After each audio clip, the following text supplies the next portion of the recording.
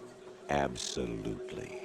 Who else could wade through the sea of garbage you people produce, retrieve valuable truths, and even interpret their meaning for later generations? We don't know much about how GW actually functions, but we can assume from what the Colonel says here, that the system is so effective at collecting, filtering, and promptly deleting information. There's not even a comparison to humans. The AI is swift, thorough, and aims to identify and interpret the valuable truths, which will get passed down to future generations. There's no committee, there's no laws, no questioning, and nobody even knows what's happening. Raiden's told by the both of them that he lacks the qualifications to exercise free will, something we know is absolutely true in his case, due to the events we've witnessed throughout the game. That's what it means to create context. I'll decide for myself what to believe and what to pass on.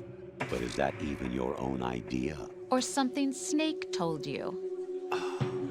That's the proof of your incompetence right there. You lack the qualifications to exercise free will. That's not true. I have the right. Does something like a self exist inside of you? That which you call self serves as nothing more than a mask to cover your own being. In this era of ready-made truths, self is just something used to preserve those positive emotions that you occasionally feel. They initially mock him for reiterating the words of Snake, saying he'll decide what he wants to pass on, ironically using his freedom to merely reinstate a point which was given to him by someone else. The AI attempts to destroy any sense of individualism a human may feel in themselves, the self which they start describing merely being a mask to define how someone feels about themselves while in a positive headspace. Another possibility is that self is a concept you conveniently borrowed under the logic that would endow you with some sense of strength. That's crap! Is it? Would you prefer that someone else tell you? All right then. Explain it to him. Jack, you're simply the best. And you got there all by yourself. Oh, what happened? Do you feel lost? Why not try a bit of soul searching? Don't think you'll find anything, though. Ironic that although self is something that you yourself fashioned, every time something goes wrong, you turn around and place the blame on something else. It's not my fault. It's not your fault. In denial, you simply resort to looking for another, more convenient truth in order to make yourself feel better. Leaving behind in an instant the so-called truth you once embraced.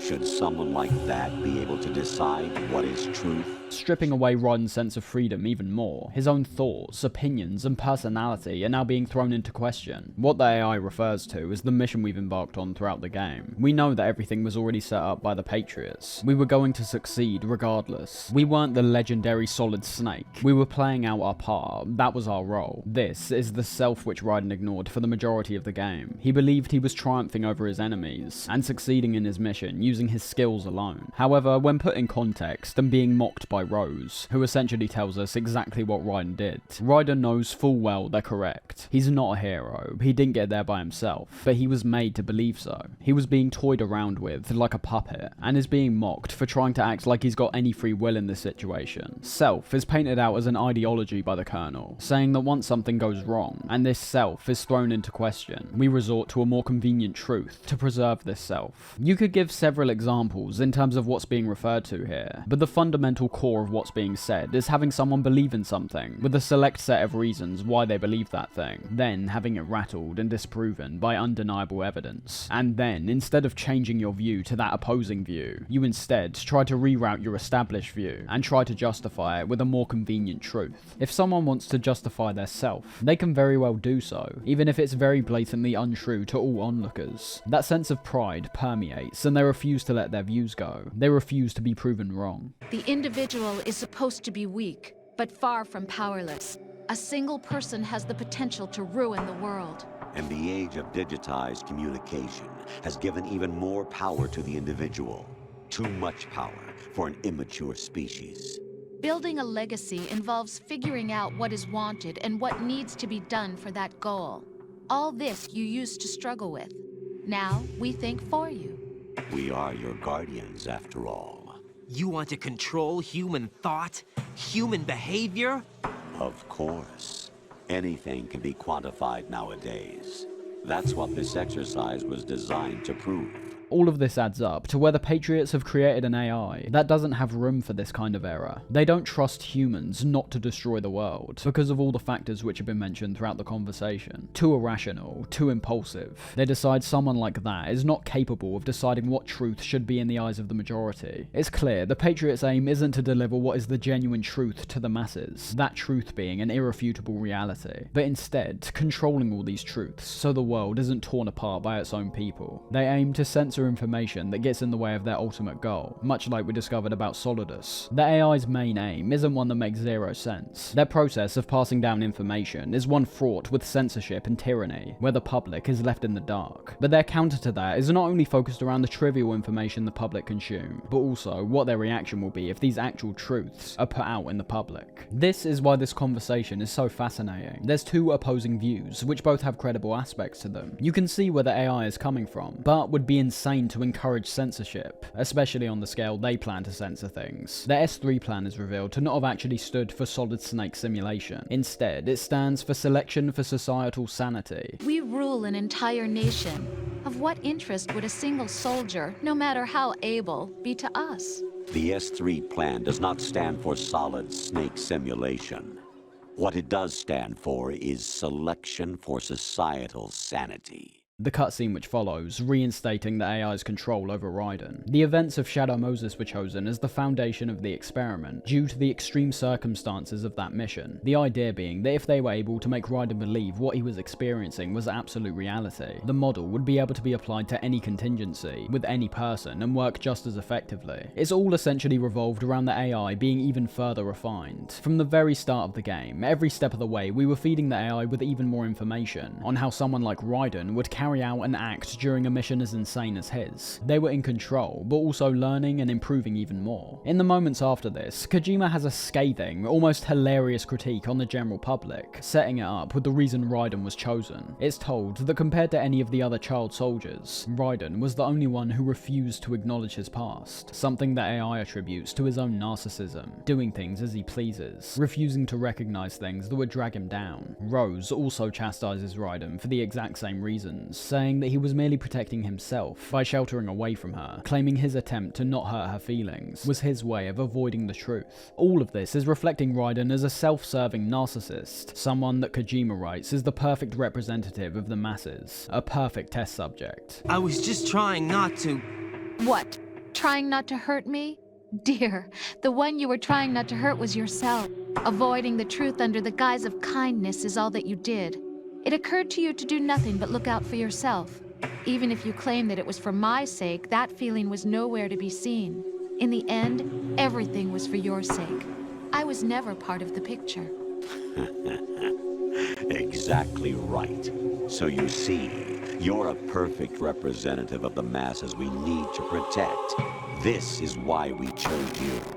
You accepted the fiction we've provided, obeyed our orders, and did everything you were told to. The exercise is a resounding success. Didn't I tell you that GW was still incomplete? But not anymore, thanks to you.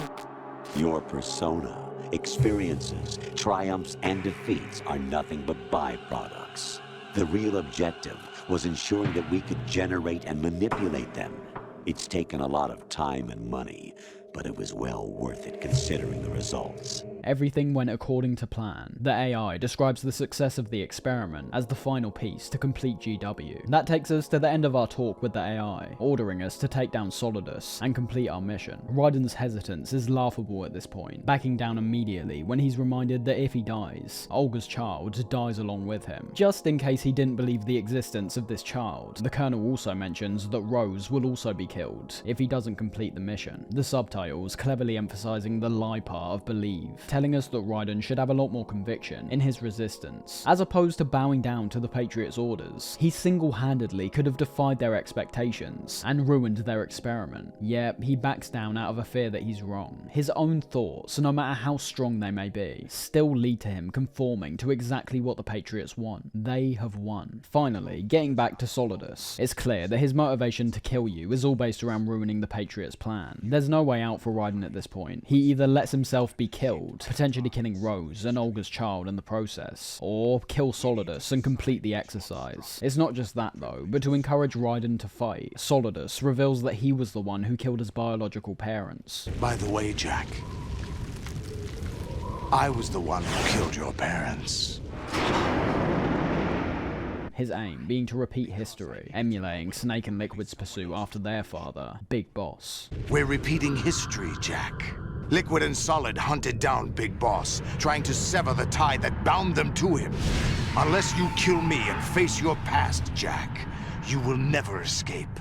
You'll stay in the endless loop, your own double helix. This takes us into the final boss fight, which while being a perfect conclusion narratively, is sort of just fine in terms of the gameplay. It's all melee based, so ultimately there isn't much depth. No matter how you approach this fight, it's all based around getting close to Solidus and getting as many hits off as you possibly can. I do really like the two phases to this boss fight, starting with Solidus having these two octopus-like arms, which he can use to shoot rockets and strangle you, but then halfway through the fight he removes them, in turn making him way more agile, and giving him the ability to dart around the arena, leaving a trail of fire behind him. Things like that, as well as the environment, make the visuals of this fight great. You haven't got that much time to observe it, of course, as Solidus is quite relentless, but the setup of fighting on the roof of Federal Hall, with the gigantic arsenal gear laying right beside us, is pretty awesome. My only issue is based on the slightly annoying controls of the sword, which I mentioned when we first acquired it. I love the sword as a weapon concept, and I can appreciate the quick switch we can make between a lethal and non-lethal version of the sword, with a simple button push, but I can't deny, I've always hated how Raiden just randomly starts turning the more you perform slashes. I'm not sure if this is solely an issue on my end in terms of how I'm utilizing it, but I've consistently had moments where Solidus is literally open for a hit, but because I've been slashing several times beforehand, Raiden completely misses, despite me literally pointing the analog stick towards Solidus. Outside of that though, everything's okay. I think the idea of replicating the final fight between Liquid and Snake from MGS1 is perfect, and the further elaboration we see on this one-on-one brawl concept all works out very well. The music as well for this final fight is brilliant, just like all the other music throughout the game.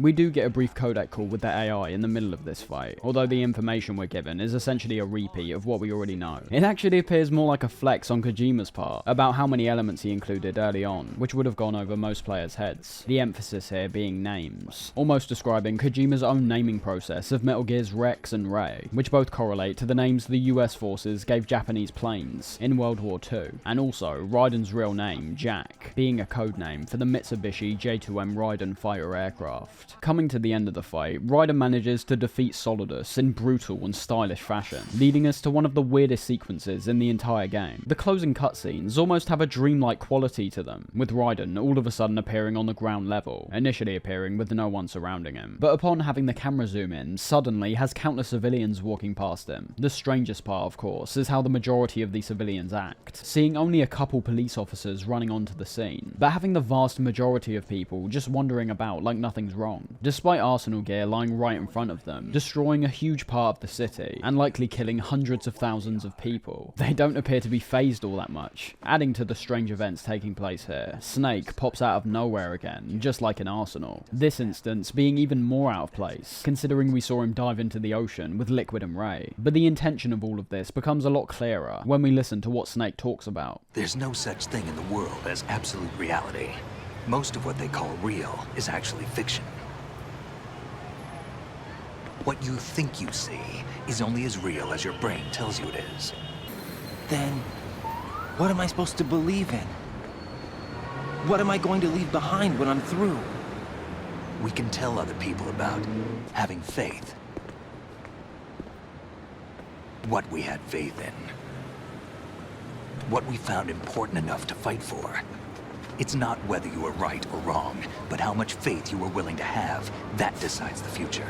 We've used the phrase absolute reality several times when describing what the AI's ultimate goal was with Raiden. Their aim was to make him believe a fiction, so that he could do everything they asked of him. But meeting Snake at the end of the game, he tells Raiden to not write off the experiences, just because he suspects they were built upon lies. Snake understands what Raiden's experiencing, and tells him that most of what's defined as real is just as fictional as what we've just been through. Snake tells Raiden to not obsess over words so much, but to instead gather a meaning behind those words, and pass that on, both for yourself and the future. This making it clearer that Kojima is heavily projecting through Snake in these moments, with this message sounding like an emphasis to not take everything we've witnessed throughout the game so literally. This was a game that was written primarily to convey a deeper message. If you focus on the literal elements of the story too much, you begin to miss the point on what the story was attempting to convey as a whole. It's like if you watch, say, Eraserhead, and want to discover the backstory of the main character Henry, and how he collectively created an alien baby with his partner. Finding those answers won't yield anything insightful. You've got to focus on what all those elements collectively mean when applying them in a real-world, non-fictional context. This relates to something else which Snake mentions, with Kojima defining the importance of entertainment, and how it can make someone feel. Just like Snake was telling Raiden to do earlier, Kojima is imparting his thoughts and knowledge to MGS too. This is his statement that he's passing down to future generations.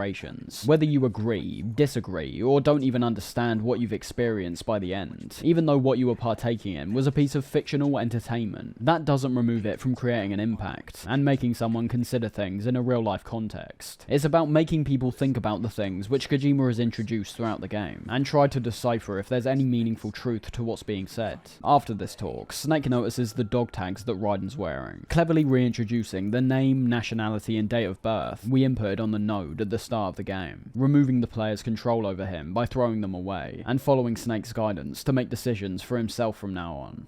Anyone you know? No, never heard the name before. I'll pick my own name, and my own life. I'll find something worth passing on.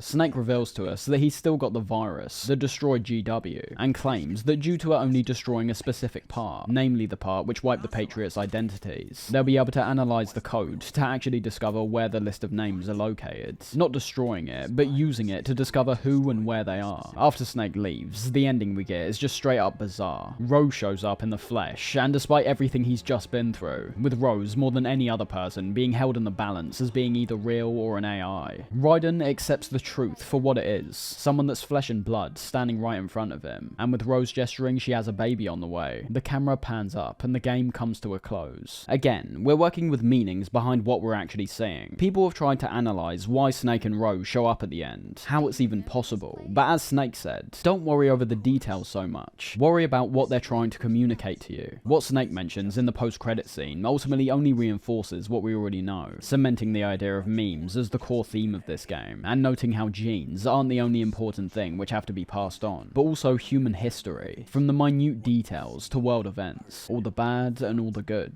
The final conversation between Snake and Otacon is one that's been described as being left on a cliffhanger, a statement which I pretty much disagree with. Otacon's managed to identify the 12 Patriots, but the only issue is that all of them are already dead. And not just that, they died about 100 years ago. They're already dead.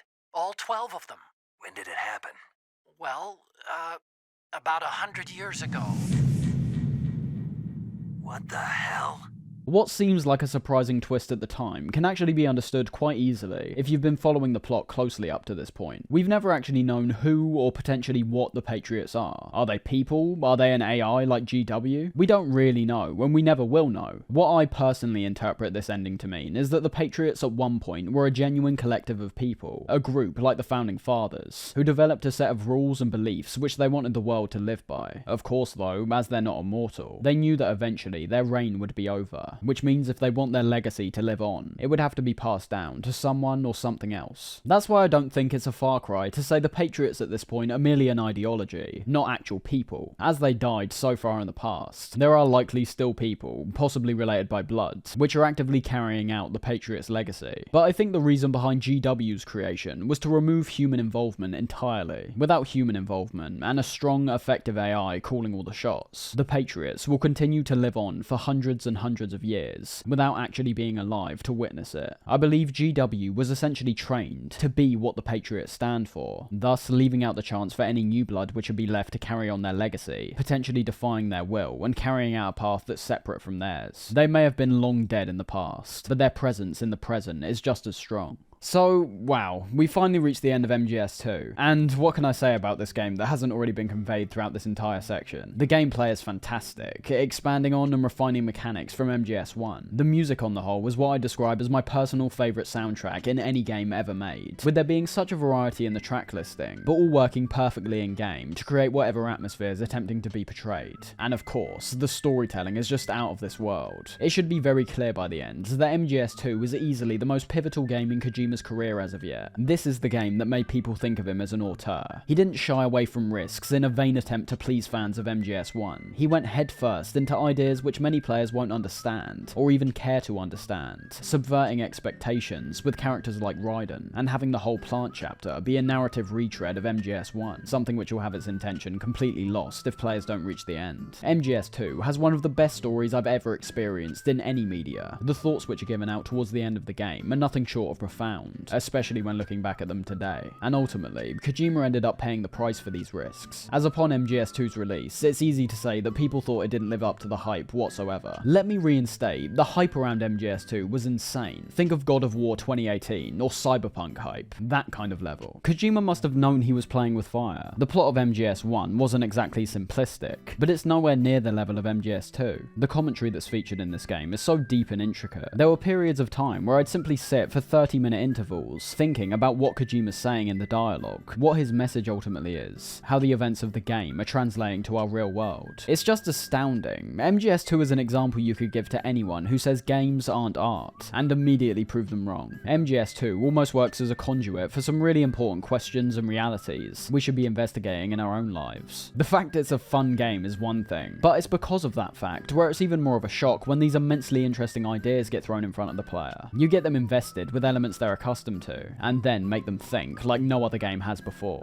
Genius. I'm aware there's a large amount of people who mark the next entry as the peak of the Metal Gear series, and there is definitely numerous reasons for that, which are all totally valid. But in terms of storytelling, I don't think MGS2 can be topped. Looking at each game in the series as individual experiences instead of different parts of a continuous story, MGS2 is easily the most intriguing and mind-boggling entry by far for me personally. It's not going to be for everyone, and I legitimately understand that. Because Kojima's so focused on the message he's trying to convey to the player, we do see the gameplay be sacrificed for a large majority of the game. Cutscenes and codec calls, which go on for a very long time. The player spends so much of the game not playing that I can definitely see it turning off a lot of people. That's easily the game's biggest flaw in my eyes, although I personally wouldn't want it any other way. If we're judging the experience as a video game, there is simply way too much sitting around and watching, instead of actual playing. As I've said several times at this point, we've got to think about the medium we're working with here. Video games are all based around the interactivity element. The more cinematic you attempt to make them, despite looking good, and definitely being an aspect which has made people take games a lot more seriously, not just looking at them as frivolous entertainment, you start losing what makes games great, that being that we get to play them. If you insert a video game into your console, you'll always have the expectation that you're going to be playing. So to have that expectation be subverted to where the experience is more akin to a movie, you can see why someone would be disappointed. As I said, I think that's a very reasonable critique. I love MGS2, but I'm never going to disagree with someone who feels like it's boring and has too many cutscenes. Not everyone's going to be up for the deep thinking that's required with this game, and I can't blame them. But at the same time, I think it's absolutely necessary that a game like this exists. It fills a gap in the video game market, which I'm yet to experience again to even remotely the same quality. Wrapping up MGS2, let's focus on some of the additional side modes we had to mess around with, these varying depending on what version of the game you bought. MGS2 actually had another version which was released a year after the original, called Metal Metal Gear Solid 2 Substance. The changes we see in this updated version of the game are nowhere near as game-changing as what we'd see in the updated version of MGS3, that one being known as Subsistence. But what we do see here is still pretty great. Substance was all based on additions outside of the main game, whereas Subsistence makes fundamental changes to the main game. And while the extras we get do feature a lot, and I mean a lot more gameplay, this gameplay once again comes in the form of VR missions. I've already described my issue with the VR missions in MGS1, and unfortunately that pretty much persists in MGS2 as well. You've got tons of missions to wade through to begin with, which are so basic. They're an absolute chore to go through, and only after completing them do we start getting to some of the more challenging ones. The while working well to let players who are more interested in the gameplay take full advantage of it without any cutscenes or codec calls. It still lacks any atmosphere in my opinion. There is the addition of the alternative missions, which basically are just VR missions that take place in areas that are featured in the main game. But again, it feels so aimless to me that I've never felt encouraged to get to the end of all of these. I think if there was some kind of main game unlocks that were attached to these, I'd be a lot more inclined to complete them. But ultimately, all you're working towards when doing these missions is either achieving a better high score than your previous attempt, or aiming to unlock the several different characters, which all feature their own missions too. We can play as Snake and Raiden to begin with, and all the different skins they have are great, featuring everything from Raiden dressed up as the cyborg ninja, to Snake donning his old sneaking suit from MGS1. There's not much else to really say about these, because of how similar my thoughts are to the VR missions in MGS1. There's lots of missions I really don't like. The atmosphere is lacking for the majority of them, so giving me objectives that I've completed several times in the main game only makes the experience even more boring. But also like MGS1, there's several missions which are genuinely fantastic, namely ones like the variety missions, which feature obstacle courses, the return of the large guards, referred to as Genola, featuring stages where we have to both fight and hide from the giant beasts. It's why it's all the more annoying to me that we still have to unlock all of these stages, instead of being allowed access to them right from the start, because chances are, if the player doesn't know these genuinely fun and wild experiences are up ahead, they won't bother reaching them because of how standard the earlier VR missions are. As I said though, the one thing you can't complain about is the amount of content that's featured, with 500 missions in total that are focused on multiple different things, from sneaking to bomb disposal, to first person mode, to using particular weapons. It's a time sink that, while not being worthwhile for me personally, will be infinitely more fun and replayable compared to even the main game for other players. It's all based on if you care about the gameplay more than the story, and if you've got enough determination to weed out the good from the bland.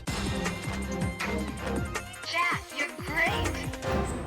Snake Tales is yet another inclusion to Substance, which I'll be honest, isn't that different to the VR missions whatsoever. The reason Snake Tales was introduced was due to the harsh response that Raiden got upon MGS2's original release. So in turn, what we essentially get are several non-canonical scenarios, which are predominantly based around the Big Shell, some of the missions being near identical to ones we do in the main game. Big Shell Evil, for example, is all based around saving Emma, and then fighting the Harrier on the exact same bridge as before. And same goes for pretty much any of the other boss encounters here. They take place in the exact same areas, with only the walls and walls of text beforehand, briefing you that what you're doing isn't just the same thing we've already seen in the main game, even though we all know it basically is. Everything's just being repurposed and described as different in the story text before, during, and after the mission's over. But you're ultimately doing the same stuff that you've already seen if you've played the main game. It shouldn't be completely written off, however. I think this mode's more about managing expectations, as on its own, it has some pretty interesting elements to it. All the scenarios have multiple endings, ones that admittedly are only translated through the very bland text screens, but still different nonetheless. These endings primarily come from different actions you can take during the mission, and how you deal with the bosses within them. In a wrongdoing, we're given the option to either go directly to the heliport and fight Fat Man, this fight also having two different outcomes, depending on if you defeat Fat Man lethally or non-lethally. Or, instead of fighting Fat Man first, you can instead go and rescue the hostages, this leading to yet another two different endings, once again depending on if you take out Fat Man lethally or non-lethally. See what I mean? It's like even in the rescue option, you're still ultimately fighting Fat Man at the end. The events don't particularly change no matter what you do. But with what I assume were the far lower production costs in this mode compared to the bulk of other content, I still definitely admire the ambition. That's what I meant about managing expectations with this mode. But just like myself, I've seen many others come away from this mode very disappointed, due to it not having ties with the main plot. As admittedly, the assumption a lot of people will make is that Snake Tales was going to fill in certain gaps, which weren't able to be witnessed while playing as Raiden. Things like Olga and Snake teaming up before the Arsenal gear section, or Snake's fight against Fortune. And while that would have been a really cool concept, I think that would have ultimately warranted a bit more time, effort, and money to create. Including those moments without any voice acting or cutscenes would feel more like a disservice in my eyes. So I don't think they were wrong to just create a set of scenarios that stand on their own. The gameplay's still great, as always. There's no argument that just like the VR missions, more MGS2 is never an outright bad thing. And make no mistake, missions like Confidential Legacy, which centers around the tanker, are really fun, especially with Snake donning his old school outfit once again, as well as repurposing Olga's boss fight for a fight against Meryl. I'm not going to go into the intricacies of the stories, of course, because for the most part, they're pretty surface level, and merely serve the most basic function possible, that being to push the gameplay forward. What we're told throughout these missions is in no way going to impact the majority of players on a deep level. The format in which the story's conveyed destroys any hopes of that to begin with, in my opinion. But while I don't think it's anything to particularly marvel at, I don't think it should be completely avoided either, even if you skip past all the story parts because you rightfully can't be bothered to read several long pages of text in your video game. There are some strange twists along the way that should entice players to investigate all of the other missions as well. Definitely not bad, definitely not great, but definitely still worth trying. Those are the two main additions, outside of Boss Survival, which also makes a return. The others are more quirky, but still funny to witness at least once. Boss Survival is ultimately what we expect by this point, being thrown against all the bosses in the game, one after the other, now being able to choose if we want to play as Raiden or Snake. Then, we've got the Casting Theatre, which features a selection of cutscenes from the main game, where we can swap out all the character models for other ones. This being an incredibly stupid and near useless addition that still makes me laugh whenever I witness a group of Raiden soldiers being taken down by a vampire ocelot.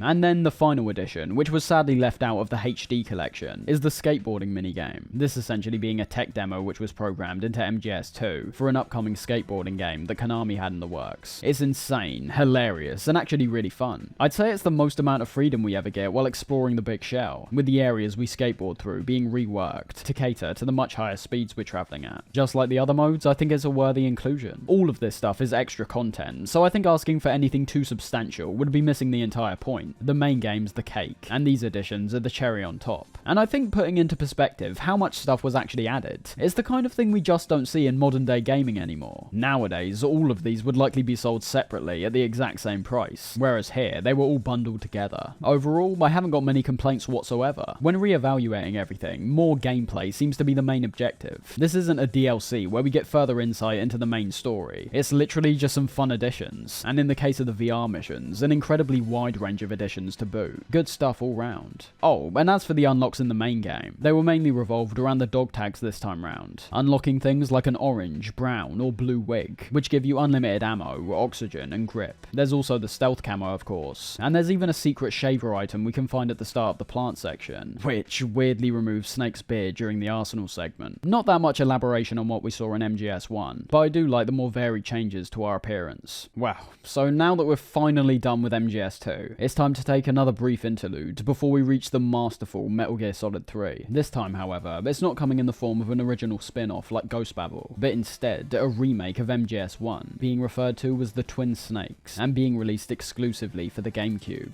Before this game came out, this was pretty much every MGS fan's dream. The fantastic Metal Gear Solid 1 being remade in the MGS2 engine. It seemed like a recipe which could only lead to immense success. But it didn't go down like that, with Twin Snakes actually being resoundingly disliked by a large part of the MGS fanbase. We've already been through MGS1 in its entirety, so I'm only going to be focusing on some of the key differences which Twin Snakes presents, with some of them being seen as great and others which are seen as awful. Starting with the positives, implementing the MGS2 gameplay is wonderful. Being able to utilise the increased speed, rolling, and first-person shooting in areas that are pretty much one-for-one with the original game simply shows how much of a step up MGS2 actually was. The core fundamentals were still the same, but were improved to a substantial degree. The graphics are obviously one of the most important facets when it comes to a remake, and on the whole, everything's pulled off to a pretty great effect. Chances are that whatever you might have envisioned MGS1 looking like in MGS2's engine is exactly what's pulled off here, so that alone is a major success in my eyes. Some character models do look weird in my opinion, the difference between Otacon here compared to MGS2 being almost comical in Twin Snake's case, but looking away from the gameplay, and to be honest, even within the gameplay itself, is where the negatives of the experience start to become overwhelmingly present. It might be satisfying to play through MGS1 with MGS2's controls and mechanics, but there actually ends up being an issue with how faithful they remain at points. Ocelot's boss fight is a great example, showing how despite the first-person aiming's inclusion feels far superior to the clunky third-person aiming from the original, because the levels, enemy placements, and patrol routes have essentially been translated over one for one. The aiming alone leads to an experience that can oftentimes be incredibly easy. I've seen people make the argument of, well, just don't use the first-person aiming then, but I think that's such a ridiculous counter-argument. It's a mechanic that was put into the game to be used. If the developers didn't want you to use it, they wouldn't have implemented it into the game. This is a game that should be experienced on its own merits, not with some self-imposed restriction. As I was saying, Ocelot is a key example of how the first-person aiming can destroy moments like this. You don't have to move a single muscle in this fight anymore. Aiming at Ocelot across the arena and firing will win the fight in a matter of seconds. As he tries to shoot, gets damaged, and then repeats.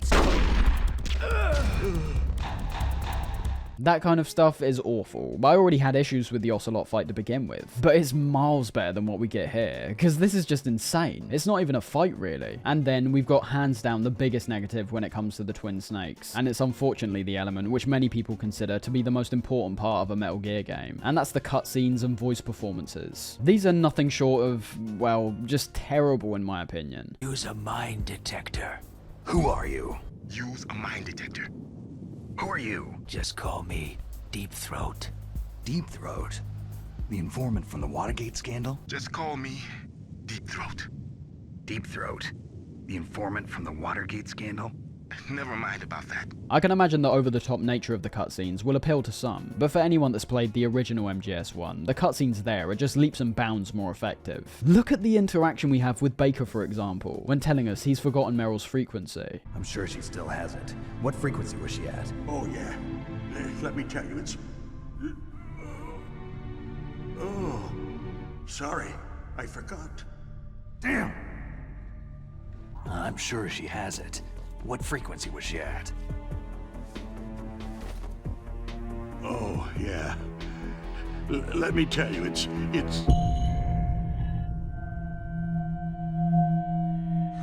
Huh?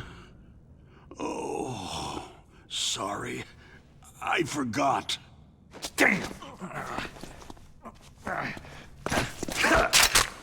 The one in Twin Snakes is just insane, and this applies to numerous moments across the game. Snake throwing a grenade directly into Raven's tank, and sucker punching the guy that flies out.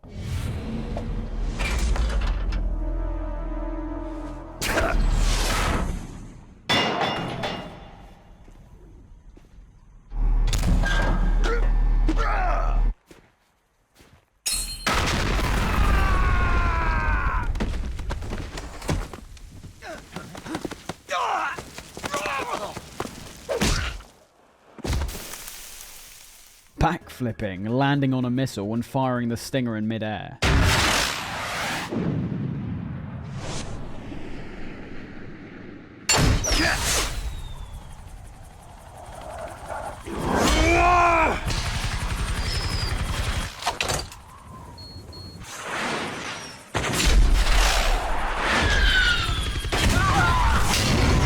The intention is very clearly to be goofy and extreme, but you're remaking a game that tastefully included those elements at certain points. This wasn't how the majority of MGS1 played out. It's like they've seen the campy elements from 1 and 2 and just decided to go completely in that direction, when ultimately MGS1 and 2 work so well because they're grounded in reality. A reality that, while insane in its own right, is still taken seriously for the most part. And finally, the voice acting is something I think the majority of people will agree is a huge downgrade from the original. High-tech Special Forces Unit Foxhound, your former unit, and one that I was the commander of. So they're still around. High-tech Special Forces Unit Foxhound, your former unit, and one that I was a commander of. So they're still around. Metal Gear is one of the most secret black projects. How did you know that? We've had a couple of run-ins in the past. Metal Gear is one of the most secret black projects. How did you know that?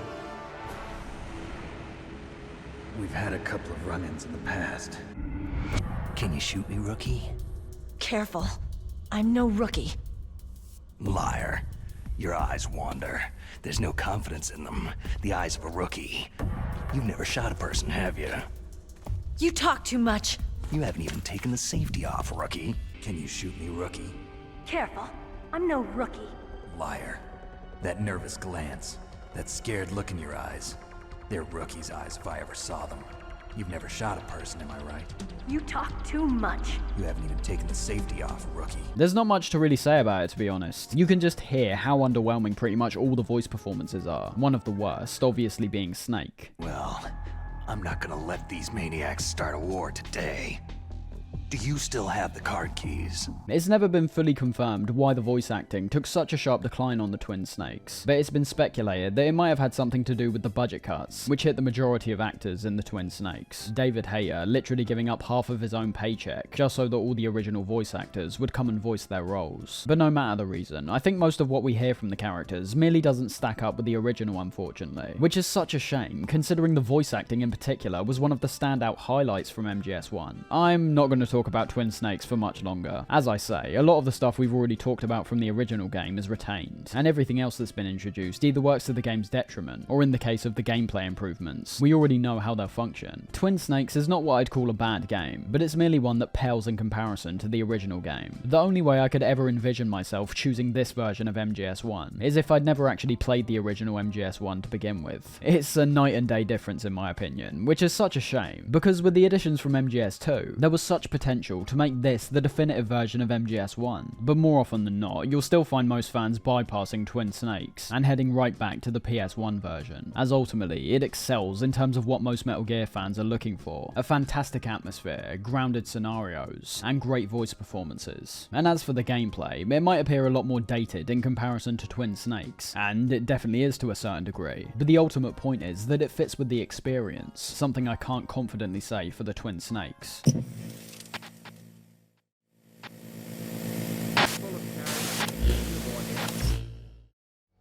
What a thrill.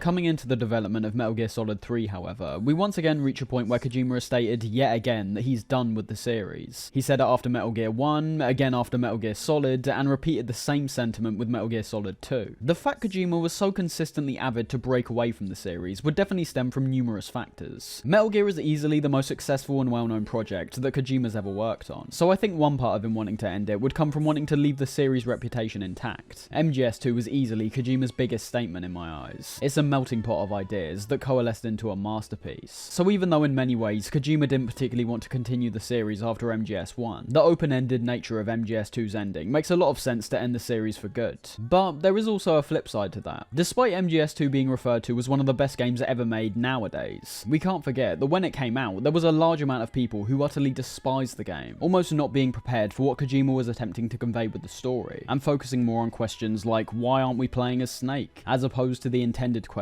which was why are we playing as Raiden. We'll see how fan reaction plays quite a pivotal role in terms of how MGS3 was ultimately crafted, whereas MGS2 was calling back to the first game in a way which amplifies the new direction it's stepping in. MGS3 calls back to the first game in a way where it's aiming to please fans at seemingly all costs. We'll jump into the game right now, as this is how we'll understandably get the best perspective on how MGS3 purposely retracts from the boundary-pushing MGS2 and tries to deliver a product that satisfies every fan's urges, almost making up for lost time by giving the fans their favourite character back, not bogging the experience down with cutscenes and codec calls revolved around deep, real-world issues, which take time to process and understand. Artistically, it sounds like a nightmare for Kojima in my opinion, to make a game that he was clearly immensely passionate about, only to see the audience misunderstand his intentions, and write it off as a convoluted, confusing, and worst of all, boring mess. And then, after the fact, having to swallow his pride with the next game, and give in to fan demands. That's just the prospects when looking from the outside, however. What we actually find when playing MGS3 is a game that is blatantly acknowledging those elements I've just mentioned, and in turn becomes self-aware, using this to create a game that, while not being as deep as MGS2 in a story sense, focuses more on atmosphere, tone, and gameplay, to create an experience that's still rightfully looked at as a masterpiece. Talking of tone, we can pretty much identify what Kojima's going for immediately from the opening title sequence. Obviously, before the game was actually released, fans were being let into when and where this next MGS was going to take place, this time taking us right back to the 1960s, and putting us in the shoes of Naked Snake, a character that would eventually come to be known as Big Boss. That's right, with MGS2's ending being so open-ended, it only made sense to ignore the future for now and head back to the past. MGS3 definitely didn't have the same amount of hype that MGS2 had, likely having something to do with how a large portion of fans were left feeling burned from the misleading marketing on the run-up to that game's release. But unlike 2, there were no illusions here. We weren't going to play an hour as Snake and play the rest of the game as somebody else this time, and with Big Boss still playing quite a pivotal role in the franchise, despite being dead since Metal Gear 2. The idea to flesh out his backstory definitely makes a lot of sense. The point I was ultimately getting to, however, is that in terms of the 1960s setting of the game, a decade which is referred to as the countercultural decade, with there being a revolution in terms of drugs, sexuality, appearance, and so on, the game reflects these ideas in boatloads. One of the most obvious examples being the opening cinematic, something which has definitely become a staple after the legendary MGS2 opening. Unlike MGS2, however, which was aiming to be epic throughout, MGS3 goes so far in the direction of camp that it's bordering hilarious. Kojima is quite literally making a James Bond opening here, featuring an overblown theme song while setting up the atmosphere of the game with several shots from the game itself, reflecting the jungle environment we'll be exploring, and also having snake skeletons slithering around, and newspapers flashing certain key real-world events at us. It's so insanely over the top that it's both hilarious and awesome at the same time, which I think is definitely the camp effect working its magic. It's a style that, while being ridiculous in its own right, shouldn't have the audience actively laughing at it, but instead embracing it and going along for the ride.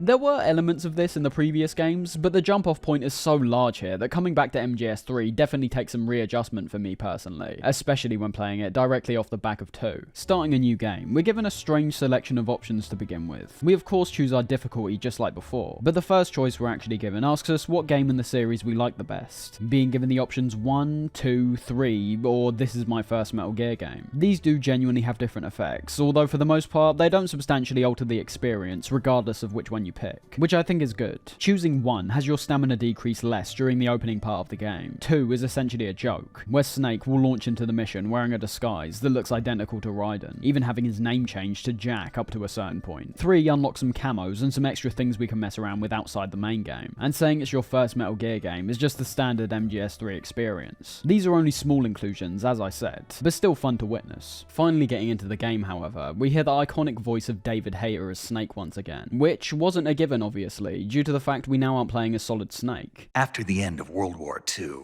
the world was split into two, East and West. This marked the beginning of the era called the Cold War. We're immediately made aware that unlike MGS2, which was focusing on events that were completely fictional while containing a message within the fiction that translates to real life, MGS3 is grounding itself in real-world events, namely the Cold War. We open on a shot of a large aircraft containing Snake, our new colonel, and some of our allies inside. The Fox emblem on the side of the plane being a reminder that we aren't dealing with Foxhound this time round, but instead the Special Operations Fox unit. This opening works as a way to get a visual on many of the characters we'll be interacting with throughout our mission. Well, apart from Snake, if you picked MGS2 at the start, as well as also highlighting that our mission's taking place in Soviet territory. Approaching Soviet airspace. 20 minutes to drop off. Commencing internal depressurization. Equipment check. Arm main parachute. All right. You ready to go? Drop zone still showing a high pressure mass. Cav okay. Good. We've got high visibility. Snake off the bat isn't treated with the same kind of legendary status that Solid Snake has from Metal Gear 2 onwards. The legends all have to start somewhere, and Big Boss is no different, being chastised for smoking a cigar right before he's about to head out into his mission. Put out that cigar. Connecting oxygen hose to interior connector. Put on your mask.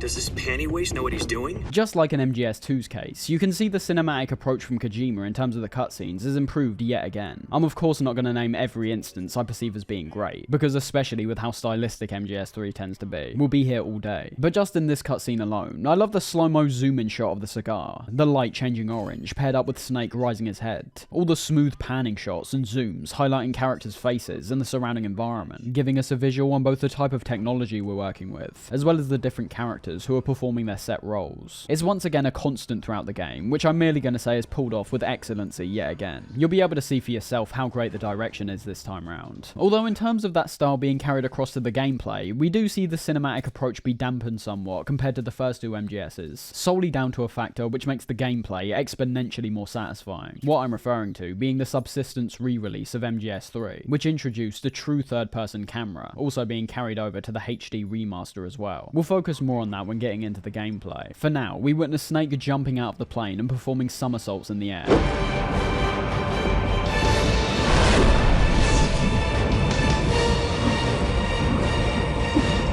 Just as I said, it is very clear they're not unaware of the sheer bombasticness and borderline insanity of certain moments across this game, this being one of many. However, we're brought out of this moment after Kojima's credit flashes on screen, and are given a flashback to Snake's briefing for this mission, fitting in line with all the previous games essentially, with MGS1 giving you the rundown right at the very start, and MGS2 having a similar case to here, where we're introduced to our main character in stunning fashion, and then are given our mission briefing afterwards. I feel like even the opening lines serve as a snidey remark to the hate MGS2 got, with Snake mistaking the title of his mission, that being Virtuous Mission, for Virtual Mission. The head of the CIA has finally given us the green light for the Virtuous Mission.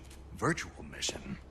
No, the Virtuous Mission. Pretty much making fun of all the VR talk in the previous game. Not something I necessarily agree with, much like all the slants on MGS2 in this game, as I feel like it somewhat alienates the fans of that game, alongside feeling very odd due to it coming from Kojima himself. But it is what it is at the end of the day. We're informed of a man named Sokolov, who's apparently an expert in weapons development, as well as a rocket scientist, as Snake mentions. His name is Nikolai Stepanovich Sokolov.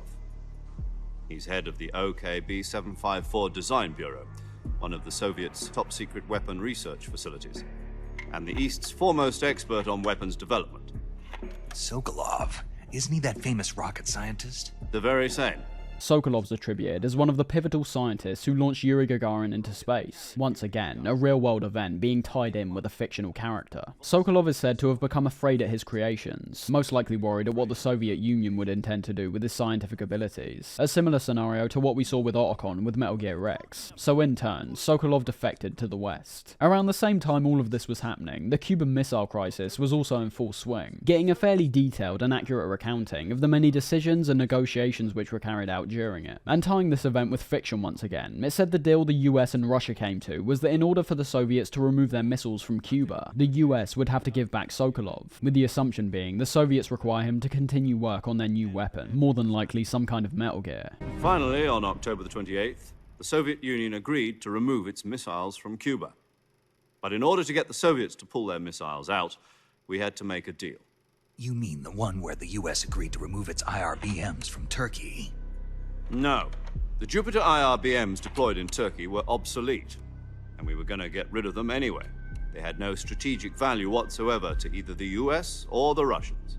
The Turkey deal was a ruse, a cover story that was fed to the other intelligence agencies around the world. So what did the Russians really want? Sokolov. They wanted us to return Sokolov.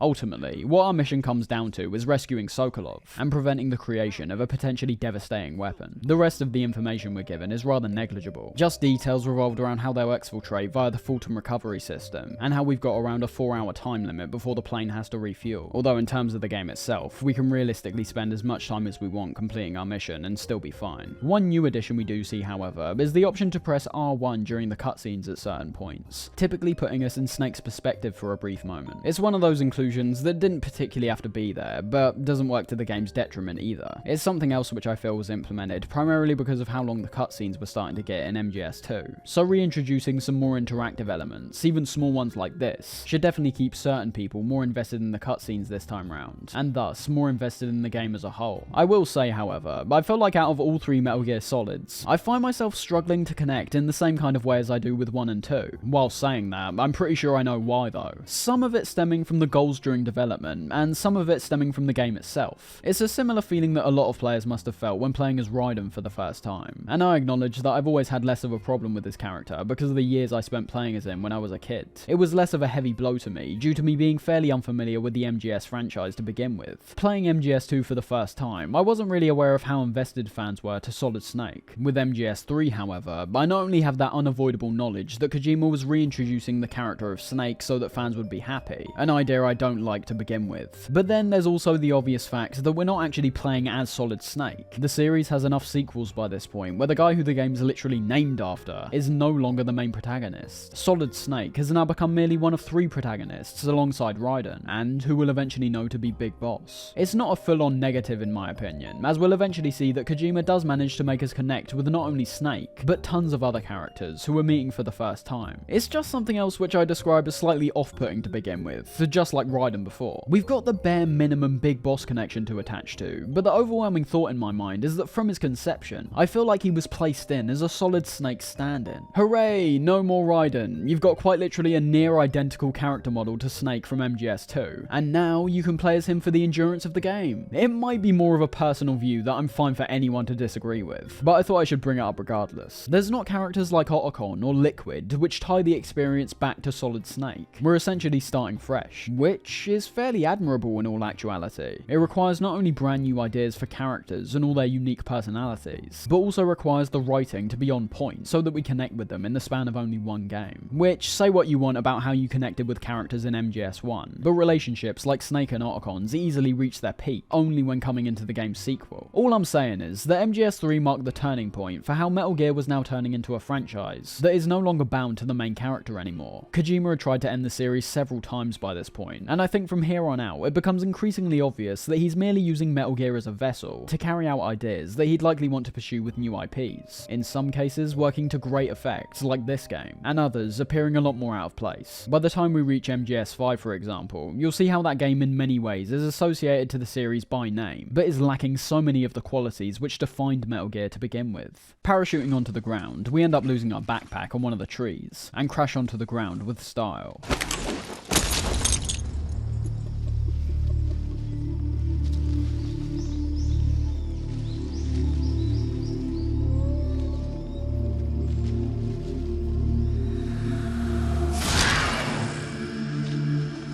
Well, apart from the stupid Raiden mask in my case. We'll eventually find that a large amount of the radio calls and cutscenes are placed at the front of the experience. But one thing I do like is how we're given control immediately upon landing, giving us a chance to get a feel of the jungle environment. We'll get into the environment more in a second, but just from the get-go, it's a hell of a feeling to finally be given a play zone that's out in the wilderness, when all the previous Metal Gear Solids were predominantly placed within interiors, MGS1 having a strong industrial feel, and MGS2 having a futuristic feel. It's a breath of fresh air from the second we're given control, brilliantly cutting out any kind of music and letting us take in the atmosphere, hearing all kinds of wildlife within the jungle ahead of us.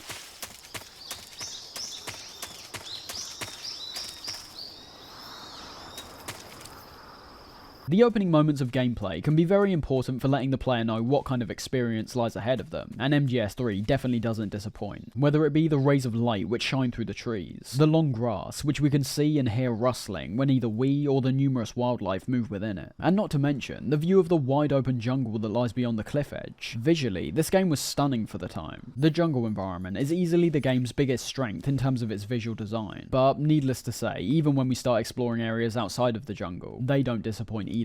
As I said, I'm glad we're given the chance to control our character to begin with, but we do get control taken away pretty quickly when making our way only slightly forward, introducing us to not the codec, but radio screen. Although, unlike Metal Gear 1 and 2, it's basically just the codec again. The screen has had another redesign though, and one which obviously fits more in line with the technology at the time. The dialogue's always been the most important part of the radio calls, so as long as the voice acting and writing's good, which it most definitely is here, a lot of the other stuff can be thrown to the wayside for most players. I will say though, the absence of the animated character portraits that we've experienced for the past 2 games does take some time to get accustomed to in my opinion. There was no real reason these had to be removed, because at the end of the day, these were always supposed to be audio based in terms of the game world. We could see both characters talking, but they were merely talking over an earpiece essentially. It's primarily done to reinstate the 1960s time frame, but aside from some unique slides which pop up during specific conversations, and the few slides we can flick through for all the different characters we talk with, the final slide always giving you a brief set of data pertaining to whoever whoever you're talking to. The radios here have always felt a bit more static to me. It works, and I don't particularly have any real complaints about it overall. It's just the fact that compared to before, we literally have near to no movement on this screen, aside from Snake's silhouette in the back. A detail which I'll admit does look pretty great, and leads to some good moments where we can get a better visual on some of Snake's reactions during certain conversations. The call we get here establishes some of the codenames we'll be using during this mission. Snake's being Naked Snake, and this Colonel type figure who's actually called Major Zero, referring to himself as Major Tom. From here on out, we'll be using codenames to refer to each other. Your codename for this mission will be Naked Snake. I'll be referring to you as Snake from now on. You're not to mention your real name. Snake? What, you don't like snakes? What do you mean? Well, you've eaten one before, haven't you? In survival training. I'm glad to hear that. I don't know if I'd ever order one in a restaurant, but... Be careful, you might not have a choice. What about you, Major? What should I call you? Let's see. I'll be Tom. Call me Major Tom. Obviously being a reference to an artist that Kojima's a big fan of, that being David Bowie of course, with Major Tom being the same name of the spaceman, which is at the centre of his song Space Odyssey. With Snake finally removing his mask, we see that just like I said, the appearance of Snake is near identical to what we saw in MGS2, the only differences coming from his lack of bandana, as well as slightly more grown out facial hair compared to Solid Snake's stubble. I can see why people start getting confused around this point in the series, as despite Liquid, Solidus, and the big boss we saw in the first two Metal Gears supposedly all being identical in appearance, there was a concerted effort to give them all unique qualities, so that we could easily distinguish between all of them. Liquid with his blonde hair, Solidus with his grey hair and eye patch on his left eye, and Big Boss rightfully appearing as the oldest of the three, with an eye patch on his right eye. Solid Snake and Naked Snake, however, are so similar in appearance, that despite the time period obviously making it impossible for this character to be Solid Snake, I can still very much understand people being confused, and merely asking how Snake could take part in a mission before he was even born, instead of realizing it's a different person entirely. Well, kind of a different person, but the father of the clone that is Solid Snake. See what I mean? The Metal Gear series wasn't particularly easy to understand to begin with, but stringing these variables out over the course of multiple games only makes things even more confusing to casual onlookers. So much so that despite Metal Gear having an overwhelmingly positive reputation, I think it also has a reputation of being a series which is so complicated that it crosses the line into becoming outright convoluted. There is a reason for that, and it all stems from Kojima's wish to stop the franchise early on. We'll get onto that in MGS4 however, as I think that game in particular is the one which is the root for the majority of those criticisms. But heading back to our call with Major Tom. Kept you waiting, huh? Our first objective is to go and retrieve our backpack, which contains our equipment. We've been issued with a knife and a tranquilizer gun for help during our mission, both to take out any potential threats, as well as also being able to use these to hunt for food. Weapons and equipment are procure on site. That goes for food as well. You're completely naked, just as your name implies. Great. Now I see why you asked me if I like snakes. I suppose calling me Snake was your idea of a joke too. No. Whereas many other games would use a detail like this merely to reinforce the atmosphere of being out in the middle of the jungle with no guaranteed supplies, the food element is actually true in MGS3's case, and is one of the key elements that defines the game for me, despite admittedly being increasingly optional the easier the difficulty you play on. This is something we'll talk about in detail a bit later on, along with what's essentially the tutorial Major Tom gives us after acquiring our backpack, giving us information on how we can equip our weapons and equipment this time round, not being a simple case of merely pressing L2 or R2 anymore, but due to MGS3 easily featuring the broadest amount of weapons and equipment so far. They're first placed in our backpack, where we then have to selectively pick which ones we want to currently use. It becomes clear from what Tom mentions after this, however, that we've been tasked with a certified Black Op. Snake has assumedly been placed on this mission with no form of identification, due to Major Tom saying how if we fail and end up potentially dying in the process, the US will deny any involvement in the mission. You can't leave any traces of your presence. No weapons, equipment, footprints, sweat, or bodily waste. The same goes for bullets and cartridges, too. Your presence in enemy territory is already a violation of international conventions of warfare. There aren't supposed to be any American soldiers in Russia. It could spark an international incident. You can't let anyone see you. You can't let the enemy know you're there. This is a stealth mission. You're a ghost, Snake, in every sense of the word. And there'll be no rescue if you're captured. The military and US government will deny any involvement in the affair.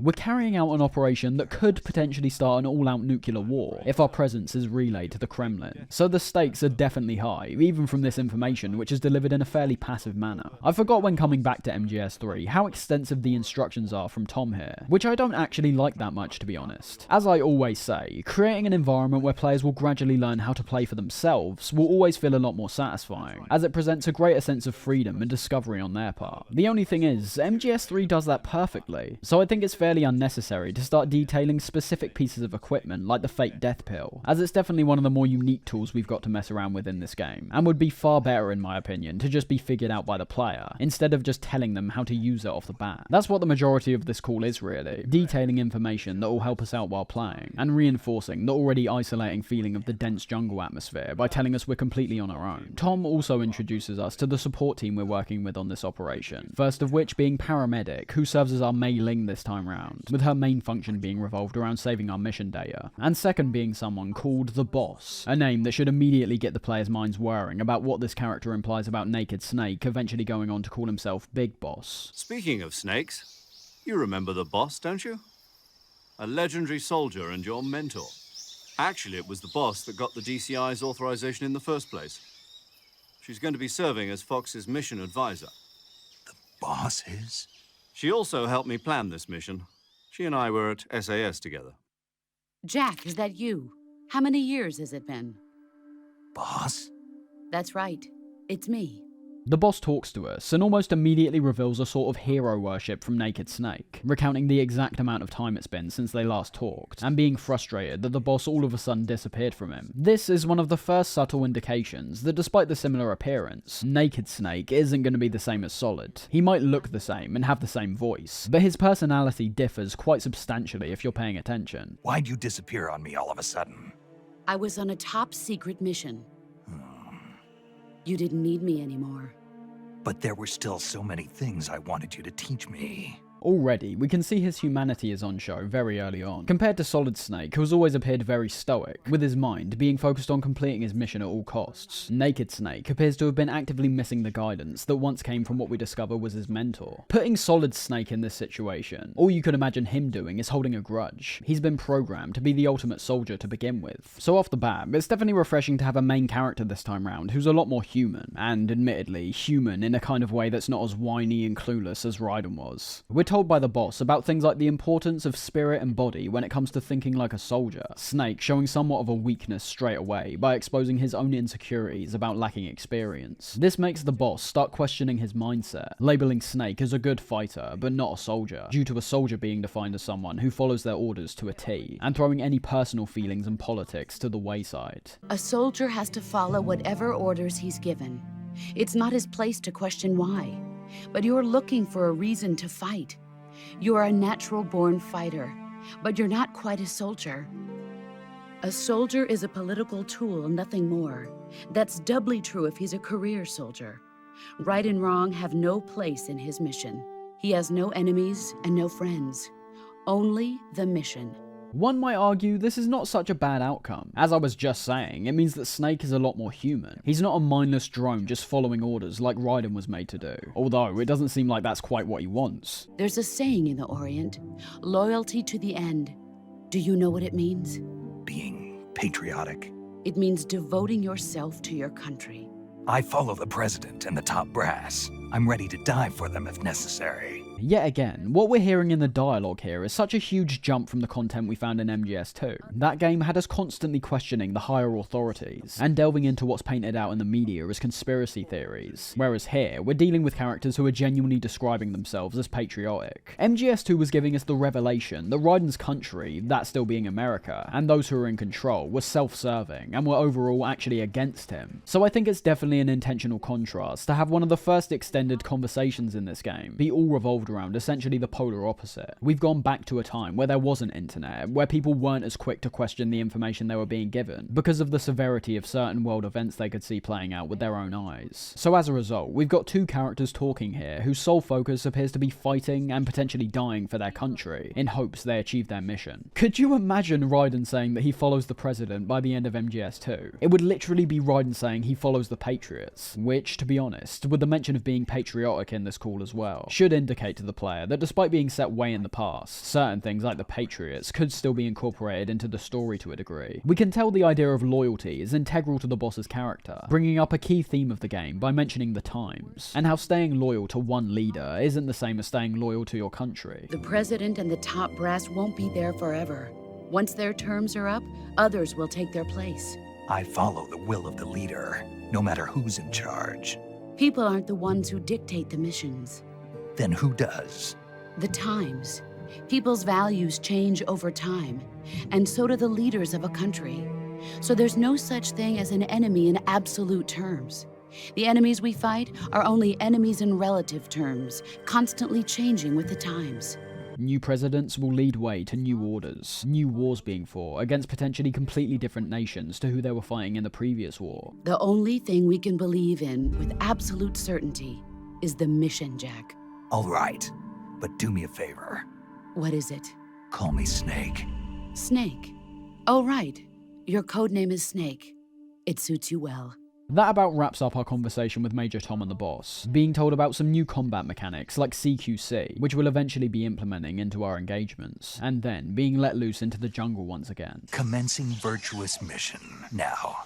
Heading forward to the swampland, you can already start seeing how the layout of this game is drastically different to both MGS 1 and 2, with 3's structure primarily being revolved around continually pushing forward to new areas, with brand new threats and challenges. Unlike the first two games, which featured several occasions where the player is made to travel back to areas they've previously explored, 3 takes on what's arguably a more conventional approach, by turning Snake's mission into one ongoing journey, which brings a lot more variety in terms of both the areas we explore and the moment-to-moment gameplay. This is shown off in the swampland here, for example. No other area in the game features this mud that we're able to sink into, presenting a unique challenge by having us balance the amount of time we can spend wading through the mud, with how we can safely position ourselves on the land ahead, which has several crocodiles walking around on. Firstly, I've got a feeling the mud is undeniably a callback to the only other jungle area we've seen in the Metal Gear series so far, that being Metal Gear 2, and that god-awful swamp section where we had to follow an invisible path, as to not sink into the swamp, just like here. Mechanically, the mud works really well, and I especially enjoy small details like how the mud is accurately left on Snake's clothing when getting out, depending on how far up the mud goes on Snake's body. And obviously, we can't not mention the crocodiles here, playing into one of the biggest switch-ups which MGS3 presents over its predecessors, and that's the wildlife within the jungle. MGS3 changes things up pretty substantially across the board in terms of the gameplay, but just starting with the wildlife for now, this is an element which defines this game for a lot of people, and rightfully so. It's such a nice addition, and one that obviously needed a lot more work on the developers' part, as they can no longer rely on reusing character models over and over, but to convincingly create these ecosystems within the jungle. There had to not only be a lot of animals, but different variations within those animal types as well, and to be honest, they absolutely pull that off. Things that stick out as important to me are the dynamic element these animals present. There's very rarely any moments where you enter an area, and are able to gauge the positions and movements of these animals from the get-go, unlike say, the guards in MGS 1 and 2, who spawn in the exact same positions and patrol the exact same routes every time. Then, there's the different purposes and unique interactions we can have with several of the animals here. The crocodiles, for example, are fairly ferocious. Getting close to them will either result in them biting you or hitting you with their tail. Ultimately, they're a threat that should primarily be avoided. There's also several birds we can see throughout the game. Ones like the white-rumped vulture that we see later on, having the unique ability to swoop down and start eating any guards we killed in the area. Then, there's the countless snakes, which sneakily slither along the floor. And as I mentioned earlier, they can be most easily identified when lurking amongst the tall grass, due to the sounds and movement we see generated. Snakes, just like the crocodiles, being threats which have the potential to bite and poison you. Alongside snakes, you've got all kinds of spiders, scorpions, crabs and rats that can also be found, which aren't all hostile of course, but still feed into what essentially their main purpose are, that being food items. This is what I meant earlier when saying Major Tom's mention of acquiring food was not merely a figure of speech. Depending on what difficulty you're on, hunting animals will be almost essential to effectively surviving, which takes us to our new stamina meter and food menu. Snake's stamina in this game is almost like a continually depleting version of the grip gauge we saw in MGS2. Unlike back then, the stamina gauge here can be seen constantly below our health, and as time goes on, you'll notice the stamina gradually going down, the only way to replenish it being to eat food. Initially, this might not seem like a big deal, as you'll find that you'll still be able to perform the majority of actions effectively. However, when it comes to the hanging mode which returns here, as well as swimming, which occurs far more often compared to MGS2, we start to have some problems, with both the oxygen and grip gauge now being directly directly linked to the stamina. Once your stamina is diminished to a certain point, the grip and oxygen gauges aren't able to be increased past that point. Not just that, but your hunger will also eventually start impeding your regular stealth gameplay as well, with Snake's stomach beginning to frequently rumble the lower your stamina gets, in turn giving your position away to the enemies.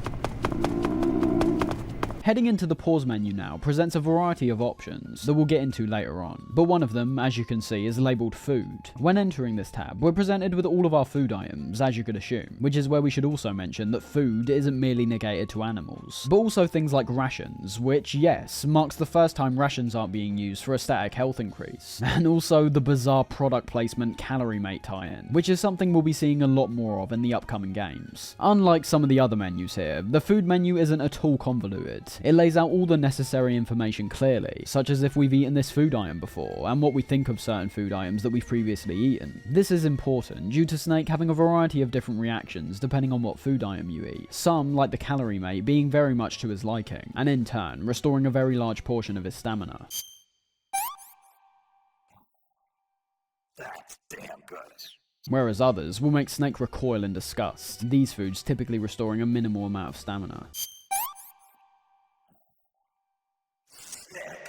From here though, is where we start getting into some of the insane details which make up a large part of MGS3, first of which being the spoiling system which has been put in place, where aside from items like the calorie mate, rations, or instant noodles that we can find throughout the game, food items like animals, mushrooms, and fruits which we can collect will end up spoiling over time, with the consequence for eating these being a food poisoning effect, which will make Snake sick until he's cured via the cure menu on the pause screen.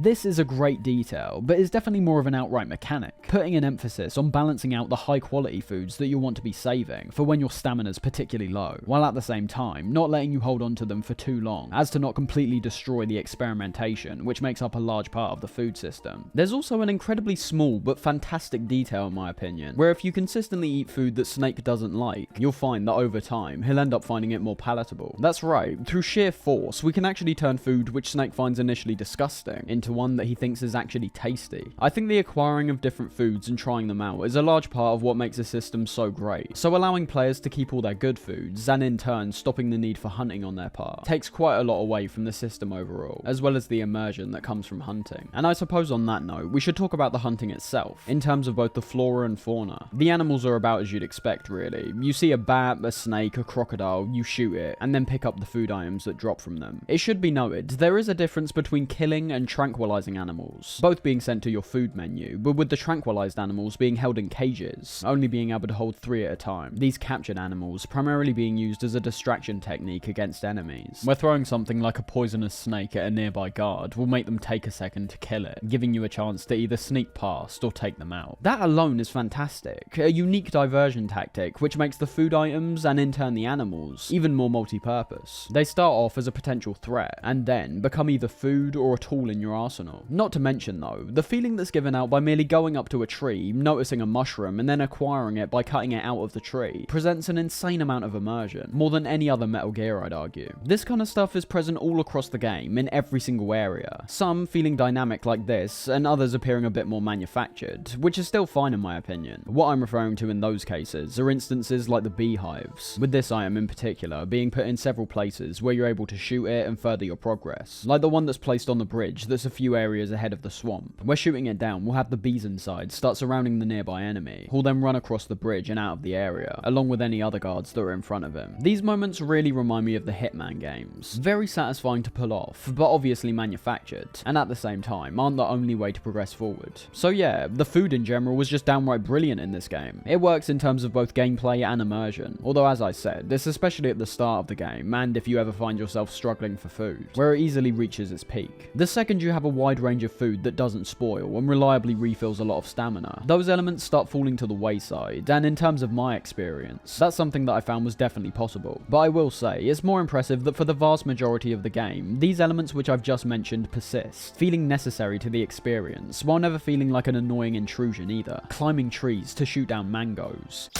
placing mousetraps to capture mice, I really don't have any issues with how the hunting and food systems have been implemented here. They're borderline, if not just straight up perfection. Anyways, back to where we left off. The swamp area alone is a direct reflection of the different direction this Metal Gear is taking compared to its predecessors. All you have to do is notice what the challenges are in this area, and how they differ to what we've been used to. Before, it was all based around avoiding enemies at all costs. That was essentially MGS1 for the entire game, and MGS2 only briefly introduced environmental threats at points, like the tight navigation when making our way into Shell 2. Here, however, the swamp purely includes threats which aren't human enemies, which will spot us and activate the alert phase. We've got the crocodiles, which have the potential to kill us, and the swamp itself, which has the potential to drown us. Stealth in this case is less of an overall priority. It's more just about identifying the threats in the area which might kill us, and doing our best to stay out of their way. Stealth is something that is still integral to the experience, as we'll see up ahead, but I'm very glad to see even more variation here. It's not that the stealth gameplay is becoming stale in any way, especially because of the multiple new variables we need to consider in MGS3, but I think livening up the experience on a bigger scale, outside of just specific set pieces, works really well in practice. It does a lot in terms of the game's atmosphere, as I was saying with the food. It presents a different dynamic, which even players that were familiar with the previous Metal Gears now have to become accustomed to. Transitioning into the next area, we finally get eyes on some enemy soldiers, the first person view during cutscenes being put to great effect yet again, by putting us into the view of Snake looking through his binoculars, getting a better visual on the equipment they're carrying and the weapons they're using. AK-47s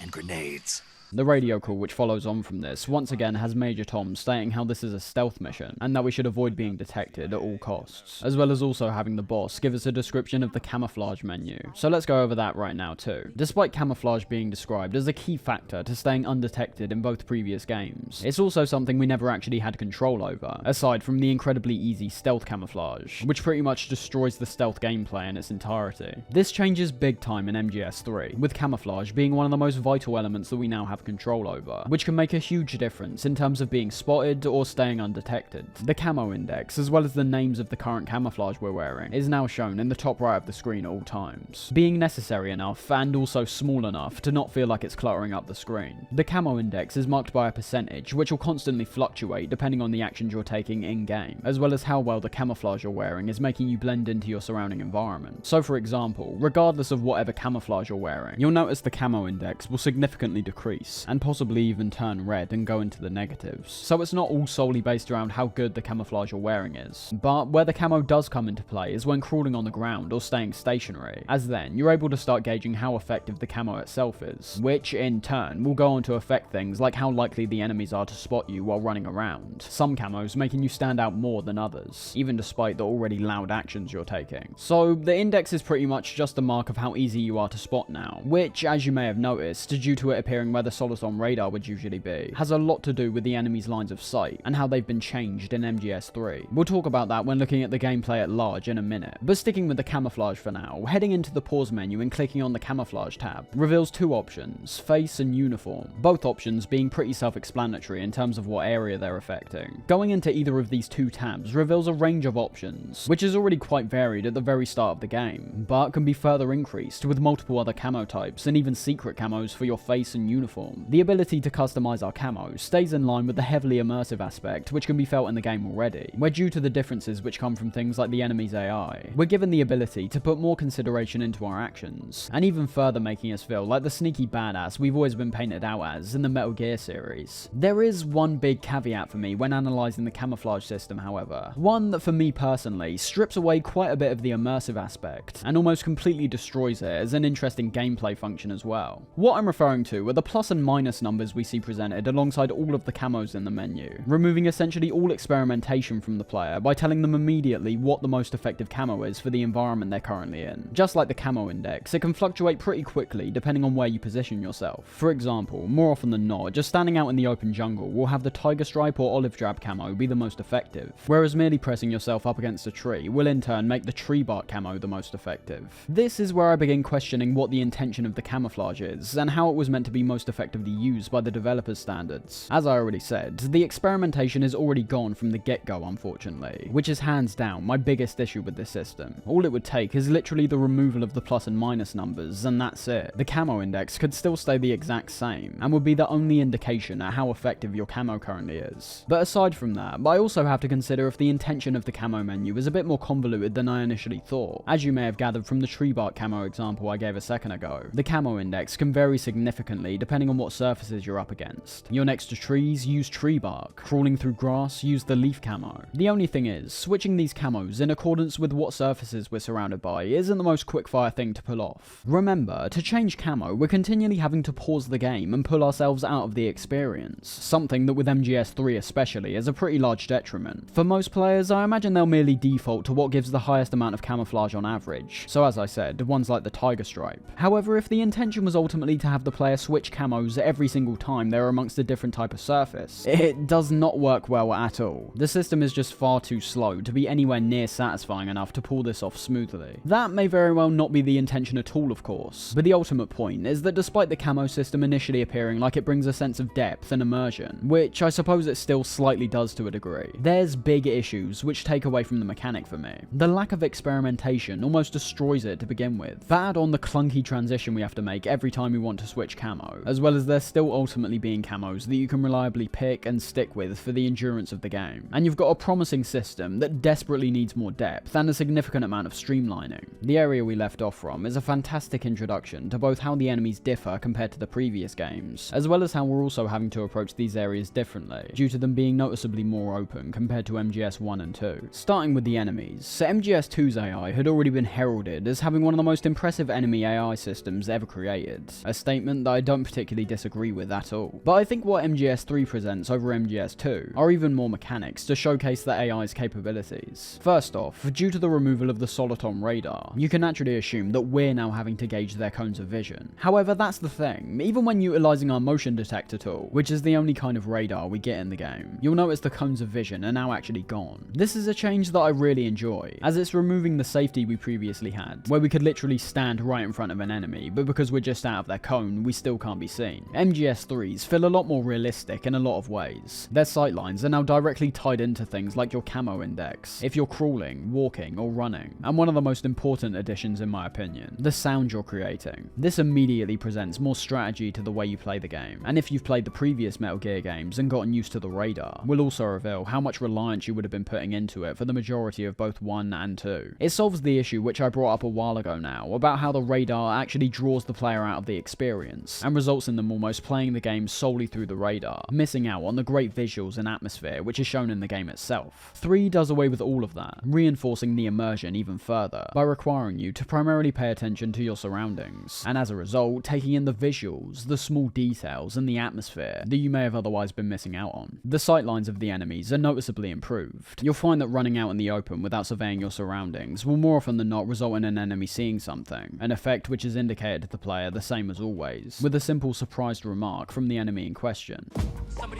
The sound itself, as well as where it's coming from, is more than enough warning to the player to get down and hide away, as the enemy comes to investigate. It will definitely take some adjusting, especially for fans of the previous games, but I think the distance enemies can now see, and the other mechanics that tie into it, are by far the most layered we've experienced as of yet, and almost forces the player to take every sneaking scenario more seriously, unlike previous games, where there's a sense of the unknown that's taken away by having a radar that relays all of the enemy's positions to you the second you step into a room. So their sightlines are improved, but what's perhaps an even bigger switch up than that is how all of the guards have now magically gained the ability to hear. I'm being facetious, of course, but aside from gunshots and explosions, which always alerted the enemy to your position before, our footsteps are something else that now have to be taken into account when dealing with the enemies. Gone are the times where you could loudly run right up behind a guard and choke them out without them hearing anything. Attempting this now will have them turn around quite a while before you even have the chance to choke them out, or land any hits on them.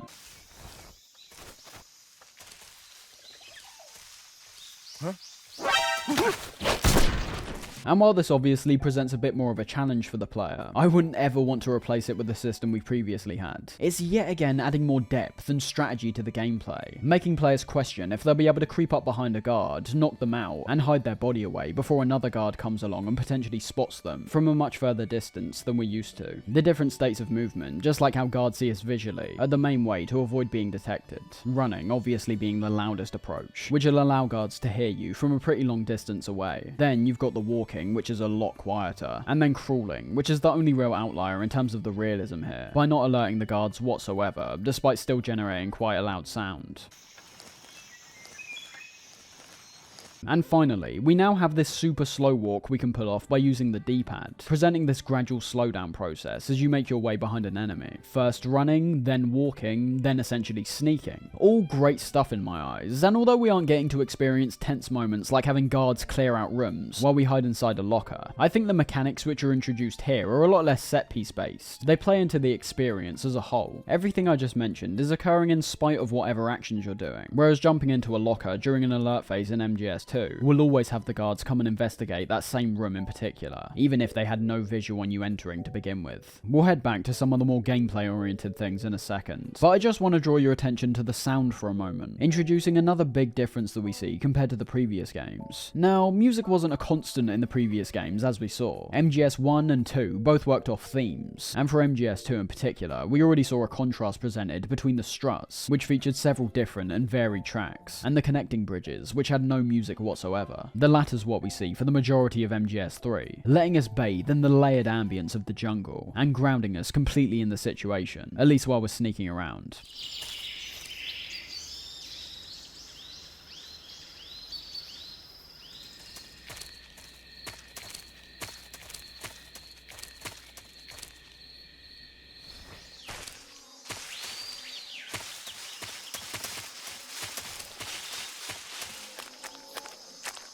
As per usual, the music still starts up when being detected, the soundtrack this time obviously featuring a large amount more woodwind and brass instruments, compared to the electronic sounds we heard in MGS 2.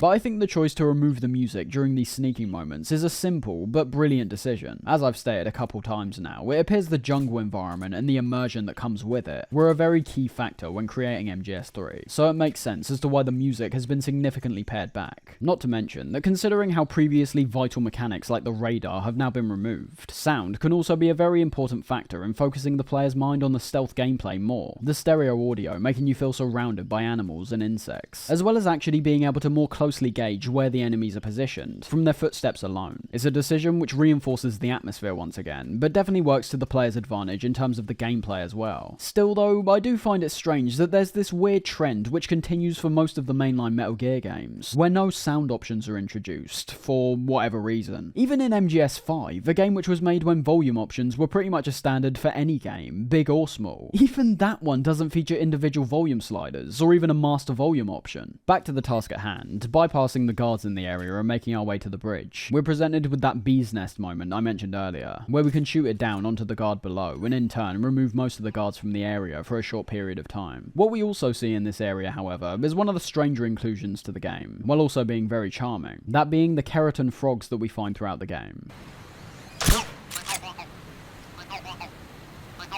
These working as both a collectible by serving as the main way to unlock the stealth camo this time round, and also a distraction technique due to the sound they end up producing. It presents a type of quirkiness that fits in line with the overall experience, as we'll see, but equally presents the idea of unlocking the stealth camo in a more mysterious and rewarding way compared to just being handed it at the end of the game. Making our way across the bridge, we're able to get a visual on some items located in a small alcove ahead of us, this being one of the first blatant examples, outside of the SVU which was located in a small patch of grass earlier on, of how we'll be acquiring the majority of our equipment and weaponry this time round. Unlike before, where weapons were placed behind doors which could only be unlocked with certain levels of keycards, a lot of the weapons we find now will merely be lying around, just like here, or inside of buildings, something which I should add are no longer locked off by keycards whatsoever. I think it still presents a level of managing the player's progression, just like before. So, just like how you were given weapons like the AK after acquiring a higher level of keycards, you only find some of the more extreme weaponry as you venture deeper into the game. But overall, it's something else which which is encouraging some more optional exploration on the player's part. It's incentivizing them to explore these areas to their maximum potential, while at the same time not making it blatantly obvious that said weapon is hiding around the corner, which I think in turn makes the optional exploration feel even more necessary and enjoyable to the player. You see a locked door, you already know something's behind it. It's just a matter of when and how you'll be able to open it up and what awaits you inside. Whereas here, you could be playing the game as per usual, and then stumble across a brand new LMG or sniper rifle, an unexpected reward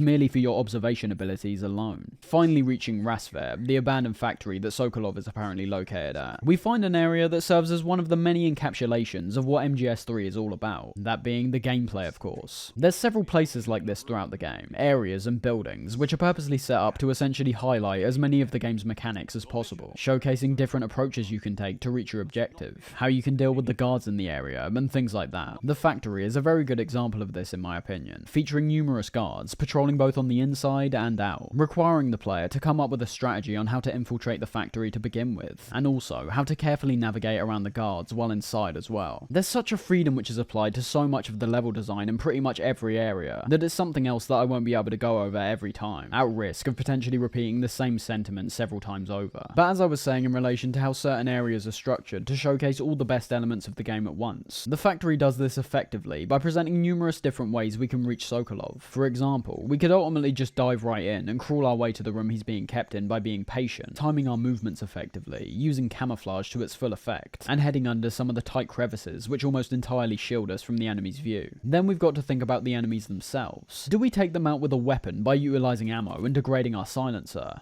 Or do we get closer and knock them out by hand? Or do we use a distraction to bypass them entirely? Huh? What's that sound? Then back to how we're making our way to Sokolov's room. We could instead choose to bypass all the enemies and make our way around the perimeter and to the back of the factory, where we can then find a ladder, which we can climb up and essentially drop directly into the room that's adjacent to Sokolov. Just so much variety. It's in cases like this where I can see why people have attached so much to MGS3's gameplay, as the amount of ways you can approach a stealth encounter now is just unprecedented compared to what we've seen before. In MGS2, you could enter a strut from several different positions at times, but the stealth experience was then all dependent on how you'll make your way forward from there, and how the guards in the room have been moved around to accommodate where you've entered from. Whereas MGS3 just gives you free reign, the open environment letting you explore areas with so much more freedom compared to the tight and compact corridors before. Finally, say we get caught on our way to Sokolov, which in turn means we can't access the room due to us being told beforehand that we won't be able to make contact during an alert phase. Well, it's not actually the end of the world, as just like how the open environment invites guards to get a visual on you easier, it also presents even more ways to lose the enemy as well. One way can be found directly in the factory itself, with there being a small passage that we can crawl into under the building. This only being effective of course if you've managed to break the line of sight before entering, otherwise we can get smoked out pretty easily with grenades. Then there's also the option of camouflage, breaking line of sight once again and hiding amongst the underbrush with the leaf camo equipped. Or if we want to utilize some of our tools to their best ability, why not take advantage of the fake death pill which was mentioned earlier? This being a pill which is almost like a get out of jail free card, being able to take it even when you're directly in front of pursuing enemies, then following a process of waiting until they check your body, and then once they've gone back to their positions, you're able to then take the revival pill and get back to your mission. A great concept for an item in my opinion, and one that's so useful that it rightfully has a very limited number of uses for the game's endurance. One thing you'll also notice when waiting to use the revival pill was the brand new game over screen, not being the straight game over from MGS1 or the mission failed from MGS2, but now simply saying Snake is dead. I like how the gameplay actually continues in the background past this point, obviously being practical for items like the fake death pill, but also just a nice detail in itself. If you wait too long on this screen however, you'll notice the letters will begin changing, eventually spelling out the phrase time paradox and having Colonel Campbell make his only appearance throughout the game. Snake, you can't do that. The future will change. You'll create a time paradox. Again, a hilarious detail that doesn't mean that much in the grand scheme of things, but gives a lot of personality to the experience regardless. Entering the room and meeting Sokolov initially shows him questioning who we are, while also presumably burning the plans to whatever machine he was tasked with working on. You must be Sokolov. Are you one of Volgin's men? You'll never get it from me. No. I'm a CIA agent. And very shortly after we identify ourselves to him, we're told about a man called Colonel Volgin, who we'll eventually see is essentially the main antagonist of the game. Colonel Volgin of Gru. You in the West know him as Thunderbolt. Thunderbolt? Never heard of him. Sokolov explains that due to President Khrushchev being in a precarious position with the Soviet nation, due to his failures in delivering domestic policies, as well as receiving a sizable amount of resistance from the army by pulling out of Cuba and attempting to bring peace between the West and the Soviet Union, Colonel Volgin plans to overthrow him at a time where he's both at his weakest and with the most amount of resistance against him. The mastermind behind this plot is Colonel Volgin of the Gru. He has control over another secret weapons research facility much like this one, OKB-812, known as the Granin Design Bureau, and is using it to further his plans. But that is not enough to satisfy him. Now he's plotting to seize the secret weapon I have been developing here and use it as leverage in his bid for power. The guards which have been patrolling outside are explained not as a preventative for Snake, of course, as the Soviets aren't even supposed to know he's here, but instead for Volgin, with Khrushchev definitely seeing the potential catastrophe that can ensue from him getting his hands on Sokolov. One of the funniest moments here, however, which might fly completely over the heads of players like myself, is when Sokolov mentions how good Snake's Russian is. By the way, your Russian is superb. Where did you learn to speak it? From my mentor. It's a needless detail, as ultimately we never hear anyone speak full-on Russian for the entire game, but it's merely telling us the entire time you and Sokolov haven't actually been conversing in English. A bit of a strange detail to add, to be honest. It's quirky, but I also imagine including the Russian itself would have likely been a route Kojima was considering at one point in time. Making our way out of the factory, we get ambushed by multiple guards, while also meeting a character who yet again appears to be the primary through line throughout the series, and the only character in the MGS games that has now shown up in every entry. He's the Ocelot commander. Ha! That's Major Ocelot to you. And don't you forget it.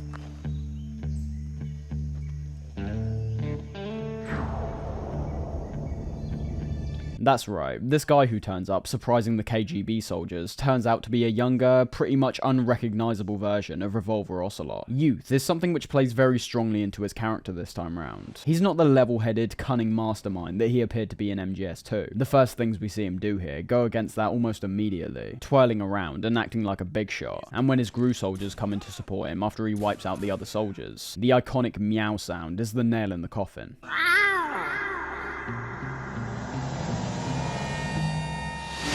Ocelot is damn near a joke the first time we meet him, and although I won't say he's a complete laughingstock for the whole game, he's in no way being written to be anywhere near as intimidating as he is in the future. This is a fantastic scene overall. The action carried out over the course of it is stylish as anything, starting off with Ocelot's smooth execution of the KGB soldiers, and also having Snake single-handedly take down Ocelot and his men while primarily using CQC. Whoa!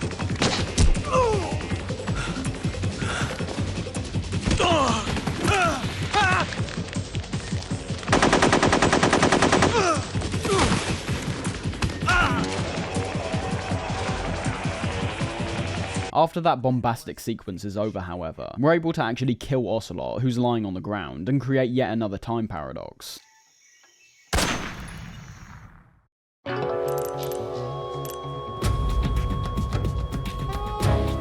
Snake, you can't do that. The future will change. You'll create a time paradox.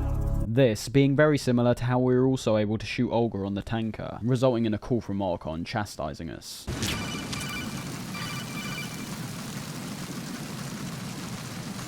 What are you doing? How could you shoot someone who's unconscious? What are you, some kind of a monster?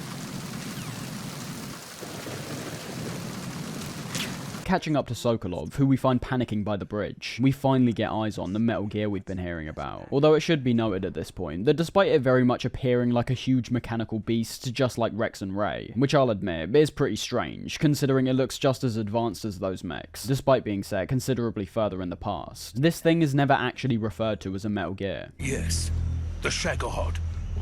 the treading behemoth. A Metal Gear game with technically no Metal Gear in it, instead being called the Shagohod. There's people who simply call the Shagohod the first Metal Gear created in the series, and others who describe it as an alternative. But ultimately, it doesn't really matter. It looks and acts like a Metal Gear, so if you want to refer to it as one, I really don't think there's any issue. The absence of the name is merely showing how the idea of Metal Gears haven't even been conceived yet, nothing more. In the overly intense conversation which follows, Sokolov remarks that the completion of the Shagohod will result in an age of fear spawning out of Volgan's reign, ending the Cold War victoriously and broadening his view to the world at large. World War. But just as it seems we're about to escape with Sokolov, we're greeted on the bridge by the boss herself, clearly not being in that submarine in the Arctic Ocean. The boss is communicating with us by radio from aboard a Permit-class submarine in the Arctic Ocean.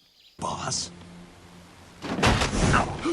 We are kind of made to see this coming, with the last conversation we had with Major Tom having them both question why the boss has gone radio silent. We lost contact with the boss some time ago.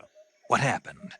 It's probably just a weak signal. Just hurry and get Sokolov out of there. The slight dampening of the shock factor, however, is far outweighed by the sequence that follows. As if you're not shocked by the boss showing up, it's almost definite you'll be taken aback by the strange guy hanging upside down with the long tongue who takes Sokolov, or the other guy who's producing all of the Hornets from what appears to be his hand. This is really where the insanity of MGS3 begins. We're at a stage in the MGS series where justification to a lot of things is still up in the air, and also at a point in the series timeline where you can't merely explain these characters' abilities away with nanomachines, because they obviously don't exist yet. These guys are referred to as the Cobra unit, and are yet again serving as this game's version of the Foxhound unit from MGS1, and the Dead Cell unit from 2. But unlike those two games, which either feature enemies with no supernatural abilities, or ones which do, which either at the time or in the future get their abilities painstakingly over-explained. Much like a lot of other elements of this game, Kojima opts to just introduce it, and not say much more on it. All the explanation we get in relation to the Cobra unit is basically to just set up the character and their abilities, not why they have those abilities to begin with. It's an approach that's not going to satisfy certain groups of people, but I'd say it's one that a larger amount of people are inevitably going to attach to. And ultimately, even though I can get down with Kojima's intricate explanations and fleshing out of the world he's created, I think both fans and casual players can agree that just being told to essentially relax and go along with what's being shown to us is a pretty liberating feeling in terms of Metal Gear. For a series that's consistently tried to over-justify certain elements to try and make what appears nonsensical make logical sense, it'll result in people who aren't accustomed with the series not having to deal with what could potentially be seen as filler, and fans being told for one of the first times not to particularly think too deep into things, and just take it for what it is. That being entertainment, just like the cinematic influences have shown from the very start of the game. Kojima's going all out with the idea that MGS3 is entertainment first and foremost. It's not the deep philosophical mammoth that was MGS2. It's the equivalent of watching Dragon Ball Z or Spider-Man. It's not trying to make perfect sense. It's trying to be entertaining. And that's definitely the case here. As if those two freaks we just saw weren't bad enough, we also get a visual on an old man whose eyes pop out, someone behind him in some large suit, as well as an actual ghost. It's raining blood.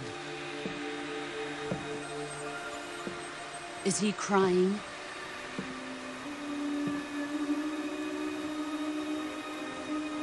It's so insane, but visually striking as well. I'm not sure I'd say the personalities are set up as well for the majority of the Cobra unit, as we'll eventually see, but their designs and abilities are easily some of the most distinct in the entire franchise. And to cap off our meeting with the enemy here, Colonel Volgan presents himself behind the boss, the most obvious confirmation of her defection to the Soviet Union. Boss, what is this?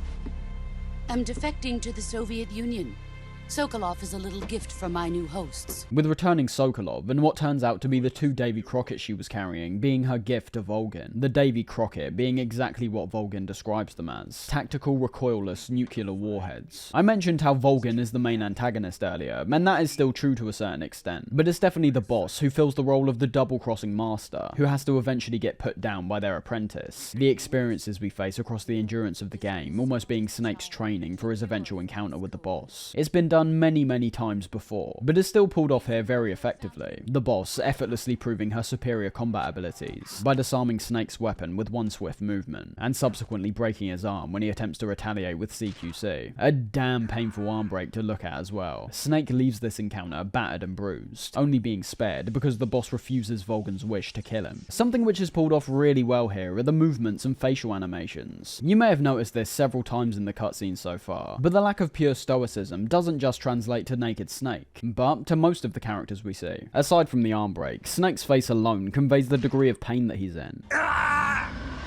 Same goes for Sokolov's wide-eyed fear in the moments leading up to this, or Ocelot's overconfidence with his slanted grin. Just simple emotions like those conveyed through facial animations make all these characters feel even more convincing, and give them a larger degree of personality. The intentionality shown off even more in the moments following Snake's arm break, with conventional cinematic techniques being used to explain the content of the scene in a visual sense alone. The power dynamic between the two is showcased through Snake's position on the floor, with the boss quite literally looking down on him and showing him a hand of guidance. Snake grabbing the boss's hand represents both his hesitancy, but ultimate loyalty to his former mentor, and when still proving herself to be well and truly against Snake, the look between the two shows off the boss's determination towards whatever cause it is she's fighting for, and also Snake's confusion and realization that his mentor has well and truly defected. And with the boss swiftly chucking him off the bridge into the water below, it seems that our mission was an absolute failure. Snake is experienced to a certain degree, but still not good enough to beat the one who taught him everything he knows. This takes us to the end of the Virtuous mission sequence, which, as we'll come to find, is actually quite similar to the Tanker and Plant chapters, with how the opening gameplay section works more as an introduction, whereas the next section makes up the bulk of the experience. But before we move on, Snake washes up on the side of the river, and we're made to perform a medical procedure on ourselves to fix some of our broken bones and cuts. All the information's explained by paramedic beforehand, just like the majority of the new mechanics have been, unfortunately. But the cure menu, just like the camouflage, is a mechanic that, while seemingly having a lot of potential, doesn't end up culminating in something I find to be all that satisfying. It's yet another mechanic that's all based around realism, with items like the rations being made food items instead of healing items. The cure menu is where we do the bulk of our healing now, sort of. The healing in this game is actually a lot more typical, automatically regenerating at a certain rate, which depends on how much stamina you've got. There is still life medicine that we can find, which works as a rarer and overall less effective version of the rations, but regeneration is what you'll predominantly be using most of the time if you're aiming to save those life medicines for particular boss fights in the future. The cure menu plays solely into the health meter, and when you boil it down, it's just quite gimmicky overall. I think it works well for this single moment here, repairing ourselves after our devastating encounter with the boss, reinforcing how powerful she is with the amount of severe wounds which have been applied to our body. However, this system permeates for the rest of the game, and merely ends up being an inconvenient checklist to get some of your health back. Curing yourself doesn't actually heal you, but when you sustain what the game considers to be a severe injury, or you get poisoned or something like that, you'll either get a visual representation of this through Snake himself, with the poison effect, for example, being represented as some purple bubbles above his head, or in terms of an injury, you'll notice a part of your health bars turned red, meaning that until you heal, you won't be able to regenerate health anywhere past that point. Still might not sound all that bad, but it's the way we do it once again that's the biggest issue, drawing us out of the experience by pausing the game, just to perform a quick button push, so that we can get back into the fight. Most times, you'll find that enemies won't be able to cause this type of severe injury, but some of the boss fights are made so frustrating solely because of this mechanic, having to stop the fight frequently to cure yourself, thus ruining the immersion and intensity of the fight.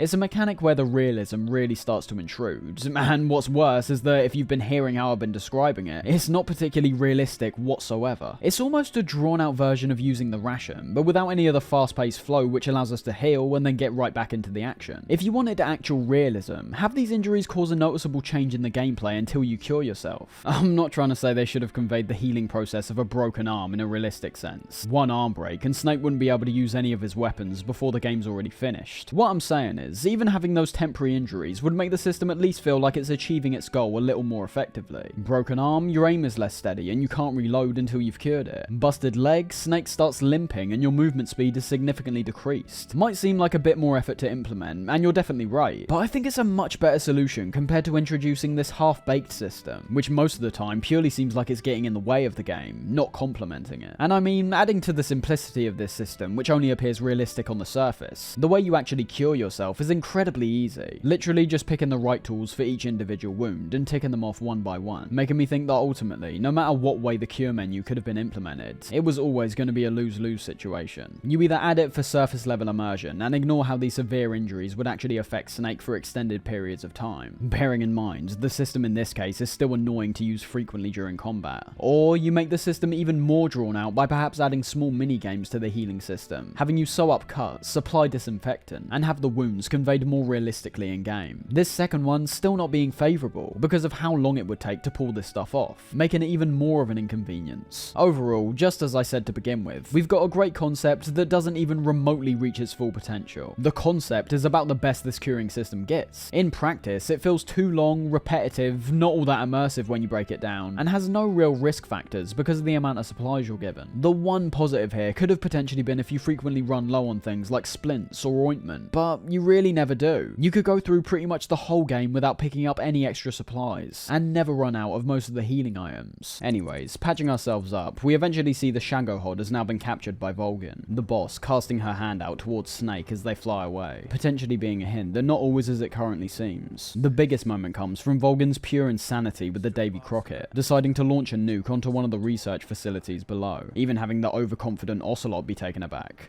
Colonel, even if they are our enemies, they're still our countrymen.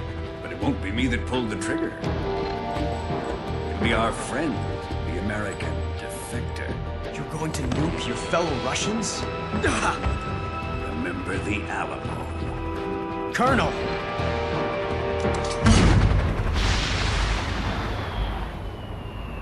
Vulcan, I think, stands alongside Vamp as one of the most irredeemable characters in the entire series. He purposely lacks charm, is a brute, a bully, and shows in this moment that his motivations aren't based around liberating the Soviet Union, but instead are all revolved around how he can be all-powerful. He's only just acquired the Davy Crockett and thought the best option was to test it out on his own people. One thing that does look amazing, however, is the nuke itself, being given a visual on the gigantic mushroom cloud and the shockwave which ensues when transitioning back to Snake's perspective. This image alone sums up the horrors of war, the pure and natural surroundings of the jungle we've been experiencing, only reinforcing this even more. This world provides food, water, wildlife, trees, oxygen, and what many will claim are the most advanced species on Earth appear to be mindlessly destroying it to suit their own goals. It's in our nature, I suppose. Technology has only made the possibility to end humanity a lot more tangible. The intro sequence is repeated after this, capping off the virtuous mission section of the game and taking us to Operation Snake Eater. I will say that on its own, the intro is still very cheesy, but presenting it alongside the setup we've seen over the course of the introduction, the music and visuals are definitely recontextualized for me as a lot more epic to a certain degree. As I was saying when describing this game as pure entertainment, if you're along for the ride, you'll begin perceiving things which may appear as cliche or even cringy from the outside, as quirky, cool, and unique. The context really matters in this case. To truly experience MGS3 to its full potential, you've got to understand what the intention is, in my opinion. It's like laughing at Dumb and Dumber because you think it's a stupid and nonsensical film, as opposed to laughing with it because it's a stupid and nonsensical film that's not taking itself seriously, and is actively trying to make you laugh. After the intro, we see Snake has been swiftly deployed back into Soviet territory, this time getting a briefing on the events which took place in the hospital which he was taken to after the Virtuous mission. Zero tells us the US have been left in a rather sticky situation, with Khrushchev being informed about both the nuke that was shot by Vulcan, as well as the American plane which was patrolling the area with Zero inside. Not knowing it was actually Vulcan who fired the nuke, Khrushchev puts these two pieces together and confronts American President Johnson about the matter. What we see is merely a recap of the events we just experienced, ultimately resulting in Khrushchev giving America 1 week to prove their innocence. In this case, the proof we need to deliver being the elimination of both the boss and Colonel Vulcan. Heading back to the present, we're launched into the ground, and given our main mission objectives by Zero, as well as also being told about the return of Paramedic on our support team, and the new introduction of a weapons expert called Mr. Sigint. Yo! You're Snake, aren't you? And you're Sigint? None other. The most interesting part of this call comes from Zero's talk of someone called Adam, this apparently being another person who chose to defect from the Soviet Union, with Snake's first goal being to meet up with him. However, the password we're told to give reintroduces the idea of the Patriots, being told to say who are the Patriots and Lali Lule Lo to identify ourselves. No one else would dare come close. The password is, who are the Patriots and Lali Lule Lo. Lali Lule Lo.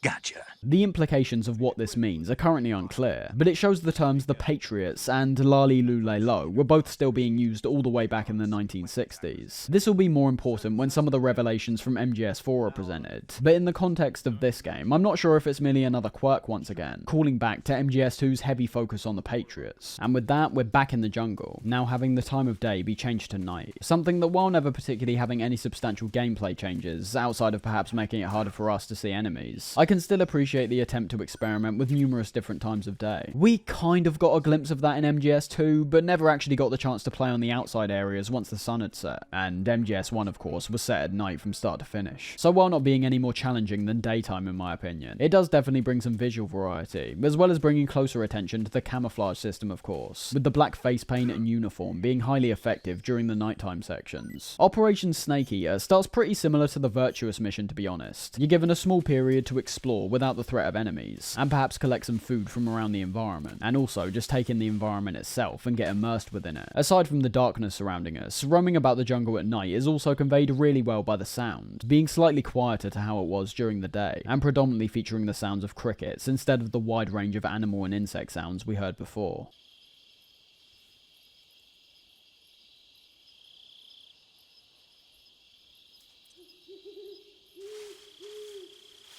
That's until we eventually hear a horse in the distance,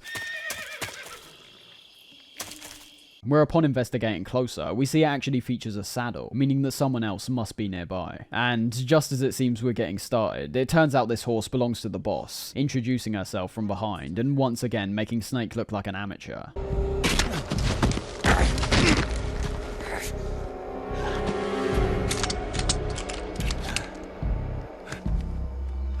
Go home. She does eventually let Snake go, but before that, she not only causes an explosion to draw guards to the area, but also makes us question what her motivations actually are by bringing up the idea of loyalty. When being asked why she defected, she refutes the claim, saying that she's loyal to the end, while at the same time throwing her own loyalty into question. The most important one she brings up here being our loyalty to our mission versus our loyalty to our beliefs. Loyalty to your country or loyalty to me? Your country or your old mentor? The mission or your beliefs? Your duty to your unit or your personal feelings? This in particular being something that pretty much all the protagonists of the Metal Gear games have had to grapple with at some point, morally disagreeing with their orders, but still achieving them out of what they see as an obligation. Getting back into the game, as we might have expected, some guards immediately come and investigate the scene, where if you don't get caught straight away, you'll see the caution part of the alert system has made a return. The music is something which has to be commended in relation to the alert system here, the caution stage in particular perfecting what was set up in MGS2, by having the music both encouraging and flawlessly accompanying the player's movements forward.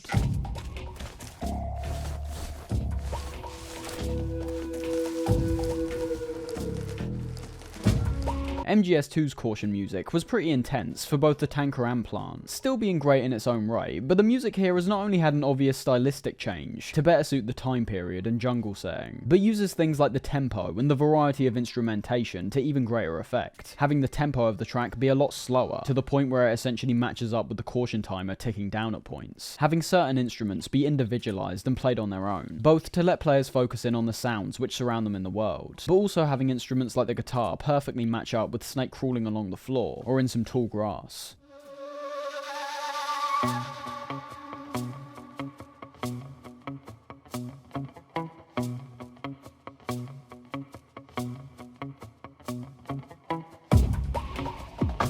It also features peaks and troughs in terms of the tone of the song, to represent the player's efforts to keep moving, while hiding back away when guards are nearby.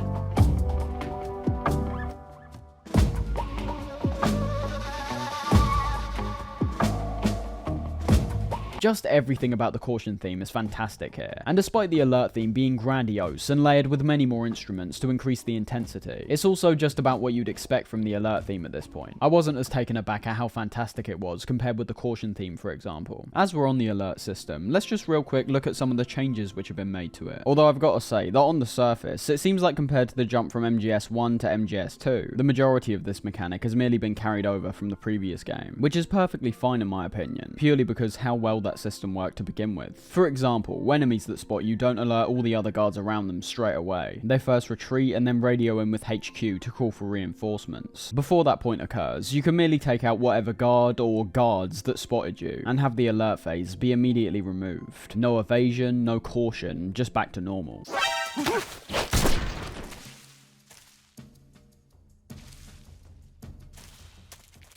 We do eventually find that, ironically, despite predominantly being a series that thrived off interiors as opposed to exteriors, the tactics they employ during the outdoor fights, which work really effectively in terms of both gameplay and immersion, somewhat crumble when it comes to the interiors. The progression isn't as strong as MGS2's, unfortunately. The reinforcements that get called in aren't like the strike team. They don't have more intense weaponry, but merely introduce a few guards which carry shields. And in terms of those interiors I was talking about, their tactics don't particularly change whatsoever, leading to the encounters within these paling in comparison to MGS 1 and 2. You'll eventually see in my gameplay later on that a certain indoor area in particular was pretty much able to be completely tanked by me, without much thought going into my actions. Compared to outdoors, the indoor encounters are quite lackluster overall. All in all, however, there's not much else to really say about the alert system. It's presented in a way that we're ultimately familiar with, and while retaining some of the core evolutions to the system from MGS2, doesn't particularly innovate any further upon that foundation. What we do for the opening part of the Snake Eater operation is almost identical to the start of the Virtuous mission, going through the exact same areas like the bridge and eventually the factory, with of course the added difference of it being nighttime. I do also like the fact we've had our weapon completely removed. It makes getting through the areas considerably more tough compared to before when we had our tranquilizer. The reuse of the areas now becomes a more obvious test of our abilities, making us go through what are essentially the exact same threats from before, while removing some of our most vital equipment. What you'll end up utilizing, however, if you attempt to take out some of the guards during this section, is the brand new CQC abilities, which many people have praised over the years, but I've always been somewhat contentious about. I think it's yet another element where I've had to manage my expectations, because the way some people describe CQC as this huge innovation from the 3-hit combos from before is just not true in my eyes. CQC encompasses a few things here, some we're familiar with, some which are new, and it's all based around melee combat of course. Going up behind a guard and pressing circle while the analog stick is pushed in whatever direction results in the guard getting flung to the ground, as has always been the case. Tapping the circle button 3 times performs a 3-punch combo. Once again, as expected, although I've always thought the combo was considerably less stylish compared to both MGS 1 and 2. A strange change to make for MGS 3 specifically, because of how over the top a lot of other elements are. Where things start to differ slightly is when it comes to the grab and choke this time round, where grabbing an enemy gives us the ability to use them as a human shield. We're also able to press down the left analog stick to interrogate the guards now. Speak. Immersive on its own, but also presenting some genuinely useful tips at points, like being made aware of a hornet's nest in the surrounding area, or being told that food items like rations don't go bad. Things the player could obviously discover for themselves, but ultimately, if a mechanic's main function is predominantly to be an immersive feature, even small tips like this make it feel worthwhile in a gameplay sense as well. And finally, while holding an enemy, we're also able to slit their throats this time as well. A more graphic version of the neck break essentially. So yeah, that's all there really is to CQC, a slight elaboration to the hand-to-hand combat that we've previously seen, though while working well contextually with MGS3's story, with the importance of CQC in terms of the boss and Snake's relationship. Mechanically, it's not all that different to what we've already seen. The new additions are welcome of course, but I can't deny, the stylistic drawbacks of things like the 3-punch combo have always been questionable to me. There was something about MGS 1 and 2 that felt so satisfying when pulling off a combo, primarily for me because of the animations, and how both you and the enemy are wildly flung around during it. Then looking at MGS3, Snake for some reason punches and kicks like he's an old man, or wearing really tight jeans or something. And that's not just how the CQC looks either. There's a distinct difference between the fluid CQC combat we see in cutscenes, and the slow, almost robotic movement we see when punching in-game. Nothing bad overall, but nothing I would highly praise either. Reaching the factory, we find that this Adam we're supposed to meet up with is nowhere to be seen. That's until we get another shock to the system when being surprised by a giant spotlight, which emanates from a motorcycle. Sorry I'm late. Cut the engine. They'll hear us. Are you the agent they sent? Are you Adam? I thought you were supposed to be a man. Adam couldn't make it. This not being Adam, but a woman who's serving as his stand-in. I think this cutscene in particular showcases why I used to have such a hard time when starting MGS3 in the past, as there's a noticeable and obviously intentional repetition we see here, in terms of gameplay and cutscenes. We've experienced backtracking before, and a one-for-one recreation of Shadow Moses in the plant section, but MGS3 has us explore a few areas in the Virtuous mission, before culminating in a combat sequence in the factory with Ocelot. And upon going into Operation Snake Eater, we explore the exact same areas we've been through already, culminating in a combat sequence in the factory again, with who we'll discover is this woman called Eva, even taking out the guards in a way that's presented near identically to how Ocelot took the guards out before. Ah!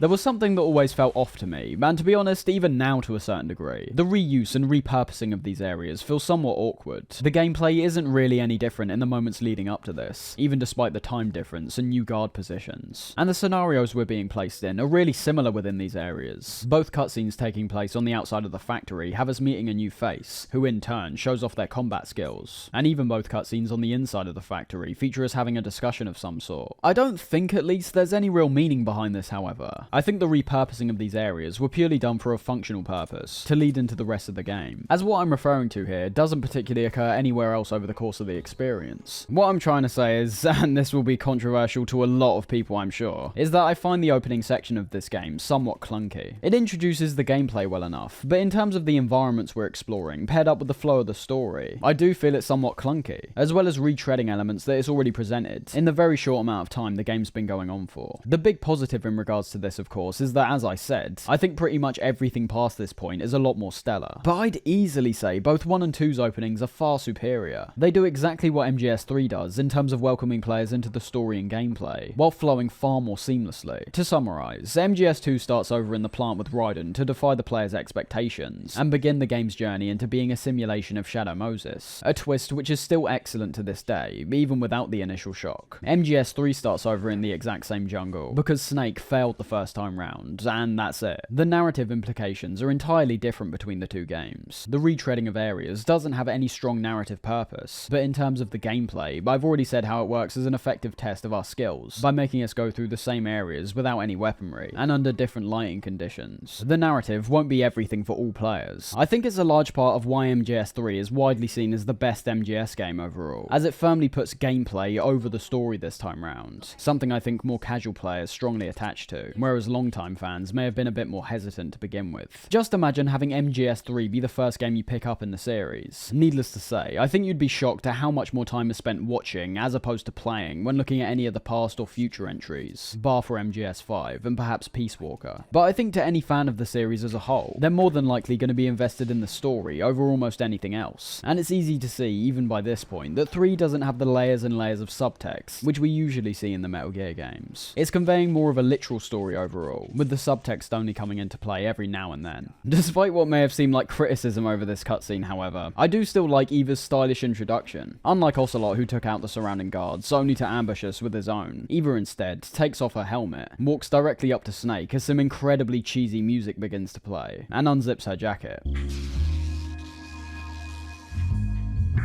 This is around the point in the series where complaints of over-sexualization really start to come into play, and you can't deny, those views definitely aren't unfounded. We mentioned this idea way back in MGS1 when talking about Meryl, but at least in that case, there was a gameplay function attached to it. As dumb as it might sound, her backside and her walk were the only identifying characteristics we had to figure out which guard she was disguised as in a later point in the game. Eva, on the other hand, is just blatantly shoving tits in the player's face, which might not be an issue for everyone, but should be acknowledged as an issue for certain players. It should be noted at this point, however, that Eva's sexual nature is somewhat integral to a couple key plot points later on, so I don't think it's fair saying it's completely unnecessary. What I could see as unnecessary, however, but the close-up shots were occasionally given by pressing R1. You could try and argue that this is what Snake's personally looking at, but let's be honest, it's just a dumb inclusion that puts Eva's rack front and center. I'd say overall, the biggest issue with this kind of stuff in Metal Gear is how it's portrayed, not what's being portrayed. As I said, Eva's flirtatious nature is a key part to her character, but you don't particularly need to shove it in the player's face to the degree that we see here. Getting a close-up shot compared to a zoomed-out one doesn't develop anything else about her character that we don't already know. Someone named Octavius Rex on the Metal Gear forums made a pretty apt comparison, which I think explains why some people have an issue with how certain characters, namely women, are sometimes over-sexualized in the series. They use The Witcher 3 as an example, which, as they say, can at times be a very sexual game. Yet, they also attempt to be mature in terms of how they convey those scenes as well. That's the difference between a game like Witcher 3 and MGS3. The Witcher features far more graphic scenes compared to anything in the Metal Gear series, but despite Metal Gear oftentimes having an even more serious tone than a game like The Witcher, anything sexual related does seem to always be treated like a teenager's all of a sudden taken over control. I will say at the very least, it makes a lot more sense in MGS3, so much to the point where despite some of the over-the-top zoom-ins, it largely fits with the tone of the experience, and ends up making sense in terms of putting us in the shoes of Snake when interacting with Eva. Not all will agree, but that's just my personal view. Later on, however, I don't think I'd be as quick to say that it's all that necessary, but we'll get onto those instances when we're there. Still focusing on Eva's introduction, it is pretty hilarious all round. So far, we've been dealing with a guy who meows like a cat, a group of freaks, and a guy who appears to have electricity running through his body. To have all of that diffused and contrasted with a woman who almost instantly starts coming onto Snake is sort of right in line with what we've started to expect from this game in all honesty. It's ridiculous, hilarious, and fits the tone and story of the game well. The talk they have after their meeting highlights both Snake's doubts about trusting Eva, as well as the obvious parallels between all three of their names: Adam, Eva, and Snake, all referring to the Adam and Eve stories in the book of Genesis. What happened to Adam?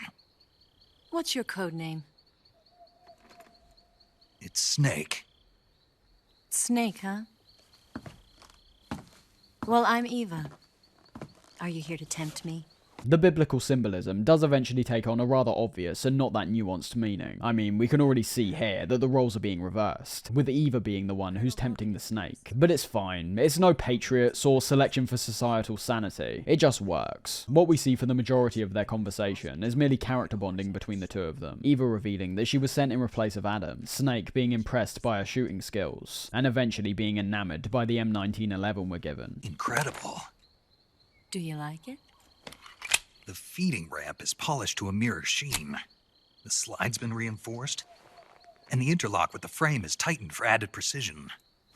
The sight system is original too. The rest is merely an elaboration on how we'll make our way to Sokolov, with me once again being pretty taken aback by just how much of the dialogue here is based on establishing characters' goals, and being used as a tool to establish tone more than anything else. Not every single line in MGS2 was written to be pondered over. We've managed to avoid drowning. But there was a substantial amount of dialogue in that game, which revealed numerous different meanings under close analysis. I wouldn't call the dialogue in MGS3 padding, although I think there's a large amount of non-optional dialogue that could be refined or cut from the game entirely. It's just going for something different, as we've already established. Just look to the extensive accounting of the M1911's features by Snake. Almost completely unnecessary, but shows Snake's passion towards the craftsmanship of weaponry, a kind of joy that Solid Snake never even remotely reaches for the whole time we've known him. Snake's also given back his tranquilizer, as well as a disguise which we'll need to use later on, being told by Eva to get some rest. Although not everything is as it seems. Despite being hesitant, Snake ultimately gets some sleep, with the camera panning outside, to show Eva communicating with assumedly an unknown outside force, potentially being more double-crossing than we might have expected.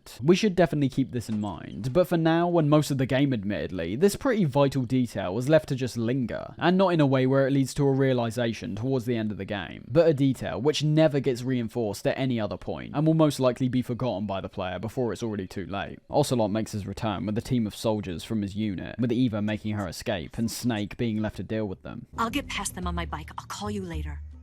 Okay, I'll keep them busy. Huh?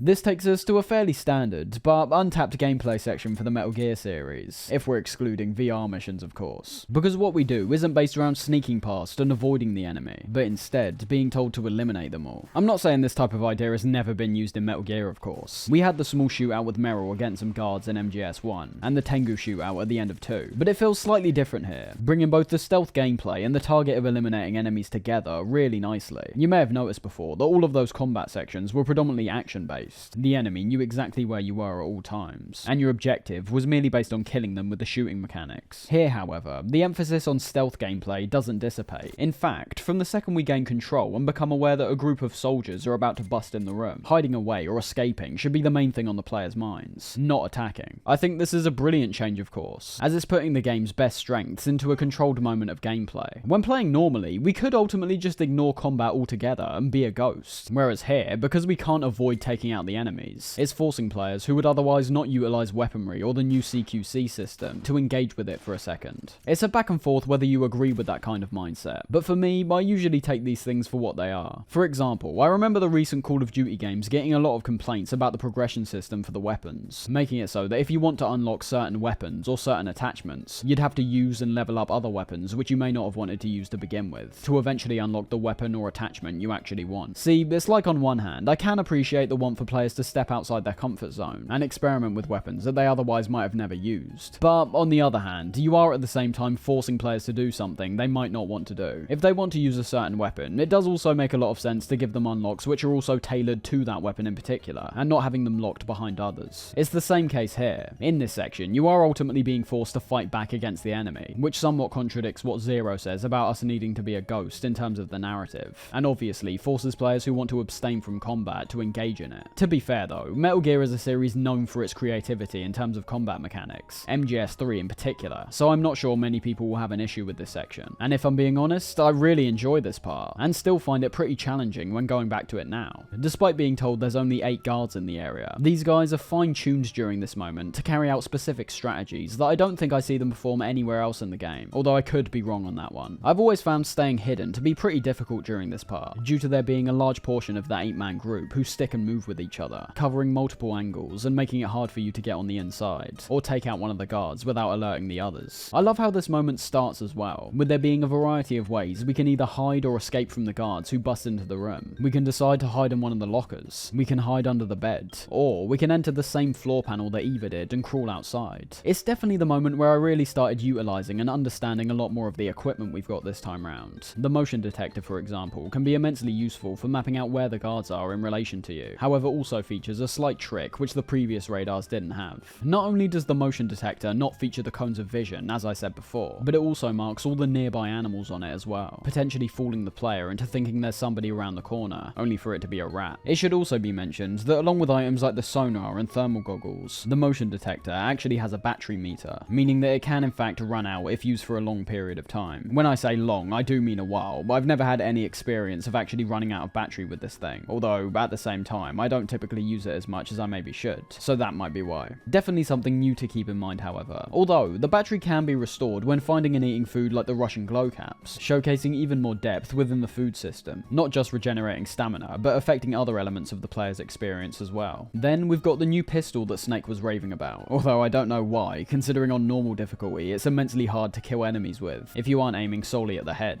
Headshots are still a one-shot kill, but it appears that everything below that now has a lot more resistance, at least for the M1911. From what Zero mentioned at the start of the game, and as you would have seen for yourself, the silencers are no longer permanent. Instead, they degrade the more you shoot them. This puts more weight on all your shots this time round. You aren't just wanting to be more accurate to save your ammo, but perhaps more importantly, so that you don't waste your suppressors. I wouldn't say they're handed out all that sparingly, but at the same time, you will be able to find a fair few if you're exploring these levels to a good degree, so the risk of potentially having no suppressor doesn't entirely disappear, but it can be lessened to a good extent the further you get into the game. As you can see in some of the footage, combat isn't all that different from what we already saw in MGS2. We always aim down the iron sights of the pistol now, obviously due to the lack of a laser sight, but the way we aim for the majority of other weapons is fairly in line with the previous game. Shooting is pretty similar as well. I didn't notice any substantial changes in regards to weapon accuracy, recoil, or anything like that. One thing that I will say was showcased a bit more for me in this game was the damage effects on enemies. These obviously existed in MGS2, as we saw when looking at the interrogations, and how you could wound different parts of the body to get them to hand over their equipment. Just like in that game's case, where the enemy would hop on one leg or hold their arm in pain, we can witness guards shooting machine guns with one arm, or pulling out their sidearm depending on what arm's been damaged. As you could expect, this applies to the legs as well of course, with shooting them affecting their movement and making them limp around. Great details which deepen the combat, and truly show how targeting certain limbs is a viable option during encounters, presenting even more strategy, perhaps wounding certain enemies, moving on to others, and then coming back to finish up the wounded ones. Outside of that though, the combat isn't much different to what we experienced before, which is fine. I think MGS2 shooting mechanics were already spot on, so seeing them return here was no issue for me at all. Shooting still feels satisfying, guns still look detailed, and feel punchy, both from their animations and sound effects. And third-person combat is becoming less and less of a viable option, but hey, what can you do? One thing I do just want to mention right now, as it plays into the idea of different camera angles, is an aspect which could make or break MGS3 for some people, depending on what version you're playing on. You may have already seen me switching back and forth between it so far, but what I'm talking about is the camera system, the one which was in the original game being the same kind of top-down view that we're familiar with, and the one which was introduced in Subsistence being what I'd call a true third-person camera. This is what I was referring to earlier about this game lacking somewhat of a style compared to the previous two games, as by introducing this new camera angle, you now have control over where you're looking, in turn removing a lot of those smooth tracking shots and zooms, which looked really nice before. That's just the style however. Functionally, I can't ever imagine playing MGS MGS3 any other way than from this perspective. For a game that features so many little details, snakes slithering on the floor, guards who can spot you from a greater distance away, I'm sorry to say, the original camera angle just doesn't work that well for this game. I still appreciate the option to switch between the both of them by pressing the right analog stick, but in most instances, you'll find that despite lacking the style of the top-down angles, the third-person camera is absolutely the way to go. It lets us observe our surroundings more closely, drawing us into the immersive atmosphere even more. And let's not forget, being an innovation for the series, which would ultimately stick for most of the future entries too. Again, it's mainly because we're working with exteriors instead of interiors. Introducing this type of camera to MGS2, for example, will most likely feel like it's only removing style. It would feel unnecessary, and perhaps only increase the feeling of claustrophobia to a certain degree. So all in all, the third-person camera system is very welcome here, and at this point, I really don't think I could ever play without it. Once we deal with all the guards in the area, we get a cutscene revealing that Ocelot has captured Eva. Snake, yet again, proving his seniority over Ocelot by analysing his behaviour, as well as his brand new revolver.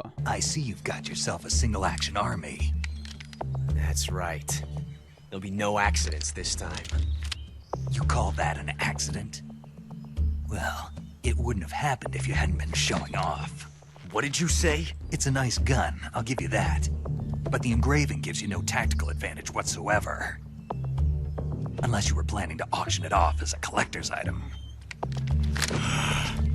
A good set piece, just like has been the case for most of the cutscenes so far. I especially enjoy Snake's mocking attitude during this scene, on top of Eva insanely doing a backflip off Ocelot's face with her bike. There's also the fact that Snake literally stops Eva from killing Ocelot towards the end. The line she says about regretting stopping her, obviously being a nod to fans of the series, who already know the maniacal mastermind Ocelot will eventually become. Don't! Why? He's still young. You'll regret stopping me. Continuing forward, we enter what appears to be another swamp-type area. However, unlike the one before, which had the quicksand-like mud, here we're presented with a wide river to explore, the only catch being that it's filled with alligators. The environment is once again the main threat here, but I'd say the thing I found most impressive when looking back at this area again is just the wildlife, observing things like the frogs within the river, or any number of animals which crawl along the floor. You'll notice they don't have the same patrol routes as the guards AI. Obviously, that's because the guards lead into other elements like the stealth gameplay, which doesn't particularly factor into the animals here. But I think it's still mighty impressive to just watch some of the animals and see what they do, as their movements are noticeably more randomized. You don't typically witness them just going around in circles or acting robotically to any degree basically, which is great. I'm not saying it's anywhere on the level of a game like Red Dead 2 of course. You're not going to be witnessing birds swooping down and picking at the scorpions which are on the floor. But the AI does quite enough to feel well and truly alive in this game. The jungle really feels like it has a functioning ecosystem to it, which is why it's not just the behaviour of the wildlife that matters, but also the wide variety of wildlife we can witness when looking out for them. The atmosphere of this section is just fantastic to me as well, primarily because of the rain which gets introduced here. Sounding great, but while not being on the level of MGS2's rain visually, still looks great, this time going for a more subtle approach in terms of the rain itself, but featuring nice details like being able to see the rain land onto the water and create a ripple on the surface. One action that's pretty essential in this area is the swimming, being reworked from MGS2 by having the swimming only take place from a first-person perspective. And although it might work better in a functional sense, as the first-person view definitely gives us a clearer view compared to what a third-person angle would be like, considering how much more obscured the water is in this game. It's never felt as satisfying to me. There was a momentum to MGS2 swimming which I really enjoyed. That doesn't feel as present here. I'd definitely say MGS3 swimming is easier to control, something that's even more important, considering we end up swimming a tad more often compared to MGS2. But I also find it to be slightly less satisfying functionally. But it serves its purpose at the end of the day, and isn't used all that often anyways, so it's not a huge complaint. This river section is great, and makes me realise that every area in this game appears to have been even more thought out compared to what we've seen before. This game predominantly works with rules, not exceptions. So in the case of this area, where we can find numerous ways to reach the forward exit, perhaps deciding to swim forwards, maybe climbing up a tree and shimmying across some ropes to gain the special croc cap item, and then reach the exit. This is how the game's been designed as a whole. The only exceptions this time round are the areas which don't actively give the player this kind of freedom. That's something which is shown to an even greater degree in the following area, being a small base with numerous guards patrolling it. As I said before when talking about the factory, these are the types of areas that are entirely optional. The actual path forward can be obtained fairly easily by just running or crawling around the perimeter. The base in the middle, however, and this goes for all these types of small bases throughout the game, are almost all equivalent to the tanker's tech demo feeling, where players are given the best chance to experiment with some of the new mechanics here. They do obviously hold some pretty useful resources too if you explore these areas to their max potential. In this area, for example, we can find a suppressor for our pistol and one of the frogs inside the main building, and then if we journey a bit further out, we can eventually find an AK-47 inside of a little storage hut. All in all, it's a great chance to test out some of the gear you may be unfamiliar with the added bonus that these areas are still pretty intricately designed, despite being totally optional. The area surrounding the main building featuring well implemented verticality, with how we can proceed on the ground level, climb up a ladder to reach the roof of the building, or sneak underground. All three of these approaches featuring items that might be useful to your mission. And something else which is immensely impressive with this area is the knock-on effect we can create depending on what actions we take here, and more specifically, what things we choose to destroy. Now, this is something which doesn't apply as much across the board, but is still fantastic to witness, and is where the interrogation part of the CQC can actually be useful. You'll see there's a hind which is lying around the area, as well as a provision storehouse which may initially only seem like it contains food inside for you, when in actuality, the provisions are treated a lot more realistically than you may expect. The knock-on effect comes about when destroying both of these things, although obviously, the effect isn't immediately present. Destroying the hind ends up in a section later on being made more or less threatening, depending on how you look at it, due to the destruction of the hind being remembered, and having it never show up. And in the case of the provision shack, I wouldn't say this is particularly useful to our progression, but showcases the return of Kojima's minute attention to detail, which is astounding to witness regardless. Destroying this shack, leaving, and then returning to the area, you'll notice the guards are now clearly hungry, in which you can do things like use their rumbling bellies to identify their locations using solely sound, or even better, throw out some spoiled or poisoned food and watch them die. I mean, just amazing. And it's a detail that's not just limited to this singular area either, but all the guards in this section as a whole. So although the provision shack is found in the Bolshaya Pass base, it actually affects the Bolshaya area overall. I wouldn't say it's the best example to begin with, but the mechanic does present itself a few more times throughout the game, to similar and sometimes even greater effect. The provision shack isn't the only thing we can destroy to screw over the guards, however, as we're also able to destroy their armories, resulting in the enemies having considerably less ammo, making the alert phases quite a bit easier due to their lack of firepower. Brilliant details all round, which as I said, may not be the most practical thing in the world if you're trying to go full stealth mode, as destroying one of the provision or armory shacks alone will end up drawing more attention to you and giving you a harder time than just ignoring them. But I find these similar almost to an Easter egg. They're so out of the way to the point where if you aren't paying close attention to what the guards are saying while interrogating them, you'll most likely never find a reason for yourself to blow up these storehouses. At the same time though, once you're aware of the effects which come from destroying these, there's a high chance that you'll be more inclined to test out for yourself, fitting in line with this base's whole concept of experimentation. Just like the base, or say the melting ice cubes from MGS2, it's not essential whatsoever. Some may even say it's a waste of time, but it's a very Kojima element of the game, which is cleverly implemented and fun to experience. Moving on from the base, we arrive at a crevice, re-encountering Ocelot, who shows off his new revolvers by impressively twirling them around, before taking us into a boss fight against him. As is the case for the first boss fights in all the MGS games so far, Ocelot's fight feels more like an introduction to the idea of boss fights in general, not featuring any outlandish or unique mechanics particularly, but just being a straight up shootout. And while I do think it's better compared to the Ocelot encounter we saw in MGS1, I would say the Olga fight still triumphs over this one, which I think mainly has to do with the interactive elements we saw there, which have been toned down here. Don't get me wrong, it's not a bad fight whatsoever, but it's also nothing we haven't seen before. Even looking at the gameplay, you can see how it's near identical to the Olga boss fight, with Ocelot's whole routine being a case of hiding behind cover, popping out to shoot, and then repeating. I should add, the music is fantastic during this fight, but if I'm being honest, I wouldn't say it's all that fitting. Just comparing this boss music to the boss music from MGS 1 and 2 shows a distinct difference, with this track being noticeably smoother, and lacking the intensity of the first two games.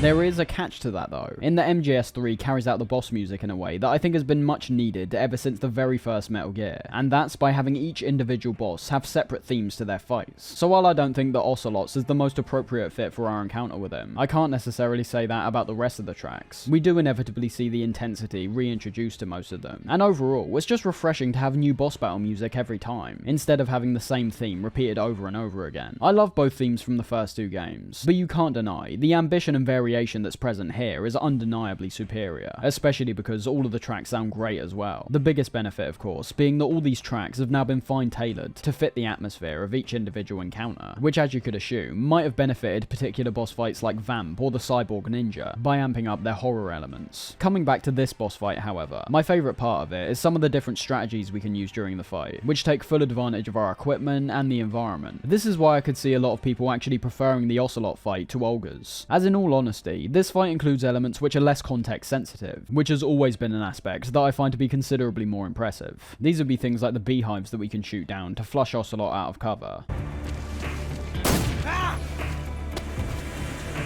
or the snakes we can tranquilize and fling across the arena to distract him. Both elements of the game which we've already seen, now being implemented into a more linear encounter. I think that is brilliant. Same goes for some of the more fine-tailored mechanics in this fight. For example, due to Ocelot occasionally needing to reload his revolvers, we can use grenades to yet again get off some damage. And what's even more wild are some of the details which can only be noticed when playing through for a second time on the same save file, as by using the SAA weapon, which can only be acquired much later into the game, and twirling it round, Ocelot will try prove his superior showmanship and leave himself open for an attack. So overall, I'd still say it's a fight that doesn't really bring anything new to the table in terms of boss fights, but it's still undeniably satisfying. I think the arena concept of the segmented ravine is great. The interactive elements around the environment are creative, and although I don't find they do that much, the additional threat of the Ocelot unit behind you that occasionally starts firing introduces another factor that we need to be aware of. As the boss fight's finishing up, the entire area begins to be swarmed by hornets, presumably coming from the same guy we saw shooting them out of his arms earlier. And although we don't actually see him here, we do get some surprisingly graphic visuals in relation to the guards, seeing the hornets' stings make their faces puff up, and having the hornets themselves burrowing in and crawling out of their bodies.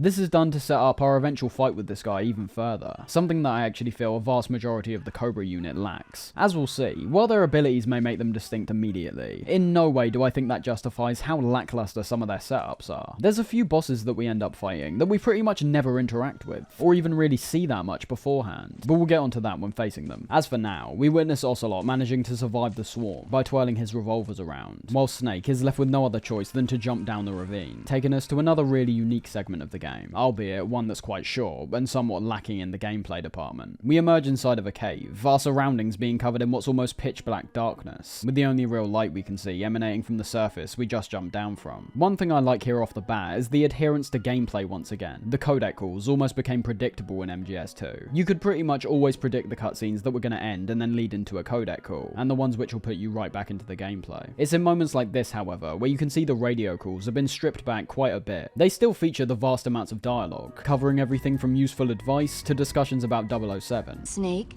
have you seen 007 from Russia with Love?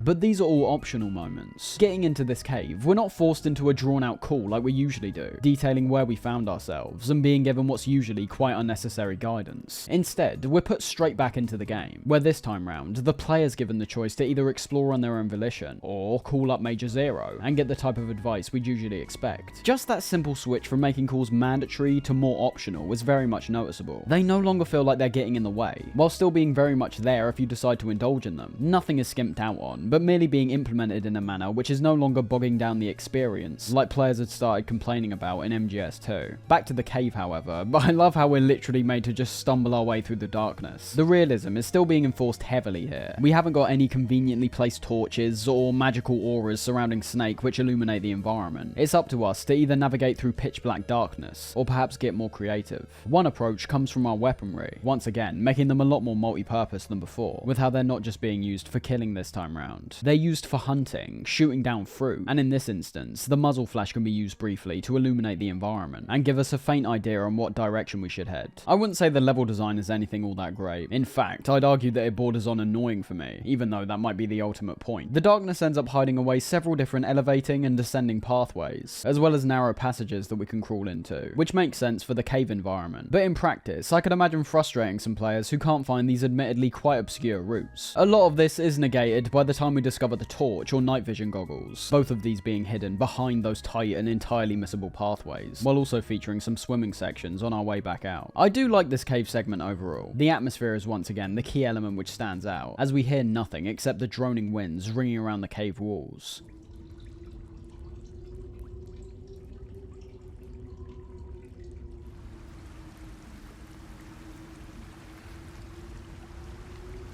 And there's even another small but great detail which you'll notice as you make your way through the cave. And that's how Snake's eyes actively start adapting to the darkness, with the scene eventually brightening up to the point where you may not even feel the need to use items like the torch anymore. One thing I will say this area exposes, however, is the slight clunkiness that I've always felt with the movement in this game. For the most part, it's absolutely fine. The movement remains pretty much unchanged from MGS2. But there are some scenarios we're put in which just reveal what I describe as a strange suddenness to some of Snake's actions, as well as just some straight up jank. I've already mentioned how I don't like the new 3-hit combo, due to it not being anywhere near as stylish compared to the previous two games. But that's at least acceptable to a certain degree. What I really hate are animations like when Snake runs up hills, or any incline for that matter. I've always felt the animation for Snake stepping up the steeper terrain just looks ridiculous. Just like his 3-hit combo, he looks more like an old man during these moments. Not everyone will agree, I'm sure, but it's always something that's bugged me personally. I imagine it might actually have something to do with MGS4, to be honest,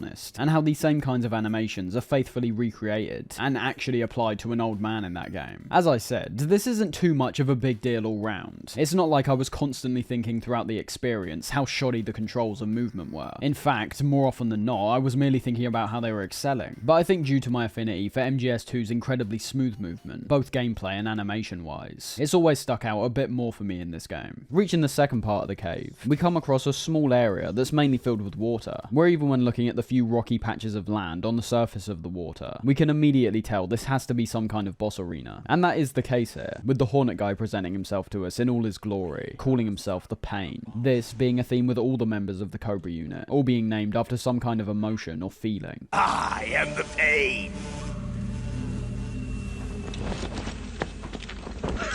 We get thrown straight into a fight against him almost immediately after meeting him, and I'd say he lives up to his wacky appearance in every way. During the cutscene, he's erratically jumping around and doing backflips, and even when getting into the game, we see him continually standing still and moving his arms, like he's composing some kind of symphony. This guy's a definite weirdo, but unfortunately I'd say he's got one of the most forgettable fights in the entire game, and that's primarily due to how easy he is to kill, as well as not featuring any kinds of creative tactics that we can implement, which the majority of other bosses do actually have. It's a big shame, because I think many elements of his character are great. His design is great, with his balaclava and distinct yellow jacket. The Hornets are unsettling, but when going up against him, I only really come away with issues. First would be the attacks. They aren't all that varied, and don't particularly use his abilities to their max potential. The few attacks he has are spread across a swarm of Hornets which get thrown towards you, as could be expected. Then a few homing Hornets, which are able to severely injure you, and require you to cure your wounds. But the final one is just a really standard grenade attack, where the Hornets will transport a grenade to your location. Even then, a lot of these attacks can be really easily avoided due to the water we're surrounded by. If there's a swarm coming towards us, jump into the water and we'll be fine. Same goes for the homing ones, and same goes for the grenade ones. This leads the fight to be incredibly easy. The Hornet armor which he frequently applies to himself not putting up much resistance either, although looking very freaky admittedly. I just found this fight to be bland over anything else, both in terms of the strategies we've got to employ, and the ones that he's got. You can do things like make your way to the other side of the arena, but there's really no need to. Remember that I'm playing on normal difficulty, a setting which I personally consider to be the baseline difficulty for the majority of games I play, unless being explicitly told that another setting is what the developers define as the true experience. And although I never found myself to feel invincible, I definitely thought Snake in this game was considerably more tanky. The amount of damage I found myself taking was levels above anything from the previous games, and while it doesn't destroy the experience as a whole, I can't deny that it dampens the effect of the stealth gameplay to a certain degree, and definitely gets in the way of boss fights like this. Why would I bother making my way around the arena when I could just stay on the same platform the entire time, tank all the damage that's coming towards me, and even just avoid his attacks by jumping in the water and getting right back up, all while the pain's standing right in front of me? What doesn't help is certain weapons that just decimate things like his armor. The M37 shotgun, for example, which we can find in the cave beforehand, blowing his armor totally off within a few shots, where you can then just destroy him with one of your automatic weapons.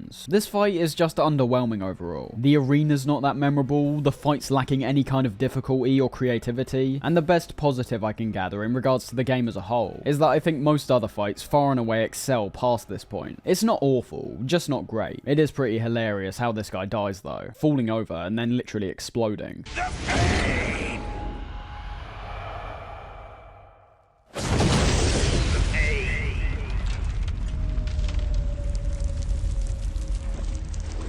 Moving past the pain, we're also taken to the end of the cave section, finding a way back to the outside world, with some really nice navigational moments being achieved with these tight rocky patches of land, which could send you falling into an abyss below if you aren't being careful. One thing I want to merely remind you at this point is once again how different the experience is compared to what Metal Gear usually does. Including the boss fight, it will take players around 10 to 15 minutes to get through the caves, where during this period of time you aren't made to think about stealth gameplay whatsoever, but instead things like survival and navigation, which I like a lot. These kinds of threats essentially continue when getting on the outside, as we're made to wade through some swampy water, while avoiding the spotlights from these new flying enemy types. It's rather simplistic, and is mainly based around timing instead of where we're actually positioned, but it's still quite intense from the immensely slow pace Snake moves at, while also being paired up with the fairly ominous UFO type sound from the guys on the platforms.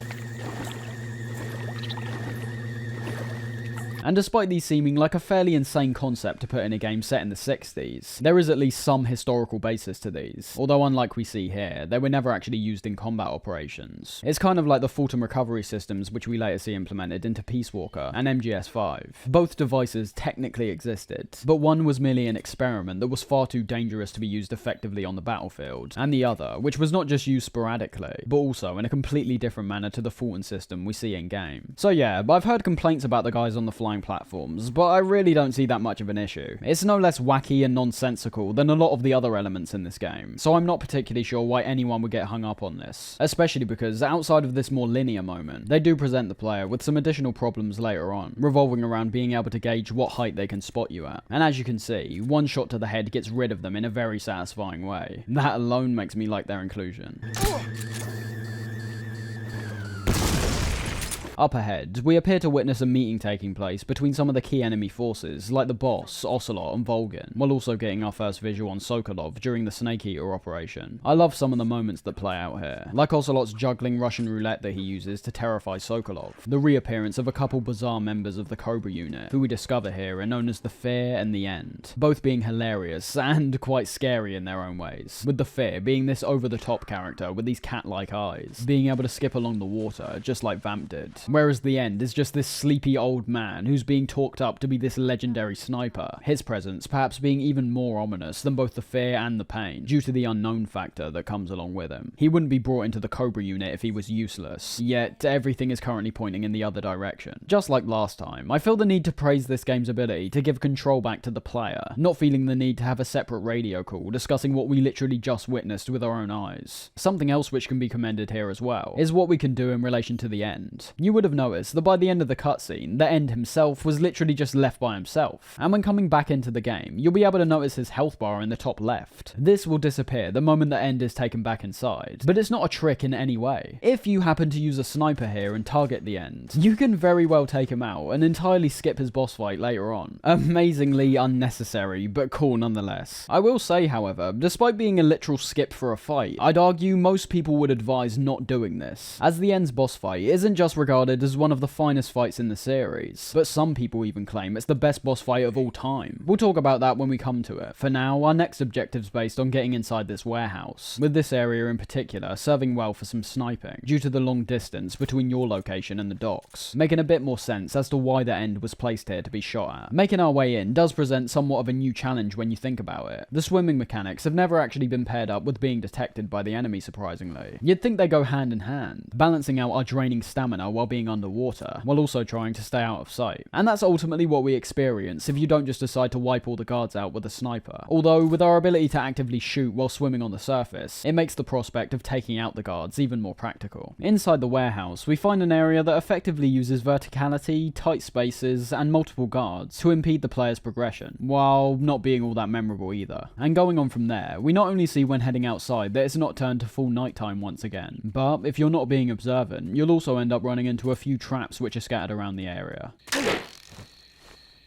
This is cleverly setting the player up for their eventual boss fight with the Fear way in advance, which, as we'll find, ends up taking place in the exact same area, with him using these same kinds of tactics to try and best us. It's nothing too punishing, to be honest, but still, we're seeing the idea of paying attention to our surroundings be reinforced even further. It started with merely the excellent visuals and atmosphere, something which a subset of players may have ultimately ignored in favour of just getting on with the game. Implementing environmental threats, however, as has been done a few times by this point, makes it even harder for the player to not take in the developer's fine work in relation to a number of levels, purely because it's making the player pay more attention to things they may have otherwise ignored, and thus potentially giving them a new appreciation on what they're actually experiencing, observing, and playing. We finally reach our goal past this point, coming to the outside walls of the Granini Gorky lab, an area where we'll finally be able to utilise the disguise which was given to us by Eva. There's a few ways we can make our way inside, which is always a positive, but on the inside, I do have to say that I find the stealth gameplay in these more enclosed areas just as satisfying as it's always been. The increased sightlines and lack of cones of vision might seem like it'd make close quarter encounters a bit of a pain, and I've got the feeling that due to the disguise we're able to use during two of the most notable indoor sections, the developers were perhaps slightly concerned as well. But although I would have liked to actually experience the stealth gameplay on the inside of the research lab, you're basically invisible to anyone except the other scientists. The gameplay on the outside is still great. I found myself using the prone far more often than I ever had during MGS3, and I think that's a genuinely good thing. For me, crawling along the floor has always been something that has to be pulled off effectively, in terms of both gameplay and, more specifically, the difficulty that's presented from stealth. It's undeniably a far more immersive feeling to me to be crawling on the ground, amongst the underbrush and under vehicles, compared to just running around all the time. On one hand, it puts you more into the mind of Snake. The way he's described, and the way he acts during cutscenes, is appropriately matching up with the actions we're taking while playing as well, making his character feel even more convincing as a whole. But, on the other hand, it's genuinely slowing the player down, and more than likely making them be more analytical about their situation, which is something that I can definitely say is almost essential during MGS3, but nowhere near as much in the previous games. For example, by the time we reach MGS5, Snake has been made so capable in combat to where you literally can enter encounters with no stealth whatsoever, and still survive just fine. Crawling is in that game as well. It's just lacking in the gameplay and immersion department, because we really don't have to use it there. Stealth in that case becomes a choice, so in turn, I'm less likely to indulge in it because I know there's a far quicker and easier approach that will take so much less time. The same rule kind of applies to 1 and 2, but less in relation to the combat department, as I'd say the damage output from enemies is even more relentless compared to 3. But in their cases, the crawling was lacking due to the tight environments, which feature numerous crates, corners, and boxes, making the prone feel quite unnecessary for a large amount of the experience, which obviously leads into the immersive and gameplay elements once again. Because in those instances, we're not being punished for loudly running behind enemies which should realistically hear us. Our actions end up appearing different to how the characters are described during cutscenes, and the player's also made to feel the crawlings more or less useless, because they can run around and avoid the enemy's cones of vision, and be just as fine, and even faster. The first of those hurting immersion, the second of which hurting the prone mechanic itself. These aren't huge issues in any of the games I just mentioned in my opinion, but what I'm merely trying to say is the prone arguably reaches its peak in MGS3. It wonderfully grounds us in the scene, makes us feel and genuinely act more tactically. You reintroduce the cones, you start being able to gauge things over time, like how far away enemies can see and hear you from, when you can run, and when you have to start crawling. Just another example of how the removal of the cones of vision is a net positive overall. It worked for the first 2 games because of their presentation, but I'm ultimately glad to say that along with the visual switch up, which made the radar less necessary overall, they never end up returning to the radar system. Anyways, getting inside the building, it's vital you put on the disguise immediately, as to not get spotted by any of the guards in the upcoming areas. And while I don't mind this section really, it's just kind of nothingy. I like the concept of of dressing up in disguise, and being able to run directly in front of guards that would otherwise launch into a full alert. But that feeling can dissipate quite quickly, and ultimately, what we're left with is a section where, just as I said a second ago, you're almost invisible to all the guards which are scattered around. It's a satisfying concept to begin with, but doesn't present the most satisfying gameplay in my opinion. We are able to find some fantastic gear inside this place though, one of my favourites being the cigarette spray, where you're able to wander up to guards while seemingly only having a cigarette in your mouth, before pressing square and knocking them out. Huh?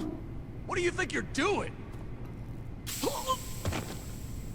Our goal's down in the basement, which is where the scientists can be found, being the only ones who'll notice you're in disguise. And although they can present some issues, they're also not anything to worry that much about either. As long as you stay out their way, you'll be fine. It's when we eventually find the character Granin, where we're told that Sokolov has now been moved out of the Granini Gorky labs. A small Easter egg we can spot being the statue of the mech, coming from a game Kojima helped produce, that being Zone of the Enders, which released in the same year as MGS2. Granin's a strange, but good character that we only end up meeting here, who despite appearing to be in charge of this facility and speaking Russian, seems to have no interest in sounding the alarms or retaliating against Snake. I am Alexander Leonovich Granin.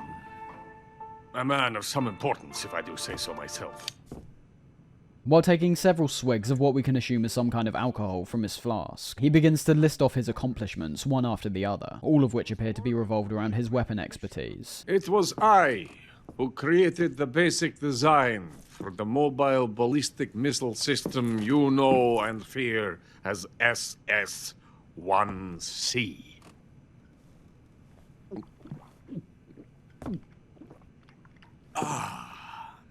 You're crocked, aren't you? We get somewhat of a huge revelation in terms of the series at large, where Granin describes his frustration around Sokolov, with all of his research around the next weapon he was planning to produce for the Soviets coming to nothing, assumedly due to Sokolov being seen as the superior weapons expert, going with his ideas instead of Granin's. They may have actually been wrong for this, however, as the weapon we hear him describe, the one which he intends to make, as well as the sketches he presents in front of us, being chronologically the very first mention of Metal Gear in the entire franchise. A bipedal tank? Yes, a walking tank. A robot. This guy built the foundations of what people in the future will describe as one of the most catastrophic weapons to ever be created. But obviously due to the Soviets and Volgin pursuing the Shagohod instead, it seems to Granin that his bipedal tank idea would never come to fruition. This technology will be the missing link between infantry and artillery. A kind of Metal Gear, if you will. And this magnificent Metal Gear will mark a revolutionary step forward in weapons development. Metal Gear? Yet another Easter egg is thrown in directly after this, where pressing R1 gives us a close-up on two statues of Metal Gear's Ray and Rex, where once again, I don't imagine this is supposed to be taken as anything else except a nod to the past games. I think it'd be fairly insane to assume Granin had designed both of these Metal Gears several decades before they were created. The technology used in their development probably didn't even exist back then. Granin explains how he's deciding to send his Metal Gear documents over to one of his friends in the US. The close-up we get on the picture of him and his friend, making it very clear this guy is more likely than not the father of Otacon, being near identical in appearance. Aside from Granin just complaining about the Soviets' ignorance to not pursue his Metal Gear idea, we also hear him mention something called the Philosopher's Legacy. My project has been terminated. The Philosopher's Legacy has been handed over to him. What the hell are you talking about? Very quickly after, he briefly explains the concept of the philosophers and their legacy. It becomes clear that whatever organization this is, it appears to be the earliest incarnation of the Patriots we've seen as of yet. The way they're described seems to fit in line with how we perceive the Patriots in MGS2, an organization that aims to have control over all else, with Volgin throwing a spanner in the works by stealing their funds from them, due to his father being in charge of their money laundering activities. Granin tells us that Sokolov, as well as the Shagohod, can be found inside Groznygrad, helping us out by telling Snake how to get there, and then promptly giving us back control. A strangely pertinent talk with a drunk who we never converse with again. To capitalism! So, we need to head back to the warehouse. However, on our way there, we run into a pit stop in the form of the Fear, catching Snake off guard and hitting him with an arrow. I am the Fear.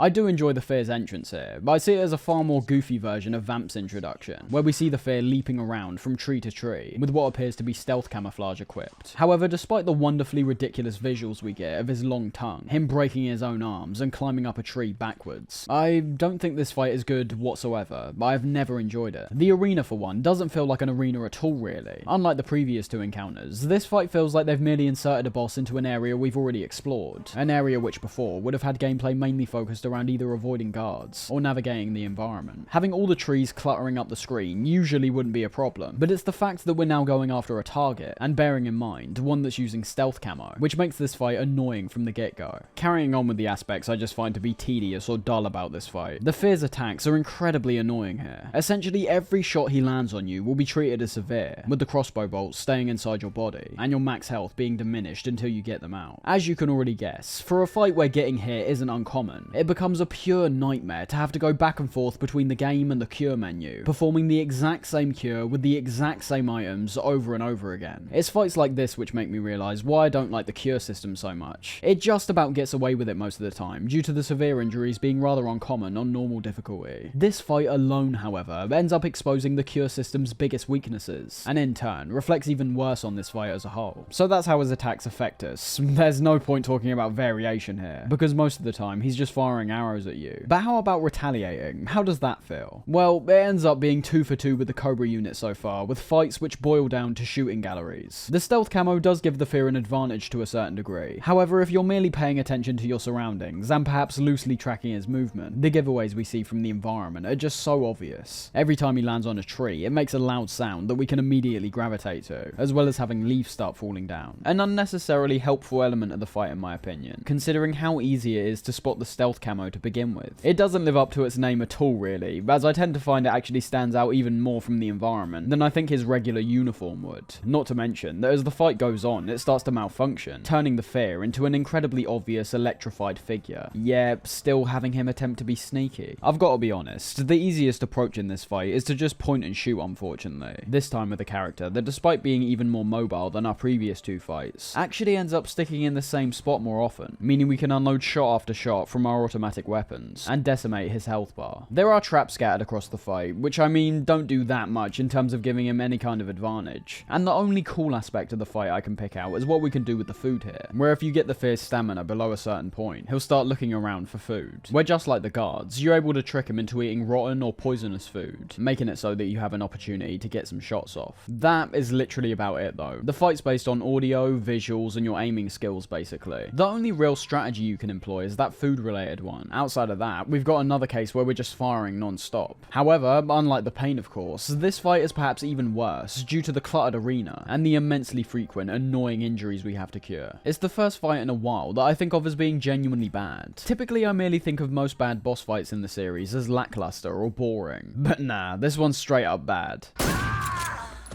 With the Fear out the way, we head back inside the warehouse, and enter the newly unlocked door using the punch card given to us by Granin, getting a call from Eva when arriving in this next area. Most of the call was merely giving us an update on Sokolov and the Shagohod, but it also appears from what Eva, and subsequently Major Zero mentions about the end, that he'll be the next Cobra that we go up against. I think the next few areas are merely used to get us reacquainted with the stealth gameplay in the jungle. Due to how well this game's paced, it might not have seemed like it, but with all the cutscenes, radio calls, boss fights, and cave expeditions in between, it's actually been a while since we've partaken in some straight up stealth gameplay in the jungle, working ingeniously in my opinion, due to their end fight very much requiring the player to perform stealth effectively at points, depending on what their approach is, but we'll get onto that in a second. It's in this area where we can discover another one of those optional tech demo-y structures, this time being a house that holds some pretty useful equipment inside. Just like the base, this is a structure which is mainly used to showcase the sheer potential of MGS3 overall, not just the gameplay, featuring a house which can be entered in a variety of ways, from above, below, or directly in the front. There's also enemies which can be taken out using numerous pieces of equipment we've gathered throughout our journey, being able to take advantage of all our weaponry, by perhaps choosing to eliminate guards sneakily and up close with our tranquilizer, or perhaps further away with the sniper from the elevated rocky pieces of land. It even works as a great example of visuals, sound, and how effective other styles of gameplay can be utilized to create moments of sheer enjoyment from the player. For example, if you want to go loud for whatever reason, this house works as a a great technical example in terms of both the graphics and our ability to survive this time round, peeking through windows and shooting at the enemies which are outside. Those very same windows being shot in and broken by both yours and the enemy's bullets. Just a lot of potential things you can mess around with here, all of which are optional. I'm not sure I can praise this a huge amount like some people do though, and I'd say it's one of the more controversial opinions I have in relation to this whole freedom of approach idea, which is heavily present in MGS 3 and 5. We'll talk about it a lot more in 5, as it's an element of that game that I borderline consider a flaw. But just using this house as an example, people like to go on about all the potential possibilities with how you can interact with the environment and enemies here. But I feel like these descriptions which are given ignore the most important element. You may have all these options, but what's the most effective one? And how easy is it to pull off? It's like what I mentioned about the provision storage. You technically can blow the storehouse up and make enemies hungry, but most casual players will merely be wanting to get through the game. And if we're being honest, the most effective way forward has always been to use a silenced weapon to take out enemies and move forward. Everything else like poisoning enemies and using snipers from a tactical position is fine. It's great to see the detail and consideration, but I've always focused more on how they've been implemented. As I say, why bother going to snipe enemies when it will draw attention to you? It's fine for intentionally experimental moments like this, but yet again, it's not translating to the majority of the game. This freedom under analysis starts looking like an illusion to me personally. You've got all these approaches and all these tools and weapons at your disposal, but you can ultimately write off the vast majority of them in favor of the quietest and most covert options. Anything else would be fundamentally going against the stealth gameplay the series is built upon. So in summary, the house is a great way for players who are familiar with the game's mechanics to experiment with some of the more advanced techniques that can be used during encounters. My only issue is that whether you're a casual player or a long-time player, the most practical approach is always very clear, and for the more advanced players, I tend to find that you're continually taking a more drawn-out and complicated course of action that can ultimately be achieved far more effectively, and in a considerably shorter amount of time. It might not achieve the effect of having a guard eat poisonous food and so on, but the goal is always still the same thing: eliminate the enemy and move on to the next area. So yeah, a really fun area to experiment around with, but that's all it really is. MGS 5 is a lot worse in this department in my opinion, as at least it appears it's acknowledging in MGS 3 that all the approaches you can take during these tech demo areas aren't going to be practical for a lot of encounters. It's why I think there's several of these across the game, not just one. They implemented a lot of mechanics, but knew full well that many of them wouldn't be able to be used as frequently for the majority of areas. MGS 5 on the other hand treats most its areas and guard encounters near identically, presenting a far bigger issue when it comes to how the gameplay and strategy works in that game. As I said though, we'll talk about that later. Finally, heading forward, we're presented with what many consider to be the greatest boss fight of all time, the End, kicking things off in a spectacular way by showing the End's strong attachment to the environment around him, having snakes slither along his body due to his effective camouflage, and also being able to photosynthesize.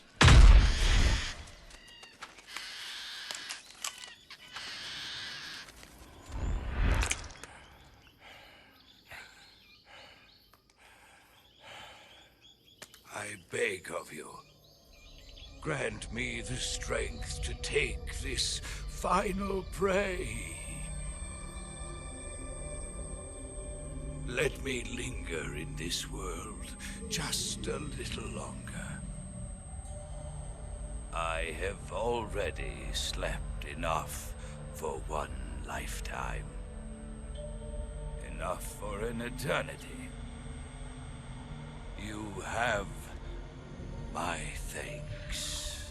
After the End announces himself to us, we have a short call with Eva, telling us about the 4 sections this boss arena is segmented into, and after that, we're put into the boss fight. The atmosphere, I should say, is one of many elements I think of as being perfect in this fight, defying expectations in a way that's unexpected itself. Despite this being a boss fight, listen to the sound here.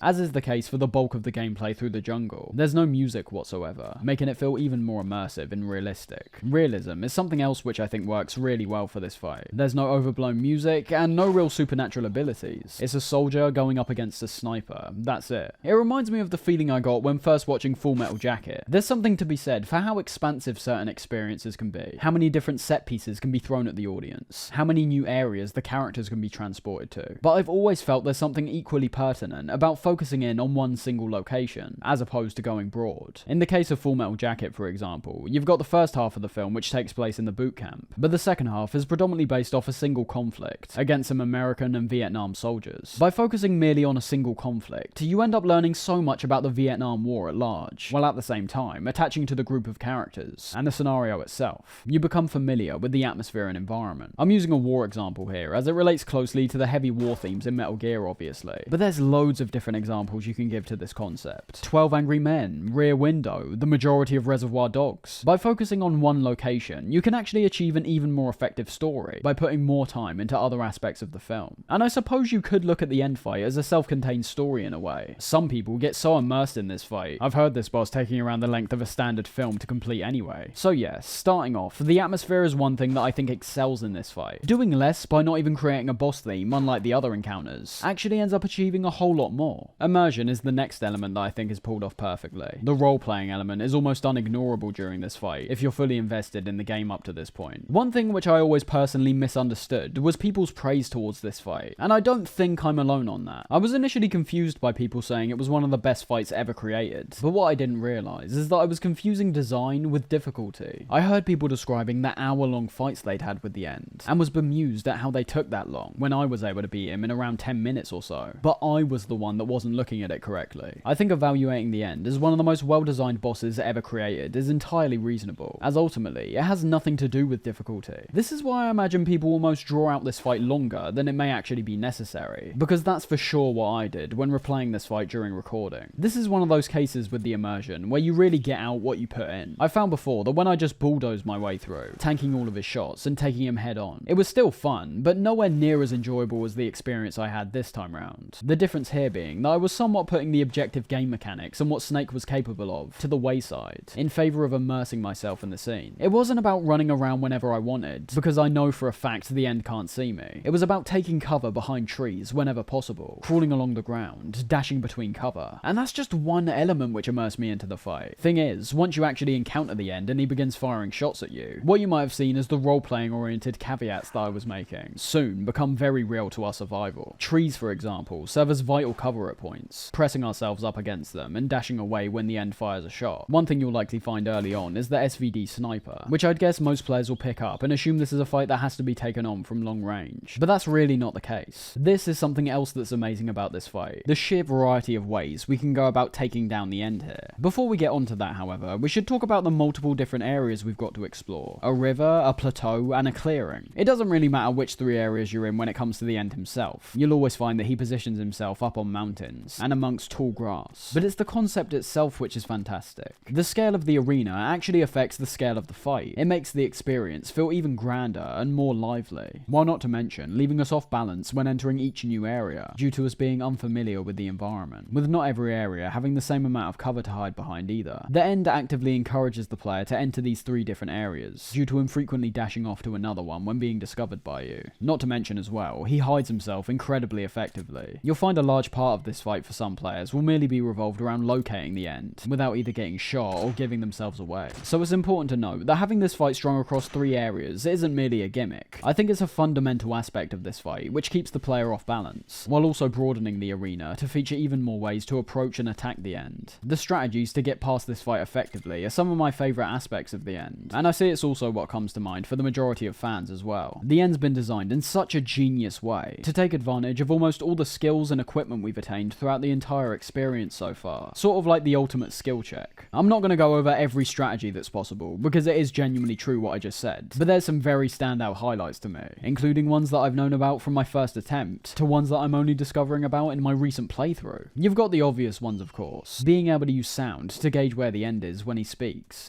Welcome back, Snake. I've been waiting for you. Being able to see the glint of his sniper scope when he's aiming. This is the kind of stuff that I only ever used to gravitate to. Seeing the sniper scope, tracking him down, and running straight for him with an LMG. That is one genuine approach you can take. And if you want to go about the fight in this manner, that's absolutely fine. And you could potentially not have many problems either. But once again, we're looking at design here, not difficulty. Which might sound hypocritical because of how I talked about things like the most effective approaches to take in the gameplay only a second ago. But you've got to remember that in that instance, I was actively praising the tech demo he areas for allowing the player to test the more creative elements out, which can't be as frequently implemented for the vast amount of areas across the game. And that kind of encapsulates the end fight for me. It's a fight where you can get through it quite easily if you want to, or if you aim to get more creative, you absolutely can do that in a big way. It's almost like a mini sandbox to a certain degree. Some of the more creative strategies to implement in this fight would be things like the character viewer, which may initially seem like its only use is to hilariously make Snake sick by spinning him around. But in the case of this fight, if we allow the end to get a shot off on us, and then observe where the shot landed on our body, because the end uses tranquilizer darts, we can actively see which direction the bullet was shot from, and then use that knowledge to identify its general location. Those kinds of details are phenomenal, but it doesn't end there. Using the directional microphone can sometimes be very useful when trying to locate the end. This is the end. Sniping isn't the only way to take out the end either. If you're closely observing the terrain, you'll notice verticality is implemented immensely well here. Not just having the end be able to access these mountainous areas, but also you if you know where to look. This allows you to creep up behind the end and shoot him right up close, even being able to hold him up, where after doing it 3 times, you unlock his moss camo. Freeze! Huh? Where did you... No matter what, the end will always launch a flash bomb directly after being discovered, and promptly running away. However, utilising even more of our tools, we can put on our thermal goggles and track his footprints to his next location. Layers upon layers of thought going into both locating and taking on the end here, which you'll be able to start realising that paired up with the broad but also densely packed arena, which is perfect for a sniper battle, as well as the overwhelming sense of immersion and realism which can be felt right from the very start, you can start to see why people like this fight so much. One element that can start getting gradually more important as the fight goes on is time, coming in a few different forms. The first of which comes from a standard encounter with the end, one where you start the fight and end it in the same play session. You'll eventually find that when his health or stamina degrades to a certain point, he'll begin using photosynthesis again to gain it back. This is well and truly a last-ditch effort from the end, as it gives his position completely away from the huge light rays we can see in the sky. However, take too long to stop this photosynthesizing process, and the end will eventually regain almost all of his health back, sending you back to square one again. Then you've got the more well-known time-based instances, which are ingeniously baked into the internal clocks of whatever console you're playing on. Say you quit the game and come back to it about 4 days later, or if you're a cheat, just fast forward the internal clock on your console. You'll find when loading your save, a cutscene will play showing Snake being defeated.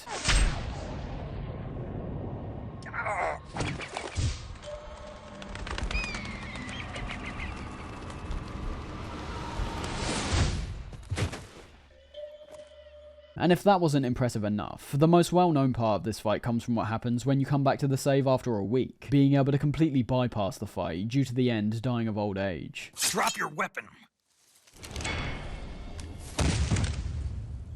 The technology we're using to play the game itself, once again being used to amazing effect, just like we saw during the Psycho Mantis encounter. Although I'd argue here, it's perhaps even more effective. It feels less gimmicky compared to Mantis, and I suppose in a way, you could still say it's a genuine strategy when it comes to beating the end. More than anything, what I take away from the end is an encounter that truly lives up to its mantle as one of the best fights in any game. I'll admit, but I wouldn't say I'm the most creative when it comes to the tactics we can implement. I think it's why I primarily look to the most objectively effective way forward, as opposed to what other items or equipment can do for me. But even in my last attempt at this fight, I found myself using items I almost never used, because the fight itself encourages this type of creativity so much. There was one moment, for example, where I tracked down the end and had him backed into a corner. The only problem was that he was looking directly at my direction, so I couldn't move in. This led me to think how I could effectively get in without getting noticed or injured, and I eventually used the magazine item as a distraction to make him turn away, and then snuck up behind to deal some damage. The magazine item is quite basic.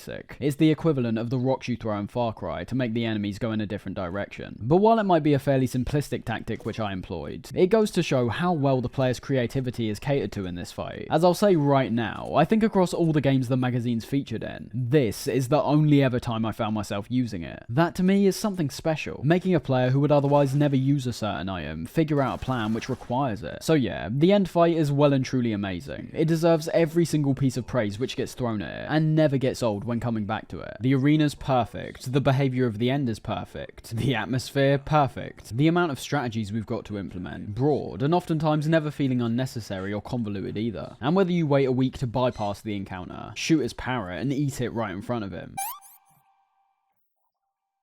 I'm gonna puke. or end the fight way in advance back at the warehouse area. The End is a boss which is unconventional from start to finish. It confidently breaks rules in relation to what we usually perceive a boss fight to be, and features immense amounts of detail which enrich the fight, and make it feel even more personalised and unique on every new attempt. Just amazing. Kind of similar to how I see Arsenal Gear. I perceive The End as one of the true, unquestionable highlights of the Metal Gear series. A moment in gaming history that truly needs to be experienced, not just heard about or witnessed. I can return to the form of Allah.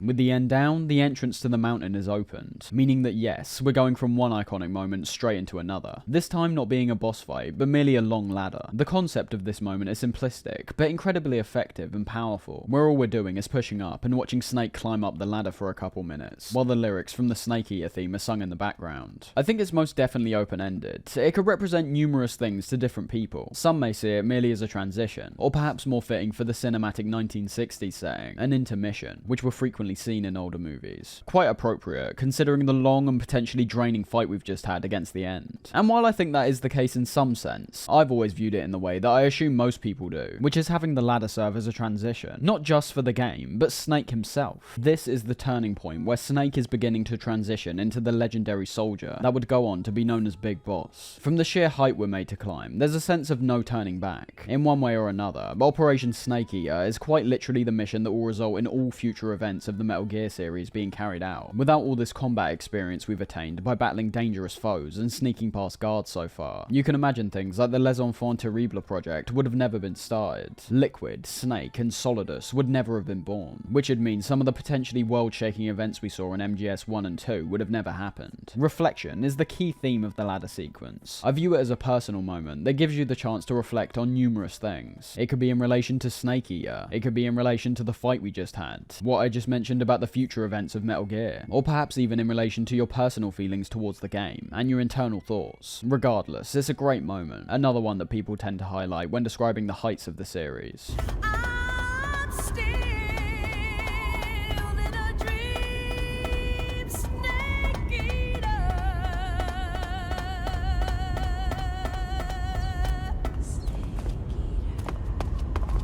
Reaching the top of the mountain, you would notice, or I suppose in our case not notice, that this is in fact the area that has the Hind flying around. Obviously, with our destruction of it earlier on, resulting in it not being here. I really like the terrain we have to navigate through while making our way to the next section. Yet again, you'll be able to see that verticality is being employed, to now make even the idea of cover directly associated with the environment itself. All we've got here is rocky terrain, where we get this interesting contrast between being able to crawl on the floor to stay out the enemy's sight, while also wanting to peek up and see the enemies themselves, due to the elevated ground oftentimes obscuring our vision and hiding them away. The focus on verticality continues in the next area, featuring several steep inclines that we have to walk up, as well as the reintroduction of the men on the flying platforms, this ultimately being the consequence for blowing up the Hind earlier, leading many people to believe that blowing it up actually results in a more severe punishment, due to these guys actually being able to spot you, when the Hind only attacks when everyone's already on alert. I wouldn't say the mountain area, on the whole, was anywhere near as enjoyable as the jungle section, and to be honest, that's something else you could ultimately relate to the ladder sequence too, as unfortunately, after our fight with the End, we only travel back to the jungle one other time throughout the entire game. It's very blatantly the game's strongest environment, so I'm stuck somewhere in between praising the devs for wanting to vary up the scenery towards the midpoint of the game, while also acknowledging that the jungle's an aspect of this game that will ultimately define Snake Eater for most people. It's not like the following sections are badly designed or anything, I do just think they're lacking to a certain degree when compared to the jungle. The openness of the mountain area is what I'd say is my favourite part. There's such a lack of cover that you can begin employing some of the strategies which you may have gathered during the End fight, having your equipment highlighted as an effective tool which can be utilised to your advantage, instead of it merely being something that's cluttering up your inventory. The area with the two shacks towards the end is a great example of this, with the guard's elevated height giving you a harder time when attempting to approach from the ground level. However, under closer inspection, you'd notice there's an elevated pathway we can head up to get a much better vantage point, where if we want to really test out our aiming skills, we could try pick the guards off with a pistol of some kind, or if you're aiming to be swift and accurate. You can pull out your sniper and pick them off with relative ease. I just want to say as well, because I haven't really mentioned it up to this point, the ability to now open doors without the need for keycards is such a liberating feeling. Not all doors are openable, of course, but I think the addition alone simply shows how far we've come from the very first Metal Gear game, and how something as simple as opening doors was an utter pain in the beginning. We went from having to mess around with several different keycards when just trying to open up one door, to having that system refined by having the keycards stack on top of each other, and then finally in MGS3 have had the idea of keycards removed entirely. It does remove the progression aspect we usually associate with the doors and keycards, as I mentioned way back at the start of MGS3, when talking about how we acquire weaponry and equipment this time round. The progression's now more based around if you find these weapons. The warehouse from MGS2 is a good example of what I mean. You're immediately presented with the knowledge that several of the doors here are locked away, and are even given a visual on the exact keycard that's required to open them. The progression is the same in both games when talking about that aspect, just like in MGS2 where you have to wait to get a certain keycard. In MGS3, you have to wait until you've progressed past a certain area to acquire the equipment. The only difference is that MGS3 has more of an emphasis on exploration. The locked doors in MGS2 give away the fact there's equipment hiding behind them, whereas in MGS3 it could be anywhere. We have ultimately discussed that though. I bring it up again merely in relation to the purpose of the doors here. They're almost pointless now, which might sound like nothing for most other games, but is genuinely quite a big step in a different direction for Metal Gear, based on the foundations that were set up from the very first entry. The only thing doors provide now, I suppose, are realism and cover from enemies. They're no longer used for progression, but instead just function as doors do in real life, an entrance to a structure. The next area we travel to ups the ante to an even further degree from the past areas, making me realise the overall progression of this initial mountain section is actually designed far more intelligently than I ever gave it credit for. We started with the idea of verticality being presented in the form of rocky mountains, upped that verticality and openness in the next section, and are now led to this point, where the area is almost completely wide open, with our goal laying atop several inclines we need to get up. We're not left without any help along the way, however. We've still got the shacks that provide some temporary cover, as well as some equipment inside. We've also got some trench-like pathways that have been carved into the ground, being both useful for avoiding enemies that are on the ground level, whilst also being potentially dangerous, due to their tight and weaving design, being able to hide other enemies that walk amongst them. We're also given the chance in this area to take advantage of the destructible items around the environment, which can help in either taking out enemies, or launching a large distraction for all the guards in the area. It's once again a concept that for a lot of other games might seem quite simple, but is innovative in the Metal Gear franchise. And in the case of this explosive barrel that I'm referring to, it's having to be implemented in a different kind of context. A game like Call of Duty, for example, with the big red explosive barrels, only have one purpose, the elimination of the enemy, and a cool visual, I suppose. In Metal Gear, you've got the eliminating enemy component, the cool visual, and the additional distraction, which also means you're having to take into account elements like your positioning. If you're in a reasonable enough spot to set off the explosion where enemies won't spot you when making their way towards the sound. And then you've got to plan out why this distraction could be effective in the first place. How is it going to help you reach your goal? And how are you going to use the enemy's deferral from your patrol to your advantage? A lot of things to think about when you start breaking it down, with essentially all of the interactive elements in the environment being fantastic from start to finish. It might not be as big of a deal this time round, due to Snake's increased resilience on normal, but just like our evaluation of the end, that in no way means the design is poor in any fashion. The stealth gameplay is arguably the best it's ever been up to this point, presenting more creativity and interactivity than ever before. We eventually reach the meeting point at the top of the mountain, where once again we stumble upon Eva in the middle of putting her clothes on, where I should remind again, this is fully intentional, and is a key part of her and Snake's relationship, regardless of how it initially seems. The conversation we see is primarily developing Eva and Snake's relationship once again, with Snake observing the scars on her body that were given to her by Volgin, in which I should also mention that Sokolov's apparent wife, who's serving as Volgin's piece of arm candy, is merely Eva in disguise. We get some more talk of Groznygrad, how we'll be making our way to it, and also how we'll be infiltrating the base and rescuing Sokolov. Where in the process, we're given our first visual on the guy we're going to be disguising ourselves as, Major Ivan Rydonovich Rykov.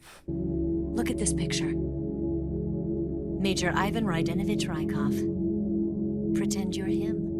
How do I do that? This is one element of the game that I think has aged so badly, and not to put words in Kojima's mouth, but I can't imagine looking back on Rykov's inclusion here, that he'd go about it in the same way in retrospect. I elaborated earlier about the bizarre jabs we've seen thrown at MGS2 in this game already. MGS3 features that same kind of auteurship Kojima showcased in MGS2. You can tell these are both games that he was very passionate about making, even if he didn't want to create MGS3 to begin with. But again, I think the inclusion of this Rydonovich Rykov is just really strange, as we'll see even more when meeting Rykov in person. Kojima's quite literally making fun of his own character, Raiden, and for what purpose, I really can't figure out. There's some people who've mistaken this moment as Kojima's way of trolling the people who disliked Raiden, but that makes little to no sense in my eyes, because as we'll eventually see, Rykov is blatantly made to be humiliated, and made even more feminine than Raiden was in MGS2, while at the same time being an in-game enemy that we're literally made to attack. His character is in no way a jab at those who hated Raiden's character. It's a somewhat embarrassing and very out of character moment for Kojima, where despite having a very clear intention for what Raiden's character represented in 2, he instead bows down to the majority, and tries to laugh along with the mockery Raiden became at the time of its release. Kojima's human, he's not perfect, just like everyone else. I think this was an absolute mistake on his part, and one that I don't think I've seen him make to this degree ever again. The hate MGS2 got upon its release very blatantly frustrated Kojima, and rightfully so. To put all this thought and effort into a product and actually achieve a masterpiece, only to have it shouted down at the time, and only several years later, get the acclaim it actually deserved. We see it all the time, typically in art pieces that are later considered to be some of the most important and innovative works of their time. The Shining, now thought of as one of the best horror films ever created, at the time was being nominated for Razzies. Twin Peaks' Fire Walk With Me, oftentimes seen as one of David Lynch's best films nowadays, at the time faced unprecedented amounts of criticism from fans and critics. MGS2 was no different in my eyes, and as the artist that Kojima most definitely is, he shouldn't ever feel the need to bow down to audience reaction. Video games are Kojima's art form, and he is truly an innovator. So to see him create a character like Rykov and act like he's in on the joke, when he knows full well that at the time he still obviously resents the fact that MGS2 didn't get the understanding and appraisal it deserved. As I said, I just find it embarrassing, and we'll see when actually meeting his character how much worse this actually gets. Anyone telling you it's a statement from Kojima standing by Raiden is 100% wrong. This is Kojima doing the polar opposite. He's throwing his past creation under the bus and mocking it, swallowing his pride in a way that oversteps the line in my opinion. Anyways, the development of Eva and Snake's relationship is pretty great in this scene. We get to see more of Snake's personality and the characteristics that were passed down to his sons. Snake? Is there anyone you like? Someone special? I've never been interested in other people's lives. You were interested in the boss. She was different. And we also see Eva and Snake share their first kiss, where although Snake's made to seem hesitant to reciprocate, the awkward PS2 graphics just makes it look like she's breathing on his face. And with that, Eva makes her way back to the base, the broad view we get of the base and the surrounding mountain ranges, looking great, eventually zeroing in on Volgin, who initially appears to just be punching a barrel, before having the fantastically grim reveal that it's actually the body of Granin as he launches it into the air.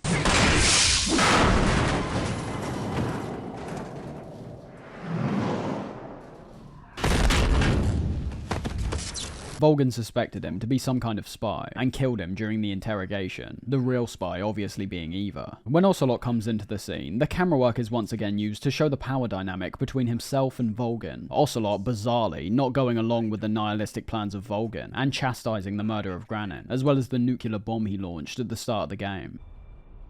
And that nuclear shell? Still feeling sore about that, are you? What are you gonna do? Report it to the authorities? This is war, Major. A Cold War, fought with information and espionage. We must root out spies wherever they hide. It is kill or be killed. Potential threats must be weeded out. Your feelings are a menace to the unity of our organization.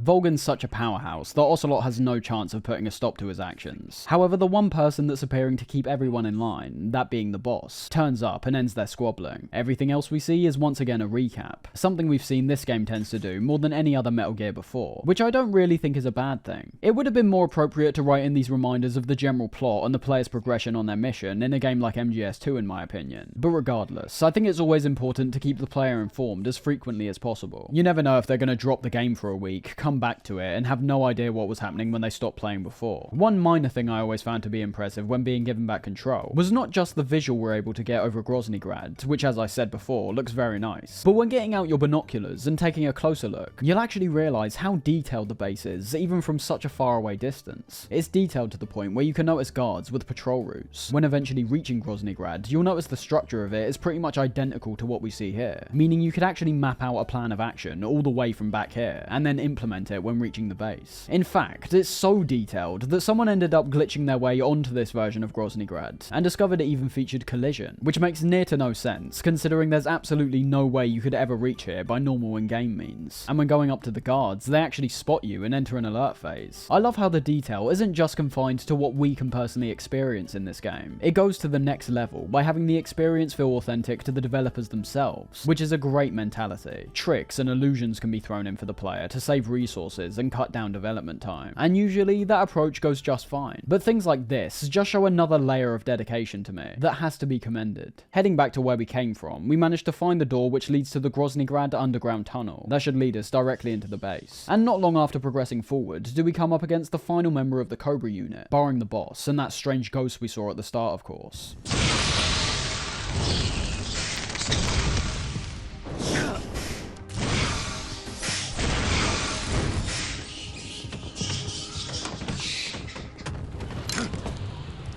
I am the Fury. The flames of my rage will incinerate you. I came back from space. As I returned, I had one vision. The world set ablaze.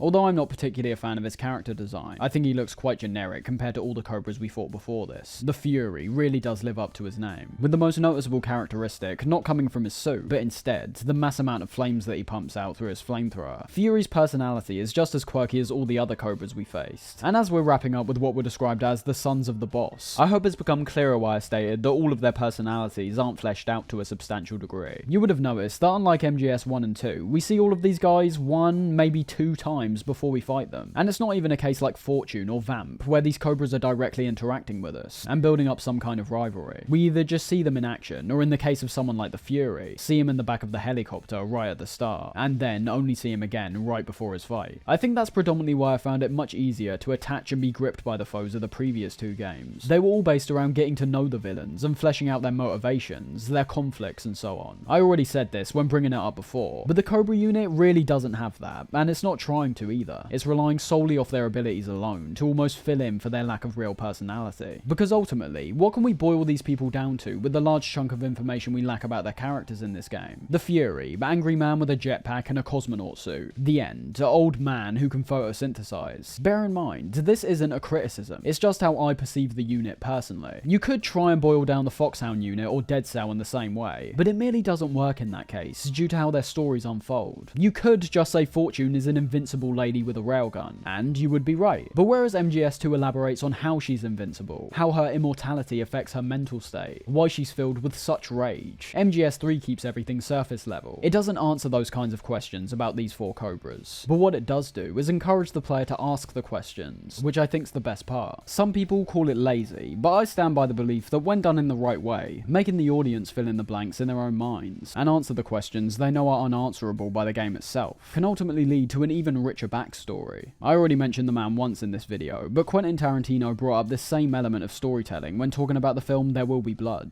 noting how the journey Daniel Plainview makes to the nearest form of civilization at the start of the film could be an entire movie in itself. Leaving it absent and merely fast forwarding to a point where we can see he survived lets the audience fill in the gaps and imagine the enduring journey the character had to go through. It creates an image in the viewer's mind that could potentially make his journey even more arduous and painstaking. Anyways, getting on to our fight with the Fury. It's a fight which I consider to be quite similar to the Pain, in that I never perceive it as anything bad, but also as nothing special that stands out when thinking about MGS3 as a whole. It's essentially just a standard one-on-one again. Any creative ways to take him out are noticeably absent. This appears to purely be a test of offense and defense once again. That, however, isn't the issue for me. Just because the fight's mechanics are simplistic doesn't mean there's no redeeming qualities. The flames that we frequently see bursting out the Fury's flamethrower are intimidating and grand. The jetpack he uses to fly around at times gives him a speed advantage, where you have to be dodging out the way and repositioning yourself quite a bit in advance if you want to avoid damage. The escalation in terms of the visuals and sound might be my favourite aspect of the fight, starting with the area being fairly dark and the music being more low-key, to reflect how the Fury currently doesn't know where you are. After the fight gets going, however, you'll notice that not only will the music get raised to become more intense, but as the Fury flies around firing his flamethrower, you'll also notice the environment getting set ablaze, turning the arena which was once covered in darkness darkness into a kind of hellscape, with shades of orange and red filling up the area. That's about it though. You shoot and move, hide behind pillars to avoid the flames he shoots out, and as you can see from the end of the fight, there's also some of those explosive barrels lying around that we can use to our advantage to deal out quite a bit of damage. For a fight against a guy named the Fury, it's about what I expect really, an all-out fireworks show, with sheer offensive aggression being the primary way of combating him. Out of all the bosses so far, the end is still easily the highlight, but I'd say due to how aware the Fury fight is at its fairly simplistic nature, it outclasses our fights against the pain and the fear, the former being a fight that's equally as simplistic as the Fury, and the fear just being a pretty annoying fight in general. The ending cutscene we get is also wild, seeing flames shooting out and being sucked into the Fury's body, before launching himself into the ceiling.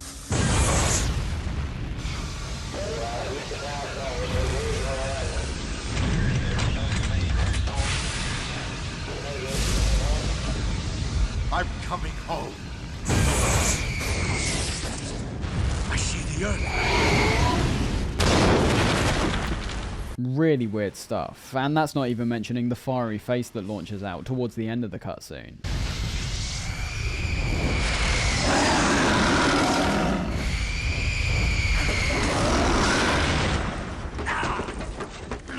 With the Fury down, we make our way into Groznygrad, where even from the opening cutscene, we can see how far we've been taken away from the jungle setting. No more sunlight through trees or humid swamps. We're now inside a facility surrounded by mountain ranges, with snow falling around us. The environment, in terms of its style, is something else which makes little to no sense when looking at where in the world MGS3 is supposed to be emulating. Super Bunny Hop made a good observation when talking about the same thing, noting how the areas in the world which have been claimed by fans to be where the fictional location of the game is actually found in real life don't make any sense at all. There's no jungles like this that can be found in Russia, and the belief that Tajikistan is what the environment's based off doesn't add up either. It could have perhaps served as an inspiration for the Groznygrad area we're exploring right now, but neither of these seem to be helping out the creative direction of the jungle area, or even work in terms of placing the fictional country we travel to in this game onto a real-life map. That's why I see the sudden switch up in style not that big of an issue. It's impossible for the place to exist to begin with, so why not just go wild with it? When you think about it, we've been on foot this whole time. In all actuality, we can't have travelled that far from the jungle area. Yet, here we are, surrounded by snowy mountains and a familiar cold and dark industrial landscape once again. I don't personally see it as a negative, but I definitely could see some people having a problem with this, because tonally and also mechanically, there's a noticeable change from the first half to the second half. We're not given that same emphasis on observing our surroundings, hunting wildlife and using our camouflage here. Groznygrad is a return to a style of area that we're very much used to by this point, which I think is ultimately good in varying up the visuals for MGS3, as well as mixing up the gameplay a bit. Stealth becomes the main priority, as the other elements we used earlier in the game get pushed slightly to the wayside. We're not dealing with crocodiles or hidden traps. We're back to sneaking our way through a grey, industrial area that's filled to the brim with enemies. The environment was arguably the biggest obstacle before. Now it's the guards. It's time to get into the base and go after Rykov. The way we traverse the outside of Groznygrad not being anywhere near as open and freeing as I felt the jungle was, but still featuring several nooks and crannies to investigate, which lead to new ways of approaching enemies and reaching our goal. We're starting to reach the point where the game's shown off almost everything it has to offer, so it's compiling a lot of these elements together to create the best possible version of what was introduced earlier on. For example, we've seen the idea of underground passages be used frequently throughout the game, where before, these were typically only used to hide or escape from enemies. There's an underground passage we can discover here that, while being long and quite boring to crawl through, brings us almost directly to our goal, that being the entrance to the weapons lab. A mechanic that was mainly used for one set purpose, now being repurposed to serve as a form of sneaky navigation, not just shelter from enemies. We've got areas that are wide open and areas that feature more cover, both things we've experienced by this point across the jungle and mountain areas. So you can see what I mean. This outside area does feel like it's putting our skills to the test once again, featuring great level design that allows us to reach our goal in numerous ways, and having the challenges in between reflect past experiences we've already had to go through. Once again, not in a tired way where it feels like we're going through the motions, but in a way where it feels like we're actively being challenged by the game, due to elements like the amount of guards that are patrolling the outside area, and pairing them up with other elements like the several spotlights we see, to make the consideration towards our movements just as important as it's always been. Reaching the weapons lab, however, we're presented with yet another interior section where the main premise is based around dressing up as a scientist, and essentially being invisible for a while. I'm sure people don't have too many issues with these sections, but I can't deny that I've always found them boring for the same reasons I mentioned earlier. The challenge is almost entirely gone. We can run right in front of guards and act as strange as humanly possible. Yep, they'll never suspect anything. What I found more boring compared to anything else here is how slow the process of following and eventually taking out Rykov is. For a game series that seems to feature such an emphasis on putting control into the player's hands, removing it in a way like this stands out very strongly. Unless you're employing some kind of speedrunning strategy to this encounter, the vast majority of players will have to experience the excruciatingly boring and long wait as Rykov makes his way around the weapons lab, eventually reaching the locker room, where we can take him out and safely steal his clothes. I don't think this would have been so bad if there was at least any semblance of challenge, but there just isn't. Ultimately, you don't even have to follow him. You can just wait in one position while Rykov patrols the areas, and then finally move when you notice him going upstairs. The only real threat is the other scientists in the area, which will once again be suspicious of you. But as I said, you can just not go into those rooms, and still achieve your goal effectively. You can take out Rykov before he reaches the locker room, but unless you've taken out all the other guards in the area, it's likely too much of a risk. I did actually end up achieving the goal in this way, taking him out in the downstairs area, and then dragging him up to the lockers. But I think that was just sheer luck in that instance. The majority of times I've tried to do something like that before, a guard would pop out from either above or below, and screw everything up. So it's possible, but not reliable. So yeah, I don't really enjoy the gameplay segment with Rykov. Slow is the key word that comes to mind, whether it be waiting for him to reach the lockers, or monotonously dragging his body up there like I did. It does a good job in highlighting how fantastic the overwhelming majority of the Metal Gear series is, as when implementing a gameplay section like this, which has been done to death by other games, in an equally boring fashion, it feels noticeably out of place. It's alright though, we don't commonly see this type of stuff from the Metal Gear series, and not every experiment is going to pan out successfully, so I tip my hat to it in that regard, but in no way do I enjoy this section. Rykov is made to look like an absolute fool when all of his clothing, bar his lightning bolt undies, are taken away by Snake. Yet again, the belief that some people have that this is Kojima's way of standing behind Raiden's character, and annoying those who disliked him in MGS2, being an absolute mystery to me. But anyways, after we've got his clothing, we can pair that up with the mask and appear identical to Rykov, the camouflage system being put to great effect here. I love the small details we can observe if we don't just gun it straight forward. Just like our scientist disguise, no one will suspect we're anything except Major Rykov now, being able to walk up to guards and press the action button to salute, in which the guards will also stand to attention and salute back.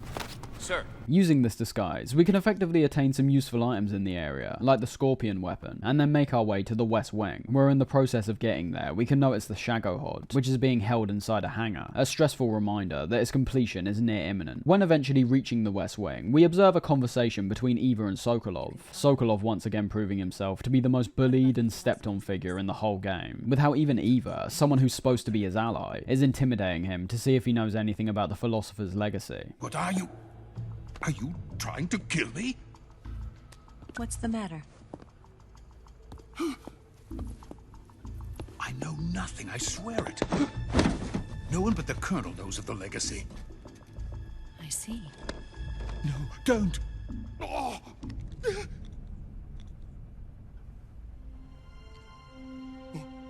Eva eventually departs, where Snake then goes and talks with Sokolov, being told that Phase 2, the final phase of development, which allows the Shagohod to launch a nuclear missile, has been complete. The Shagohod's made to seem like a damn terrifying machine from what we're told here. However, as we'll eventually see, that never really translates to the gameplay, unfortunately. Despite being told the Shagohod can reach speeds of up to 300 miles per hour, we never actually see it achieve anywhere close to that kind of speed. But that's fine, as I still think it works in setting up the Shagohod as an intimidating threat that we almost know full well that we'll have to fight at some point. It's actually quite typical to see games talk up a certain machine or enemy and not have those same variables be shown when seeing it for ourselves. It's the same kind of thing we saw during our fight with the Metal Gear raids in MGS2. I really like the concept of Phase 2, with Sokolov putting his rocket science abilities to the test, and treating the Shagohod merely as the first stage of a rocket launch, propelling the missile at a speed where it's able to hit any point in the US. So, the Shagohod acts like the first stage of a rocket. Yes, precisely. The range of the missile launched by the Shagohod thus increases from 2,500 miles to 6,000 miles. 6,000 miles? That's enough to strike anywhere in the United States. A nice foreshadowing to the idea of Metal Gear, with how the emphasis on those mechs always seemed to be focused around both their mobility and their ability to launch nukes to countries all around the world, no matter where it's positioned. That's not where the comparisons end, however. Where it seems like the intention here, to me at least, is the idea of history repeating itself, with things like history and legacy, of course, being key themes to the Metal Gear series overall. We're told that Vulcan plans to mass produce the Shagohod, send them to other nations around the world, and launch a worldwide conflict. But Vulcan is planning to mass produce them based on that prototype. And deploy them all over the Soviet Union. Yes, and that's not the end of it. He's going to ship them to Eastern Europe, to Asia, to all the countries of the Eastern Bloc. Even worse, he intends to use the Shagohod as bait to foment armed uprisings among dictators, ethnic insurgents, and revolutionary groups throughout the Third World. The mass production part of that is very similar to how we were told, and in fact saw for ourselves, the mass-produced Rays inside Arsenal. And the idea of sending these machines to different nations around the world is actually more important when heading into MGS4, being able to see this concept actually come to fruition. Snake plans to destroy the Shagohod by taking down the entire facility, but not before getting Sokolov to safety, something Sokolov himself doesn't seem that enthused about anymore. He's in a tricky predicament where no matter if he stays with the Soviets or flees to the US, his technical abilities are well known by both parties, meaning that he'll be put to work on some kind of destructive Shagohod-esque project, even if he were to be saved by the Americans. Sokolov in this moment is very much emulating the same sentiments we heard from Otacon and EE in the past games. All three are incredibly intelligent people, however their motivations are far different from the weapons of mass destruction they end up creating. Otacon and Sokolov's original motivations coming from a childlike wonder of things they saw growing up. Otacon's obviously being his fascination with robots and mechs, which he saw in his animes, and Sokolov's being his fascination of space rockets. Which, let's not forget, despite Sokolov being speculated to have been born somewhere between 1905 to 1914, what people consider to be modern rocketry, which would eventually lead way to sending a man up to space, began around the 1920s, when American engineer Robert Goddard created the first liquid-fueled rocket. As Sokolov says, scientists, in theory, might be seen as innovators and heroes, but that's not always the case. Although their intentions may begin pure, they eventually become a mere tool for politicians. Their abilities are seen for what they are. His ambition was based around space rockets, and because he learned the immensely complex mechanics which go into making something like a space rocket, those more powerful than him used his knowledge for things they consider to be more important. The space race and the arms race are one and the same. Missiles, rockets, what's the difference? Scientists are always being used. Just because a scientist is familiar with rocket science doesn't mean they're going to be put on a space rocket project. It's only the knowledge that matters. The projects they choose to work on are completely out of their hands. This is quite an important message that resonates even today. The scientist is a key occupation that's been focused on in the Metal Gear series so far, and for good reason. These world-shaking mechs couldn't possibly be built without the help of some immensely talented scientists, like Otacon or Sokolov. All the Metal Gears we've seen, as well as the Shagohods, all stem from the plans, concepts, and ultimate execution from either one person or a group of people. The words of the GWAI echoing loud and clear when thinking of that concept. The individual is supposed to be weak, but far from powerless. A single person has the potential to ruin the world. Sokolov obviously feels a sense of guilt for his actions, regardless of if he was forced to create the Shagohod. Vulcan aims to essentially destroy the world by proxy, using Sokolov's technology to do so. It's why getting him back was so important. All of these ideas link to what Sokolov is talking about here, the idea of scientists being a tool, and being used for efforts that could be seen as being immoral. Sokolov may have created the Shagohod, but he's in no way the villain. It's somewhat a criticism of scientists, and an acknowledgement of why that criticism exists. There's so many things they could potentially work on. Innovative technology, medicines, cures to harmful diseases. But instead, their abilities are being put towards war efforts. Not all scientists will have pure intentions, bear in mind, but the ones who do are still being made to work on projects that only bring death and destruction to the world. Vulcan makes an appearance shortly after this, blowing Snake's disguise almost immediately in a, well, let's just say a rather unexpected way.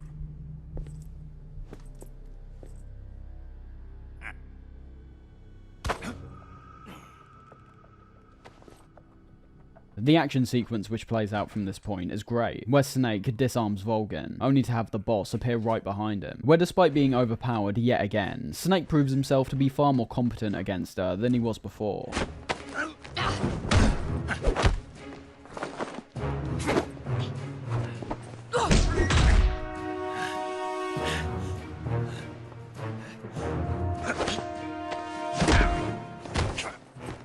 Use this fairy disguise. It's gonna rub off on you. And then you'll lose sight of who you really are. What follows on from this point is one of the most brutal beatings we've witnessed any character take in the series so far. Vulcan truly proving himself to be a villain with pretty much zero redeeming qualities, as we watch him beat our hero to a pulp. It's surprisingly violent, even for Metal Gear, but I just love the weight and impact we feel from every single punch that lands on Snake, being left almost disfigured by the time Vulcan's done.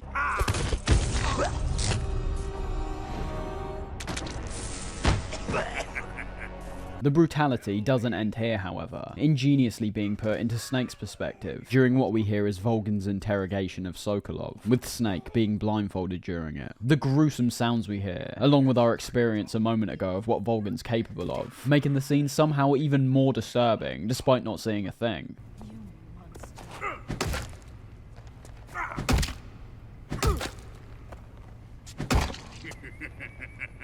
Sokolov's killed by Vulcan, where his attention then turns to us, in which Snake is tortured even further. The key details we can pick out in this scene are things like the strange looks we see exchanged between Eva and the boss, making us think there might be more to their relationship than we initially realised. Then, when a transmit is found on Snake, the boss's loyalty is thrown into question, where to prove herself, she's ordered by Vulcan to cut out Snake's eyes, something she almost genuinely does before being stopped by Eva. This is where Ocelot's suspicion of Sokolov's supposed wife reaches its boiling point, performing his juggling trick once again, which Snake appears to have figured out, saving Eva at the cost of losing one of his eyes.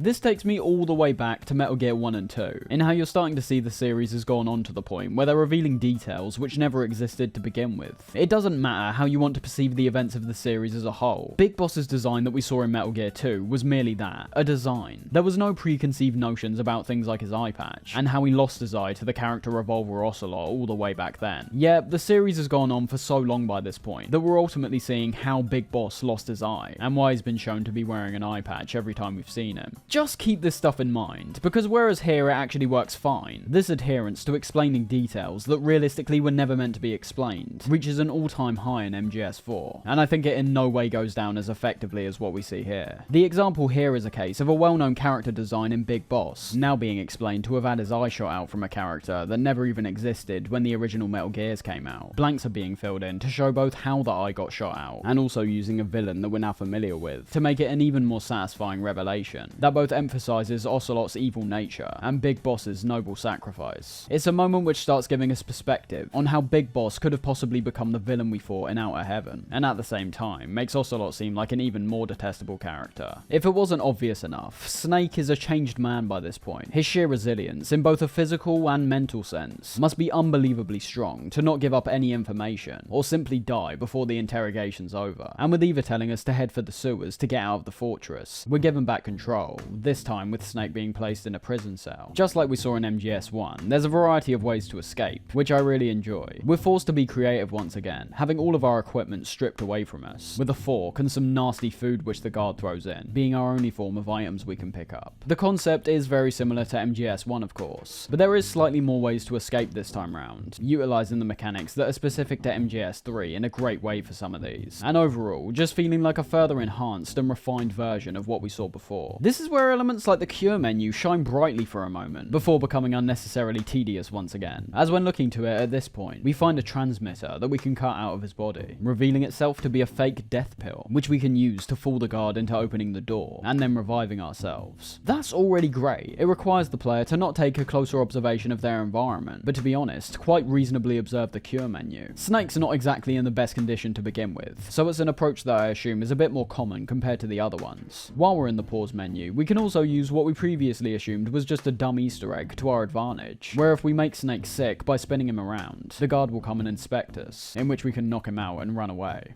Are you okay? Oh, jeez. Did you throw up?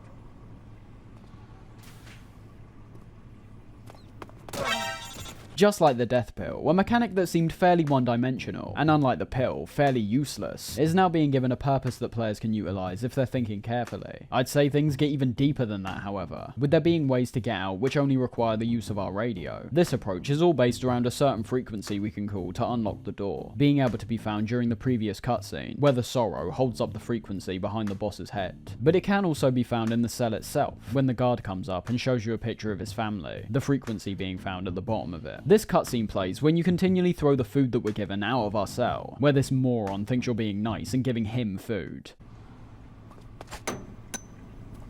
Huh?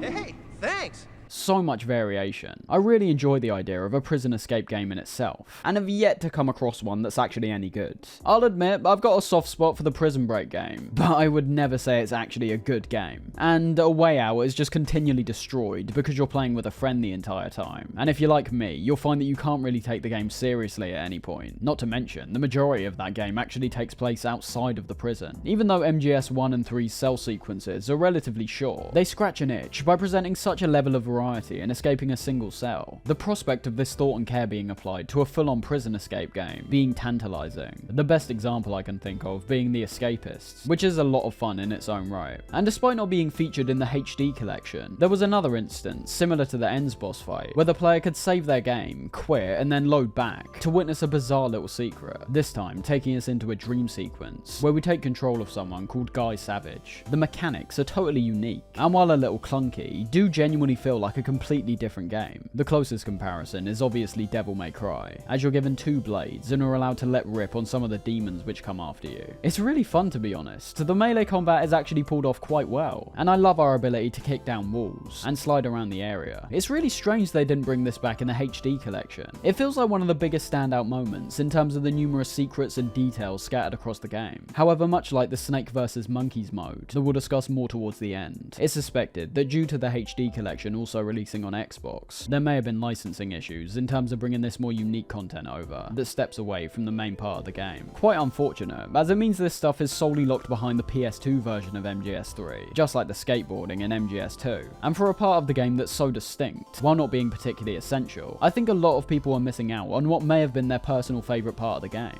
To use an extreme example, it would be like if they just removed the Ends character entirely. No weird old man, no boss fight. If I played that version of MGS3, I would be none the wiser that my favourite part of the game has been stripped out, because I never got to experience it in the first place. The same applies here. For someone who's only played the HD collection, they don't know if the entire time they're playing MGS3 on the PS2 instead, that they're waiting for their favourite moment where they get to experience the dream sequence. Besides all that, it's a great moment that I wish could have been brought over to the edition of Metal Gear Solid 3 that I have to assume the majority of people are playing nowadays. Once we've escaped our cell, it's just a matter of making our way to the sewers, although that's a lot easier said than done. With no kind of camouflage, we stick out from our surroundings more than ever, making you pay attention to your positioning and approach to guards even more carefully. Just like in the cell sequence, stripping the player's equipment back and making them rely on pure stealth is great. It's putting the core fundamental skills to the test by not letting us bypass guards with weapons or more creative strategies. Sometimes it is good to limit the player's options during certain moments, merely so other elements of the gameplay are highlighted. Just not for too long, of course. These should indeed be moments. Drawing out a sequence like this to a prolonged length would just be fairly tiresome. And although all of what I said is genuinely true, I will admit that even with no equipment and no camouflage, on the lower difficulties, you are still built like a tank. So as you can see in my playthrough, despite being caught towards the end of this sneaking section, I could still take quite a bit of damage and escape fine. Metal Gear does feature substantially more difficulty options than we usually see in most other games. Where most games merely have easy, normal, and hard, Metal Gear features settings like very easy, extreme, and European extreme. The options may initially seem bloated, but I think they do lead way to a far more interesting and tailored experience than players will usually be accustomed to. For example, some players will be struggling regardless of which difficulty they pick, purely because of their skill level. However, if they eventually reach the end of the game, they'll be incentivized to try again at a higher difficulty, to improve their skills even more. However, even once a player's become familiar with all the game's mechanics, and could be even the highest difficulties in a reasonable amount of time. That doesn't mean they want to be pursuing that same kind of challenge every time they pick up the game again. I've completed MGS2 on European Extreme before, but that doesn't mean that I was going to play on that difficulty during my last playthrough, because there was a potential for it to taint the experience if I was a little bit rusty. This is where the other settings come in, which for MGS3 can cause substantial changes to our health and Snake's damage resistance. If, like me, you find the normal difficulty's health a bit too forgiving, you can start a new game on the next difficulty up, and eventually reach a comfortable middle ground where you can experience the game with a fair amount of challenge that's not too overwhelming. Overall, what I'm trying to say is there's no waste with these options. There's enough here to cater to the majority of players' skill levels, and thus creates an environment where even someone who has no idea about video games can pick the game up and give it a go. And that does apply to most of the Metal Gears as well, to be honest. The difficulty options are a part of these games, which always appear to be very accommodating to newer players, as well as skillful players, which is great. It's made welcoming for those who have no idea what they're doing, while also having some genuinely hard difficulty options for those who want to test their skills, and perhaps utilise certain mechanics to their full potential. Something which, when taking into consideration the tanky nature of Snake in MGS3, can be quite vital. As I said, his damage resistance could possibly make players uninterested in experimenting with other mechanics, or possibly even the stealth gameplay altogether, because you might be able to just run through each stealth section through a process of trial and error. This wasn't really the case with previous games, because our health bar and the amount of damage we took from enemies was substantially more severe, even on the easiest difficulties. Difficulty alone can bring those elements to the forefront for players who breezed through the earlier difficulties and didn't take advantage of certain key mechanics. There's a possibility for them to have a much harder time on the higher difficulties, because they weren't preparing themselves for what the harder experience might be like, and what it would ask from them as a player. Difficulty all round, pretty great, although as I said, whereas MGS 1 and 2 appear to be essentially perfect in relation to damage outputs and damage resistance in terms of the enemies, as well as you, the player, MGS 3's balancing is slightly more off in my opinion, but that may very well be intentional. Let's just say that I was noticing a far more severe punishment for being spotted in MGS 1 and 2, but when saying that, it does also sound like that's perfectly feeding into MGS 3's more open and freeing design towards the gameplay all round. Combat is now something you can actively engage in for the most part, on difficulties hard and below, whereas before it was avoid contact or suffer the very intense repercussions. Stepping away from the stealth gameplay somewhat, but in a way where it's not too bad whatsoever, due to the other elements we've seen which prop up the stealth gameplay. Both approaches are more feasible here, and I think that's yet another reason why people are so fond of 3. It's got less of a problem with you being spotted, and playing the game in a way that avoids stealth. We're made to make our way through the sewers, crawling through tight entrances, and running away from the several dogs we see along the way, eventually taking us to a cutscene where all of a sudden we're magically being chased by a full-on army. And although there is that minor inconsistency when jumping from the gameplay to the cutscene, I do like how the music begins to fade in as you make your way towards the light.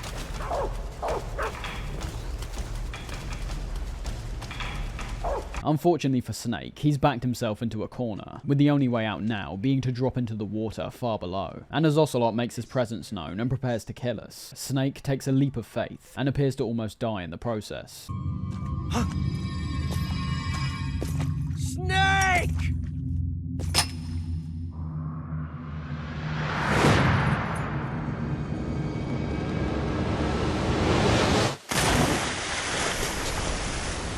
This takes us to a meeting with a character we've seen several times throughout the game. This character not being from the physical world, but instead the spirit world. We can tell something's off immediately from the following cutscene, getting these amazing visuals of trees burning all around us, while Snake wades through the deep water. The water, in my eyes, always being perceived as Snake, clinging on to the little life he has left at this point, struggling to make his way back to the real world and regain consciousness. Soon after, we meet the Sorrow, easily being the freakiest moment we've seen across the game, and I'd possibly say the scariest scenario across all the games so far.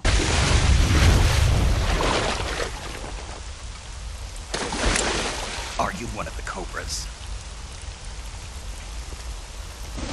Sad.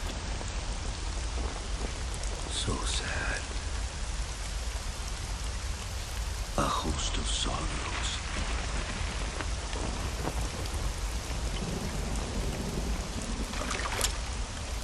And you are one of them.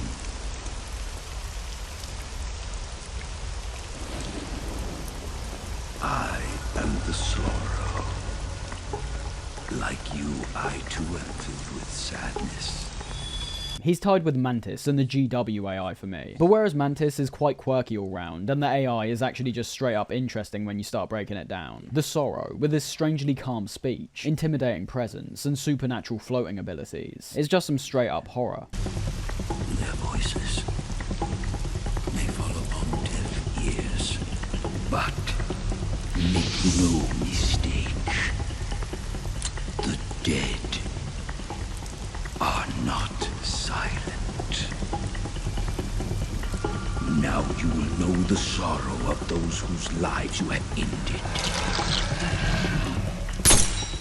We're taken into a fight against him shortly after, which, fitting in line with his out-of-this-world supernatural appearance and abilities, is equally as strange and unconventional. The Sorrow is less of a boss fight per se. As you can see from his health bar, he literally starts the fight with 0 health and 0 stamina. The whole premise is based around pushing continually forward, while the Sorrow floats in front of you. The main threat here coming from a really interesting concept, in that the main way the Sorrow can deal damage on you is by throwing all of the spirits of the enemies you've killed throughout the game right back at you. It's not that difficult, of course. The only issue you would have in avoiding most of these enemies is in relation to the slow movement speed we have in the water. But for the most part, this is the most unthreatening fight in the game. Yet, at the same time, because of the amazingly bizarre atmosphere of this encounter, and how it stands out from most of the other fights in the game, in terms of both tone and mechanics, it's not lackluster whatsoever. I think I genuinely put our fight against the Sorrow, besides the likes of the End, and some of the fights we see after this point. Again, mechanically, it's the most simplistic fight in the entire game, but it's predominantly the atmosphere, and also the slight puzzle-solving aspect to this fight, which still makes it a highlight for me. It's a fight which puts the horrors of war in your face more than any other, literally having every single guard, animal, and boss you've slaughtered be thrown directly back in your face. I think it's a moment which is once again emulating a very pivotal line from the AI in MGS2. It doesn't matter what side of the conflict you're on, once you start being confronted with the horrific actions we've committed across the game, blowing people's heads off, slicing throats, obliterating them with explosives, right and wrong no longer matters in terms of the individual. Their actions are the main thing which will be at the forefront of their minds, and for a lot of people, things like patriotism aren't going to be a good enough reason towards justifying these actions. Anyways, this fight is great, despite there not really being much to say about it. Facing our brutal actions is a genius concept, and further reinforces the anti-violence angle that the MGS series has been continually going down, with the less enemies you kill throughout the game actually affecting the amount of enemies you see here. It's not just a gimmick. From what I've always gathered, the game actually shows us how many people we've killed from area to area, even replicating the exact way some of these guys died, like the guard we see getting pecked at by a vulture, or the guards with their heads flung back with blood pouring out their throats. Just great stuff all round. It's amazing that such a genuinely scary atmosphere can be created in a game where horror is one of the last things you'd think of. We even get a jump scare right at the end, discovering the Sorrow's body and having his face flash up on screen and promptly kill us.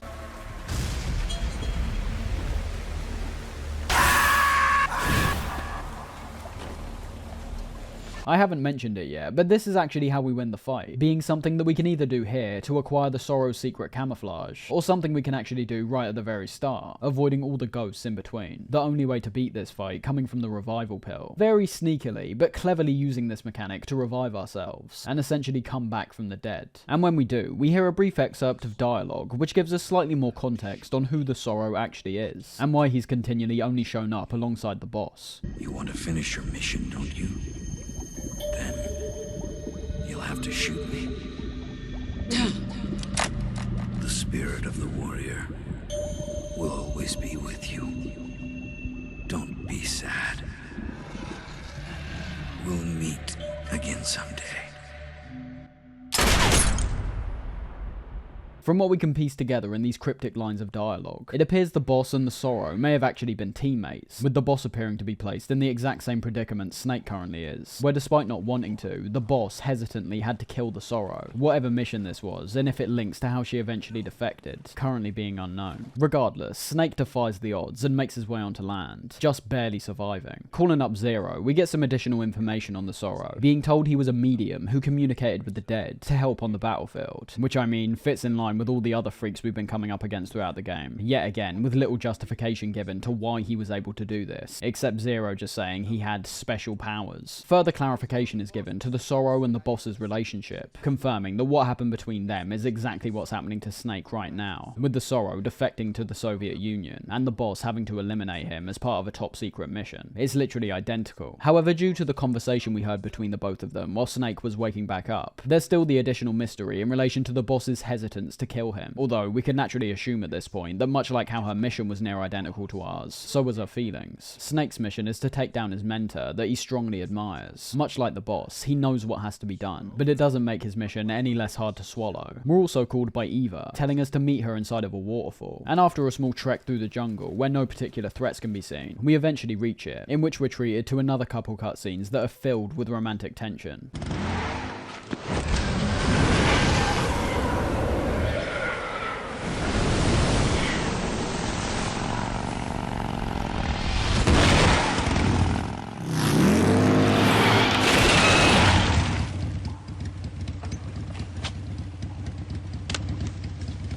Nice to meet you, Snake. I'm Tatiana. There's not much to really say though. I think the further reinforcement of Eva's sexual nature works well in terms of the events which end up unfolding from this. But that's all it is, a reinforcement. I've mentioned a few times at this point, but you just can't expect the same continuous stream of new information and subtext, which is delivered from MGS2 in this game. It's a lot more conventional, but still effective. I think in terms of setting up characters, it arguably triumphs over every other game in the series, not merely reserving all our character interactions to codec calls, but having them frequently turn up in cutscenes, and physically interact, like we're seeing here. The romance is working between Snake and Eva because they've had this romantic tension ever since they met for the first time, and have had that continually present itself every time they've met after that point, the most important part for me being the meeting in the first place. Snake's essentially completely alone for the majority of his mission. The only person on his side who's helping him out is Eva, with all his other teammates communicating via radio. I wouldn't say the romance is perfect, but it works in the context of the game. Very on the nose, bordering cringy, and having an emphasis on Snake's masculinity and Eva's femininity to perhaps make up for a lot of lost time in terms of developing natural chemistry. But ultimately, when looking at it, you can't deny it's pulled off pretty well. I think this cutscene's arguably the best showcase of the pair's chemistry so far, having some nice humour in relation to Snake chowing down on, well, a snake, and Eva's hesitance to even entertain the idea of eating one. Want some? No thanks. Don't like snakes? Not for dinner. Not genuinely funny, of course, but the kind of humour that's merely charming. Not enough to actually laugh, but enough to acknowledge the humour that's trying to be created. Eva makes her way closer to Snake and has the smooch that has been long anticipated by this point. Thank you, Snake.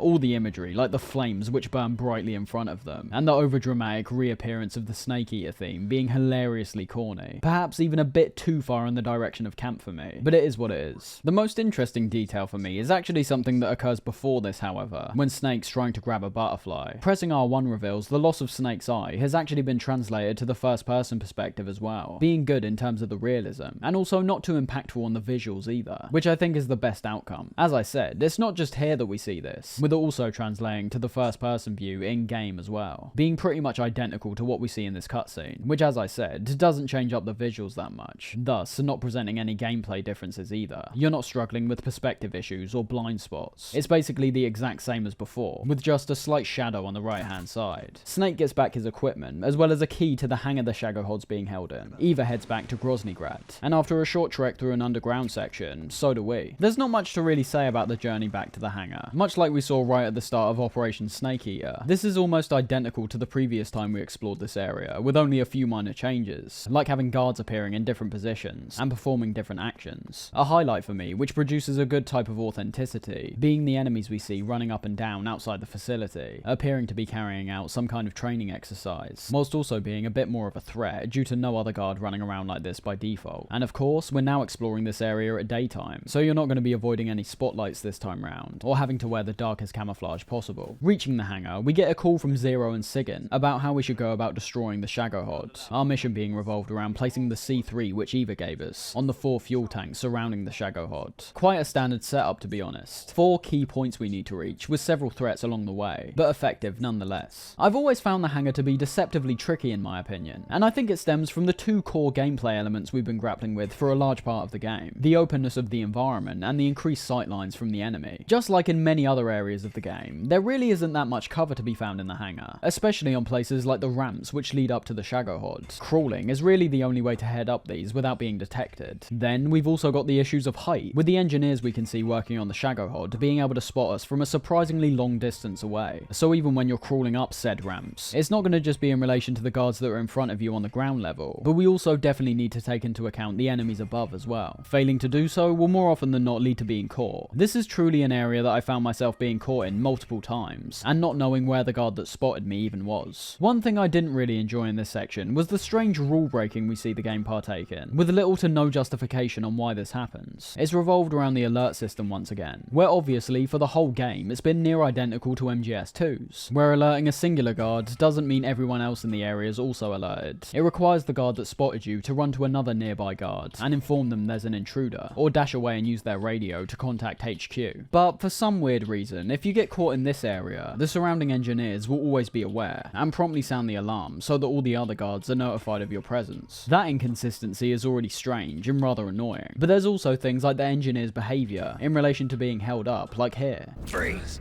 Somebody!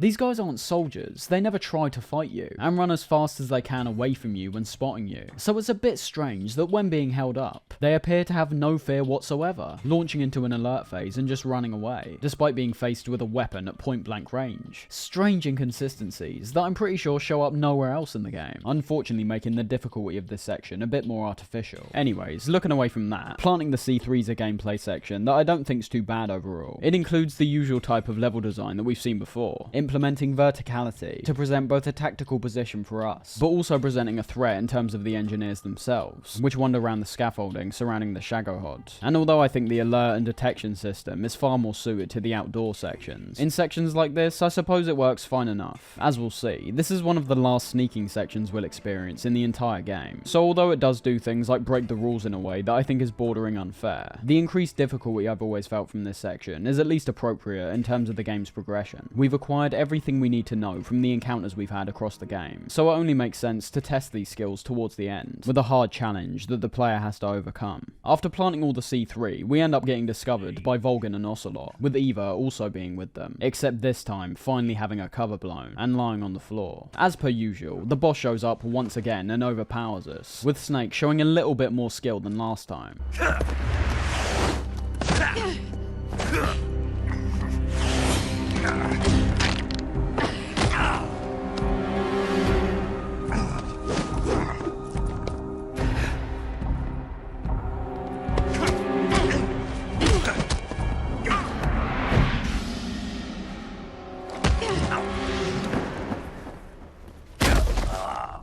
One of my favourite moments here being what happens just as we're about to save our game, with us being able to see the Sorrow holding up a countdown timer, indicating how much time we've got left until the C3 explodes, and the hangar's brought down on top of us. This not just setting up this high anxiety, high stakes situation in terms of the story, but as we'll see, the gameplay as well, arguably being even more effective in that case. The Sorrow with his countdown timer doesn't end there, but ends up re-emerging several times throughout the following cutscenes, a constant ominous reminder that we're going to have to wrap things up quick and get out of here if we don't want to die in the wreckage. It turns out that Eva actually ended up acquiring the Philosopher's Legacy, but was discovered before she had a chance to escape. Volgin at this point definitely proves himself to be the most hateable character in the entire franchise up to this point. As he stands in front of us beating up our love interest, we have to realise that Volgin is a character that has literally zero redeeming qualities. Someone like Fortune is no doubt a villain, but is at least given a backstory that we can sympathise with. Her actions are reprehensible, but she doesn't even want to be in the position position she's in to begin with, which is where her emotions begin to take over, and her status as a villain is justified. Even someone like Ocelot in the past games, the cold, calculated oddball, even he has more redeeming qualities than Volgin. All of his actions were revealed to be tied to the Patriots' will, an organisation that appears to have reasonable intentions in some instances, and completely totalitarian and maniacal in others. There's a lot less humanity in Ocelot's character under further analysis. He's almost like a tool that's consistently attaching himself to the most powerful people who are in charge. So in terms of his character, when it comes to his efforts in furthering the Patriots' goals, they aren't all that bad, despite how it seems on the surface. And the lack of humanity in my eyes actually results in a character that has less to hate. As I said, he feels more like a tool, a vessel. His motivations rarely seem like ones that are stemming from his own beliefs, even if that may actually be the case. Volgin, on the other hand, is a character who makes his motivations very clear from the first time we hear of him, and the way he goes about achieving them revolves purely around violence. Violence against Snake, America, and even his own allies and country. He's a self-serving maniac who wants to become all-powerful, and that's it. There's no backstory that reveals why he's this way. There's not a semblance of regret or remorse towards any of his actions. He's just pure evil. One thing Volgin does here is actually explain what the Philosopher's legacy is, doing it in classic James Bond fashion, where the villain unnecessarily explains something to the protagonist for absolutely no reason, outside of informing the audience of what's going on. Literally, he's gonna kill Snake regardless. You really think someone like Volgin would waste his time explaining in detail something like this? He gets his kicks from killing people. As a player though, the information we gather from what he says is genuinely interesting, starting off by describing the alliance which formed between America, China, and the Soviet Union during World War II. During the last Great War, the most powerful men in America, China, and the Soviet Union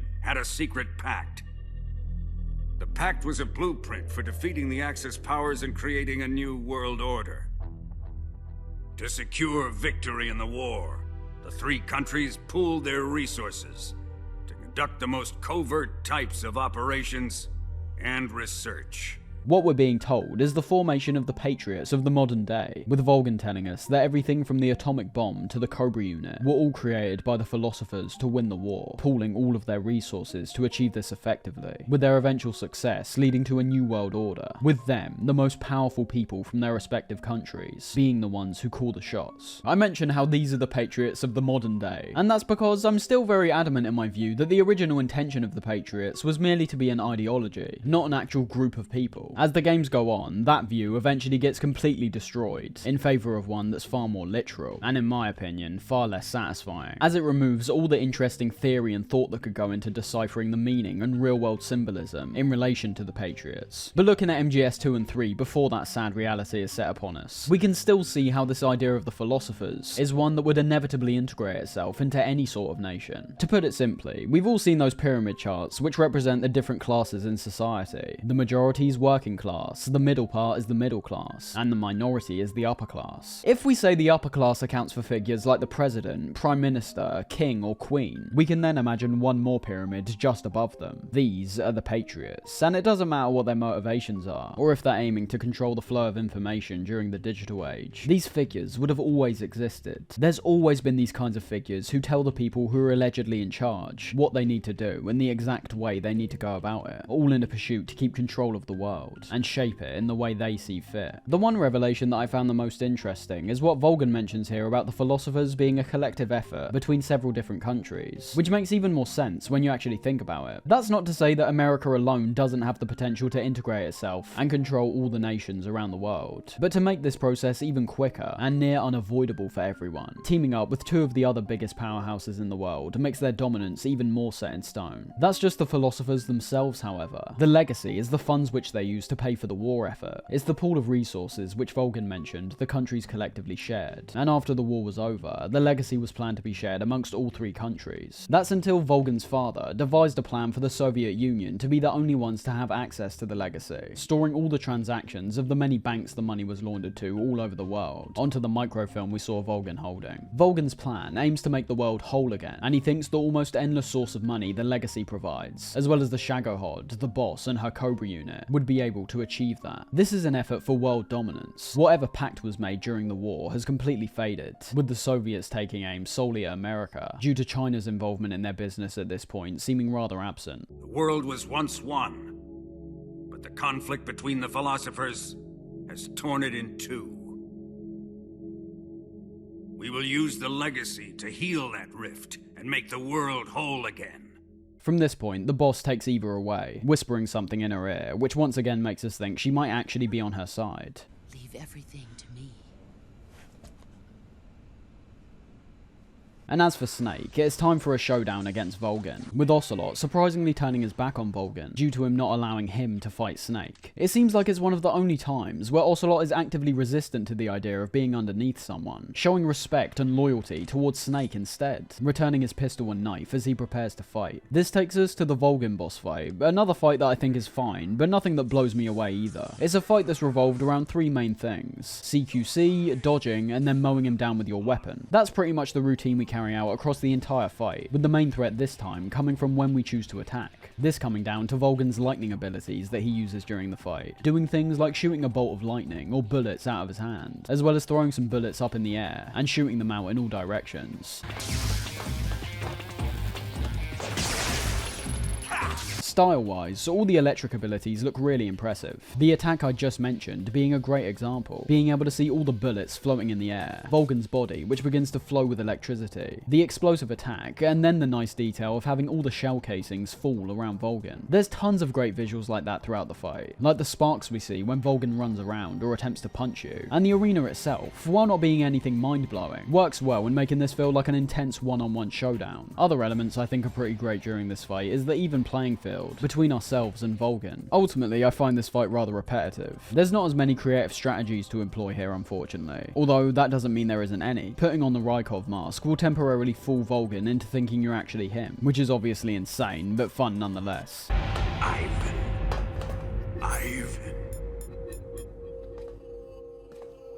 Then we've also got the ability to throw out a frog, which will also distract him. The tree frog. Kuwabara.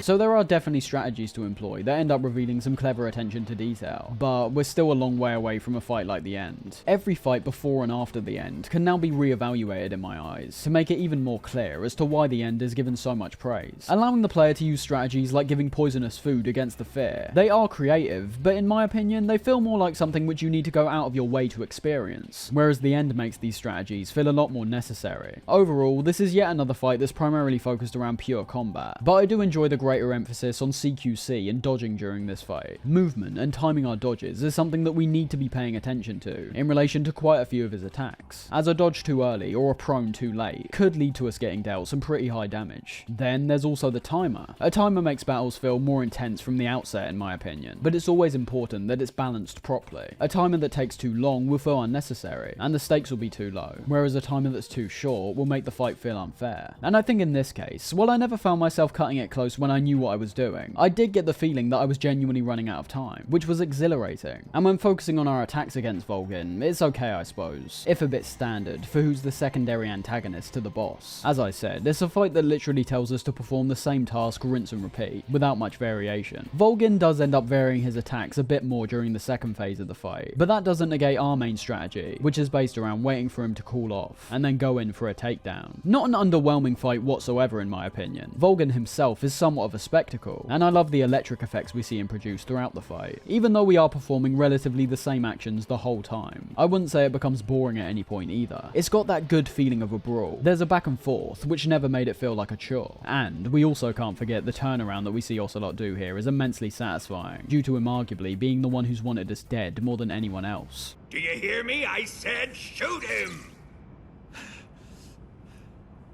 Sorry, Colonel. I'm afraid I can't do that. What do you mean you can't?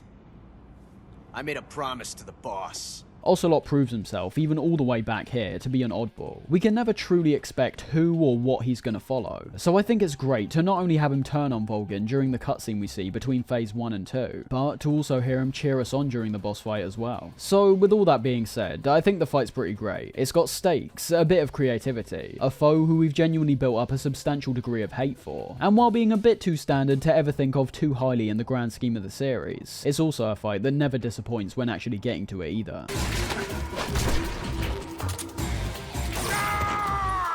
With Vulcan down, Snake makes his way outside the building, with Eva picking him up on the outside, telling us the boss let her go and that she's waiting for them at the lake. There's an emotional moment shared between Snake and Eva here, where Eva tries to convince Snake not to kill the boss. But this gets swiftly cut short when the Shagohod, piloted by Vulcan, bursts out of the hangar, seemingly unharmed by the explosion.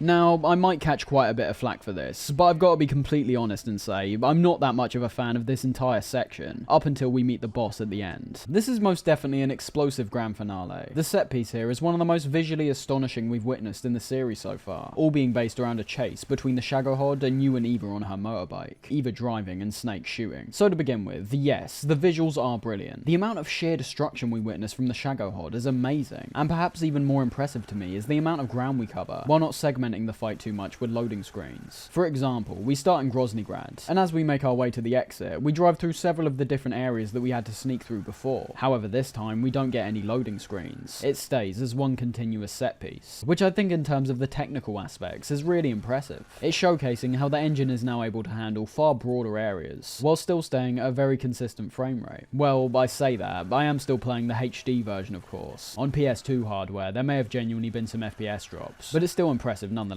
Everything here is undeniably bombastic. Loud, intense music, almost constant gunfire from yourself and the many enemies that we see along the way. And of course, the gargantuan Shagohod, which creates some fantastic visuals as we see it tear its way through Groznygrad, knocking down numerous structures along the way. However, this is where the negatives really start coming into play for me, as despite this initially being very impressive, I think the gameplay section on the bike is drawn out way longer than it actually should have been. The Groznygrad part of the chase alone would have been enough for me, but it ends up continuing for about 15 to 20 more minutes, excluding cutscenes. And that is a big issue for me, due to the gameplay here not being deep whatsoever. We have no control over our movement, and merely have to shoot the entire time, despite having the Shagohod's health bar on screen, unlike the end during the warehouse part earlier in the game. It's impossible for us to take it down here. It's just an illusion. We need to wait to get to the specific boss fight arena, and then face off against it. Which is ultimately fine, but then we've got to start putting this moment in context with what game we're playing, and what its core strengths are. We're playing Metal Gear Solid. Stealth is the name of the game. But I get it, a grandiose ending can be warranted for this type of experience, as having the player stay in the shadows the majority of the time can lead to a feeling of catharsis when you let them go all out. However, shooting has never been Metal Gear's biggest strength in my opinion. It's fine, and it works, but when focusing solely on the shooting combat, it does pale in comparison to other shooters like Call of Duty or Halo. It might seem like a slightly unfair comparison, and it would have been if we were talking about the game at large, but this is a section that solely relies on the shooting. No stealth, no strategy, and in my opinion, it becomes pretty boring after a certain point. Now, as I said, it starts off great, but even then, that had almost nothing to do with the gameplay for me. It was all based around the visuals and set pieces. Killing enemies is fine, I suppose, but at the same time, I can't shake the feeling of this section turning into your classic arcade rail shooter, with the only difference being that you can aim where you want, and position yourself in third person. At the end of the day, you're being brought from point to point with near to no control over your actions, being made to kill a certain amount of enemies at points to progress, and just having to experience a part of the game that's far more controlled than anything else we've gone through up to this point. I get that it's pretty much emulating the end of MGS1, but I've got to say that it sticks out way more here because of how brilliant MGS3's gameplay is in comparison to 1. 2 obviously never tried anything like this, but if it did, I'd most likely feel the same way. The first two games are more controlled experiences to begin with, but from the very beginning, MGS3 has all been based around freedom and creativity, so having it predominantly stripped away in a moment like this feels quite strange. I wouldn't say I hate this moment, of course, it has some redeeming qualities, but it's the issues that stick out a lot more to me. There's no sense of jeopardy in my opinion. Oh no, the Shagohod's about to hit us. Oh wait, actually that's impossible because Eva's the one in control, and there's no kind of fail state in place because we're just waiting for her to move forward. We don't even have to stop the Shagohod attacking at any point. The cutscene in between is equally as impressive visually, where Ocelot attempts to take you and Eva out. But again, I've got a feeling this whole section is meant for a certain type of audience that I merely don't fit into. It's not like previous Metal Gears haven't had this amount of action in them, but it's how long this goes on for, which feels like a step too far for me personally. A 3-minute cutscene where Solidus tears apart several Metal Gears. Count me in. A 15-minute long sequence where I hardly have any control over the gameplay, and the cutscenes are essentially just a more stylized version of what we're seeing in-game.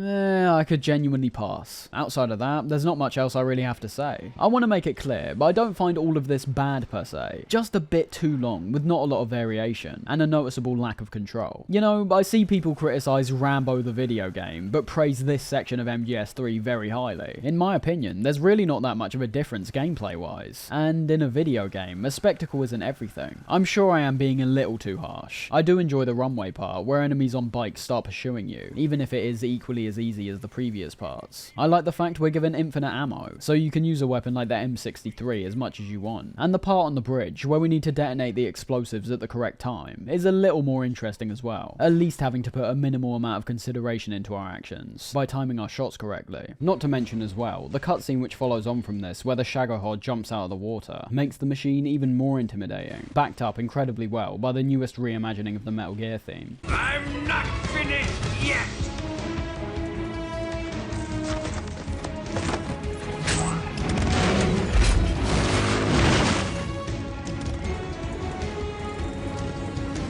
This takes us into a boss fight against the Shagohod, a fight that I've never really liked all that much, to be honest. As I said, the entire closing section up until we meet the boss at the end is likely one of my more controversial MGS opinions, in that I just find it all rather bland, and that goes for this boss fight too. The first part of it, where we're on the bike, you can forget any kind of strategy. We're locked in place just like before, with the RPG being the only weapon that's going to get the job done. It's sort of like an encapsulation of what I've been talking about so far. We have near to no control over any of our actions. We have to use this weapon, we have to move in this direction, and it feels so odd when the rest of the game promotes the exact opposite. I will say as well, the way we actually take out the Shagohod during this first phase is just, well, it's nothingy. We're a long way away from even a fight like the Fear. First off, the Shagohod barely attacks most of the time, making what initially looked like a really intimidating foe look more like a clunky, slow, immobile mess. All you have to do is shoot one of the Shagohod's wheels, preferably the one which will turn it in the opposite direction to the one you're moving in, and then hit it with another rocket to the back, where we can see all kinds of exposed wiring. That is literally the entire first half of the fight. If you take too long to shoot the wheels, you might take some damage from the Shagohod's machine guns. But as I said, this thing takes so much time turning around that it ultimately feels like it's not a threat whatsoever. Then we've got the second part of the fight, which gives us a bit more control by removing us from the bike, as well as having the Shagohod feature several new attacks and a brand new weak point. That weak point now being Volgin, who sits at the top of the Shagohod. Some of the new attacks are really good. The reduced movement speed makes things like the machine guns a lot more of a threat, considering they're unexpected and nowhere near as easy to dodge out the way of. Then there's also things like the rockets that he shoots into the air that we need to shoot down. And we also can't forget the Shagohod itself. We now have to actively position ourselves out the way of this thing, no longer being able to rely on Eva's driving. Eva is still part of this second half, and is an element I really enjoy. Despite being separated, the teamwork between the two of you feels even stronger, with Eva distracting Volgin by leading him around the arena, which gives you a chance to set up an attack. The process of elimination is pretty much identical here, unfortunately. You shoot the wheels and then you shoot Volgin. So as you can assume, it's actually even easier, considering Volgin's visible the entire time, unlike the wiring at the back of the Shagohod.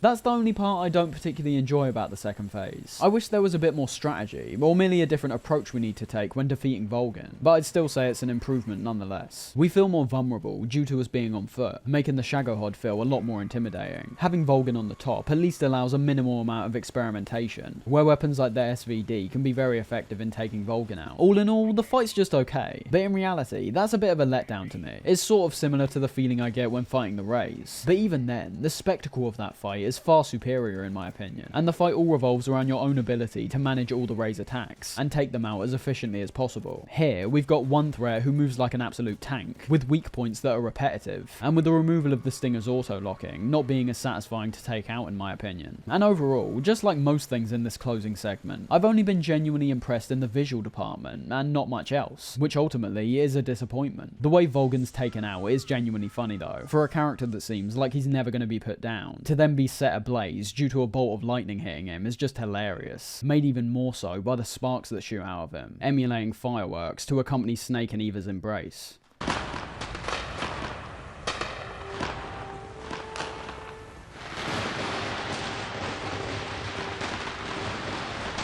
After the boss fight, we get an even longer shooting sequence on the bike, the visuals now taking us away from the industrial environment of Groznygrad and back to the woody forest environment of the jungle, which I think looks really nice. Paired up with the rain and the openness of the area, I think I prefer this part of the motorbike section visually, but let's not forget, we are essentially doing the exact same thing here. The pit stops where we had to shoot a group of enemies to progress are luckily gone for the most part, and I definitely enjoyed how our aiming skills are put a little more to the test, with the reintroduction of enemies on flying platforms. These guys showing up at a point where we head through an area which is densely packed with trees, making our ability to take them out even more of a challenge. It's an aspect of this whole motorbike chase that made me realise that is all I'm looking for. If we're sticking so adamantly to this lack of control thing, give me a challenge in terms of the shooting. Allowing me to just mow down enemy after enemy might be fun to begin with, but if there's no challenge in terms of survival or getting our shots off, I might as well just put down the controller and let the game play itself. In my case, the enemies were so useless at hitting me that I imagine even if I didn't fire back, I would have been fine. The additional aiming challenge does luckily carry over to many of the areas past this point, but the section eventually comes to a close when you and Eva crash, leaving Eva with a pretty devastating wound, and leading the penultimate gameplay section to be revolved around something a vast majority of players despise, and that's an escort section. I will say though, I've never had too much of an issue with this part. I like the ability to cure Eva separately and give her food. Like the entire cure tab itself, it feels like a great concept that wasn't utilised to its full potential, as we only ever get the chance to interact with Eva in this way here, with the section overall being very short as well. The whole section is revolved around keeping Eva alive basically, and while I wouldn't say her AI was as responsive as someone like Ashley from Resi 4, that is kind of the point. You're dealing with a slow, wounded woman, so you're having to strategize your movements to account for the additional movement time that Eva brings. Full stealth was almost completely gone for me by this point. We're told by Zero that we're able to do things like tell Eva to stop and go on our command. When we crouch or prone, she does the same, and so on. But getting through this section as fast as possible is always how I've personally approached it. The speed of Eva already makes the experience drag to a certain degree, but when the enemies start getting introduced in this area, with their significantly broad patrol routes, and also their additional speed, now always running instead of walking, I've always found myself taking these guys head on. I'm not saying that stealth isn't an option, it's just another case where I find conflict will far outweigh the majority of players who want to be sneaky during this part. If not for the gameplay itself, tonally, the game hasn't even entertained the idea of stealth for quite a while now, so I think asking players to get back into that mindset right at the end is quite a long shot. In subsequent areas, the guards do go back to their usual slow-moving patrol behaviour, but that obviously doesn't affect all the other things I just mentioned that would dissuade the player from stealthing to begin with. In fact, I found the amount of enemies in certain areas are rather limited, leading me to take all the enemies out in the area loudly, and then safely guide Eva to the exit with pretty much no issue. It's kind of confusing, because while I didn't have any real issue with this part, I continually wonder what the intention of it actually was. Were the enemies in this section supposed to be easy to kill, thus making the escort a bit easier and take less time? The way they're sneakily set up behind trees and grass would say otherwise. It appears like they're placed in a way where we need to observe them and take them out quietly, and that my approach of just blowing them all away was defying that somewhat. I get what I said earlier about this game being a lot more open in terms of loud and quiet approaches, but it's a different scenario where you can obviously see something's being set up purposely to be snuck through, not blasted through, although I will admit I may be overanalyzing it a bit too much. Either way, I didn't have an issue with progressing forward, being perhaps a bit too easy in my opinion. Eva's made to seem more like a slow nuisance compared to someone we actually need to protect. The biggest threat was still in relation to my own survival, as upon being discovered, I still found the majority of guards would go after Snake instead of Eva, and with the huge array of equipment we've acquired throughout the game, there shouldn't really be any difficulty issues here. But it is still nice to return to the jungle as we start to cap off the experience. As I've said a few times, it's the setting that defines MGS3 for most people, so it's only right that we get to experience a few more areas of gameplay to end things off. However, reaching the river, we've still got one last mission to accomplish, allowing Eva to set up the plane for takeoff, as Snake heads into a field of flowers nearby and confronts the boss.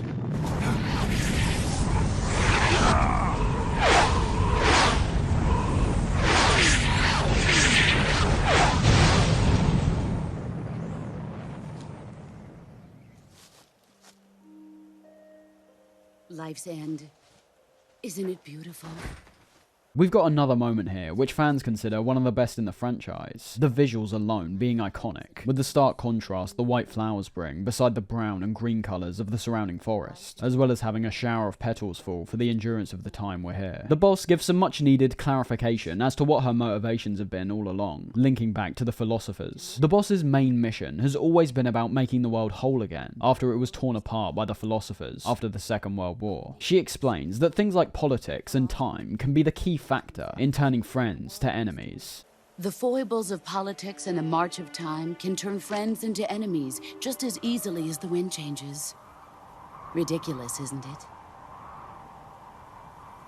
Yesterday's ally becomes today's opposition. There was a reason the philosophers were united during World War II. They had one collective goal in mind and were all aiming to achieve it. After the potential threat of world domination had been eliminated, things went back to normal somewhat, and the squabbles, which would have been considered minor during the war, now take center stage. This leads the boss to question if there's such a thing as a timeless enemy, the emphasis on the times being the primary focus here. One generation has one nation as the most powerful, another generation has a different one. Nothing is set in stone when it comes to things like this. Relationships can be destroyed and rebuilt between all these nations around the world. It all depends on the views and politics which are upheld at the time. Sometimes they'll align, other times they won't. But the chances of these nations disagreeing and being at each other's throats is something that's almost impossible to last forever. The important distinction we have to make here is that despite the boss wanting to return the philosophers to their former glory, the patriots we see in the future aren't made up of the same ideologies the boss intends to uphold. Unity is the thing she's focused on most, something we already saw the Patriots and their AI misconstrued, instead aiming for something more resembling world domination, as opposed to working together. The boss's intentions do genuinely appear to be a lot purer than that. It's become clear over the last half of the game that the boss didn't defect to the Soviet Union for no reason. It's all been based around claiming the legacy, and using it to make the world whole again. The boss goes more into her backstory, where themes of passing things on to the future re-emerge once again, with the boss saying that she was able to visualize her ideal future from when she was up in space.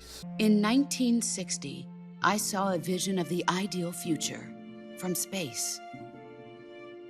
3 years earlier, the Soviet Union had succeeded in launching Sputnik, the first man-made satellite in history, into orbit. This came as a huge shock to the United States. In response, America threw everything it had into its own manned spaceflight project, the Mercury program. Even as the Soviets seemed poised to send their first man into space, America was still experimenting with chimpanzees and rockets. The government wanted human data, so they secretly decided to send a human being into space. I was the one they chose. America weren't equipped like the Soviets were. They didn't quite have the technology yet to safely send someone up to space without certain repercussions. In the boss's case, being a heavy amount of radiation due to the ship's inability to block out cosmic rays. So whereas on the outside it appeared like they were far behind the Soviets in terms of the space race, they were actually taking significant risks to ensure their status as one of the most powerful nations in the world remains intact. The boss was their test dummy, but it led her to the realization about what the meaning of all this was. That's when it finally hit me. Space exploration is nothing but another game in the power struggle between the US and the USSR. Politics, economics, the arms race, they're all just arenas for meaningless competition. I'm sure you can see that, but the Earth itself has no boundaries. No East, no West, no Cold War. And the irony of it is, the United States and the Soviet Union are spending billions on their space programs and the missile race, only to arrive at the same conclusion. In the 21st century, everyone will be able to see that we are all just inhabitants of a little celestial body called Earth. A world without communism or capitalism, that is the world I wanted to see. Almost every large-scale operation nations like America or the USSR took, it was all based around dominance, power, which nation can give their citizens the best quality of life, which ones can wage the toughest wars, who can reach the stars first. As the boss says, it's a continuous power struggle to see who's the best, what nation is more capable, even if it means showcasing the worst traits in humanity. The biggest turning point for the boss, however, was during her supposed operation in Cuba, being told they were to go and rescue the exiles and take them back to America. The The only thing is, this never actually happened. The events she describes of the US government allowing the exiles to be obliterated by the Cuban army are absolutely true. She wasn't there. But the US government betrayed them. Our weak-kneed president held back their air support. Defenseless, the exiles were annihilated by the Cuban army.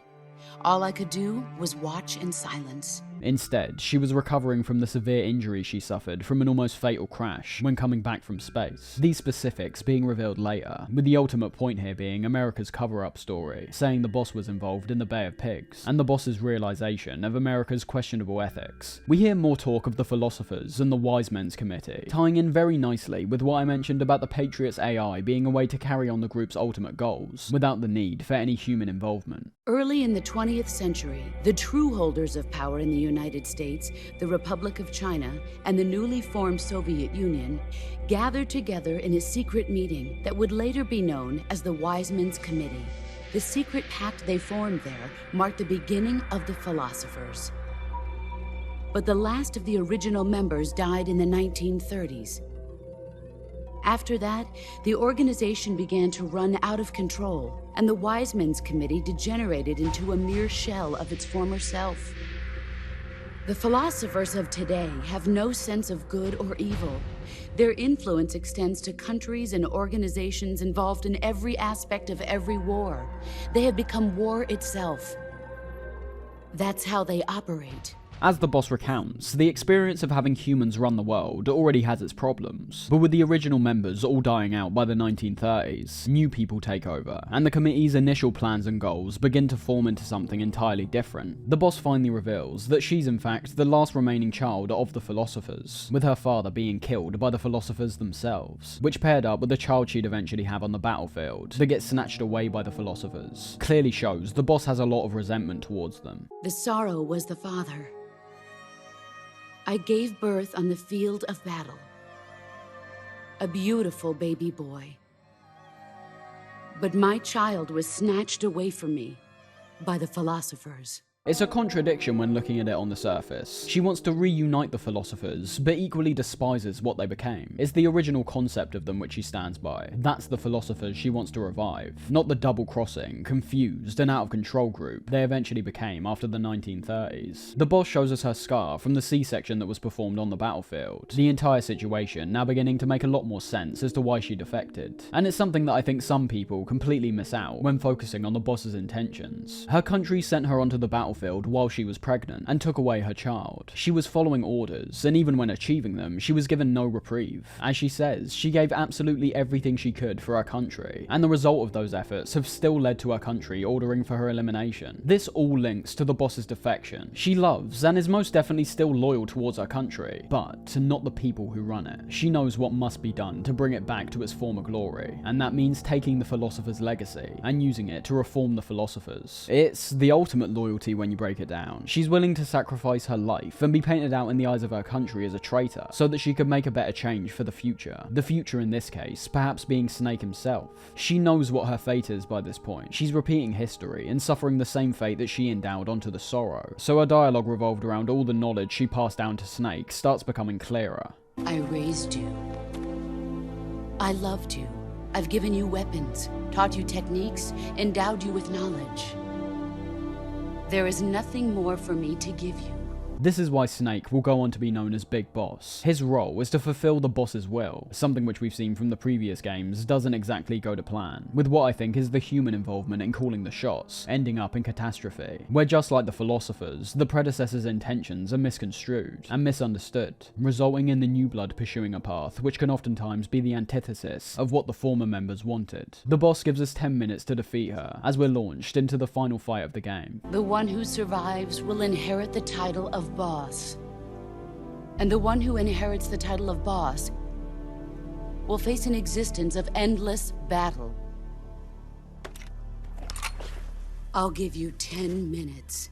This is a fight I really enjoy. I think it lives up to the immensely high stakes which have been set up from the boss's initial betrayal, and also introduces an emotional aspect to the fight, as long as the player understands it, of course. For many, they may still be perceiving the boss solely as a traitor. However, when analysing things closer, we're now being given the task of murdering a woman who's been nothing but selfless, doing everything for her country, following orders, everything out of her control. So the stakes are immediately fantastic. The best in the game by far, even if the fight still isn't on the level of the end, because let's just be honest, nothing really can be in this game. The arena's something that I do think is the best in the game, however. I love how the whole arena is covered in the white flowers that we saw before, matching perfectly with the boss's clothing, to give her more camouflage in terms of the gameplay. But along with the flowers we see falling from the sky, the ones which burst out of the ground, and the red ones which are produced from the boss during combat, as well as the limited number of trees surrounding you that seem to be placed so intentionally. The visuals of the arena are phenomenal, almost dreamlike. The fight itself is kind of similar to our fight against Volgan. It's a showdown which has an emphasis on CQC and shooting, although I'd say the boss's fight is significantly deeper in this regard. I wouldn't really say it's like the end, where all your skills and your vast array of equipment are all being put to the test, but I'd say it's a lot more focused on certain elements we've got at our disposal, as I said, like CQC, but also camouflage and stealth. In this fight, the boss has two main forms of attacking, shooting and CQC, basically just like you. Depending on how you approach this fight, it can potentially be a significantly different experience, all because of the stealth elements we see here. The boss continually retreats back during this fight, giving you the opportunity to sneak around and catch her off guard. This can be done by hiding behind the trees and waiting for the right moment, but I'd say the most effective way to stay hidden, as well as keep an eye on the boss's somewhat erratic movement, is to use camouflage to hide ourselves amongst the flowers. Outside of just shooting the boss, which can actually be quite difficult due to her pretty fast speed and frequent retreating into cover, we can also time our CQC attacks to counter and deal some decent damage to her. This occurs when the boss knows where you are, dashing across the arena and usually announcing that she's about to attack, in which you need to time your counter correctly to pull it off, either pressing or holding circle, and promptly slamming her to the floor. My favourite part of this being how the timing is genuinely quite difficult to pull off, so long as you haven't played the fight a bunch of times before, making the counter in particular feel immensely satisfying, both in terms of the gameplay, but also the story as well, with Snake in this moment finally proving that he's skilled enough to overpower the boss, even in a facet that we've seen time and time again he just couldn't do before. Despite it still being a reasonably simple encounter, it's still undeniably one of the best we see across the whole game. There are some strategies to implement here, things like the stealth and camo we mentioned before, the snakes we can see hanging from the trees that we can shoot down to bait the boss out of cover. Let me say it again, stealth, in a series that for some reason hardly implements stealth properly in its boss fights, arguably being an even better example of merging stealth gameplay with the boss compared to the end, although I could see some people debating that, of course. It's a showdown between Snake and the supposed main antagonist of the game, with the information that was delivered beforehand making the fight even more impactful, as in reality she's not that much of an antagonist at all, at least not to us. It's what I perceive as somewhat the perfect finale to Snake's journey, one that's ultimately turned what initially appeared as merely a campy, almost nonsensical experience at points, into one that's just as layered and interesting as the previous games, under further analysis. The boss is the prime example for this, a mentor turned foe, a trope we've seen implemented into numerous stories by this point. Yet, the way Kojima's linked her actions throughout the game to the times, and the overarching true enemies of the series, the philosophers, or the patriots, it's turned what could have been an intentionally cliche and schlocky experience into something that is genuinely interesting and impactful, both in the context of the game itself, and also the series as a whole. This fight is about as close to a final test we could have asked for. Two soldiers with almost identical abilities, fighting to see who comes out on top. And along with the stunning visuals, the sound is something else which is amazing during this fight, initially being used to inform the player of where the boss is, by having almost complete silence.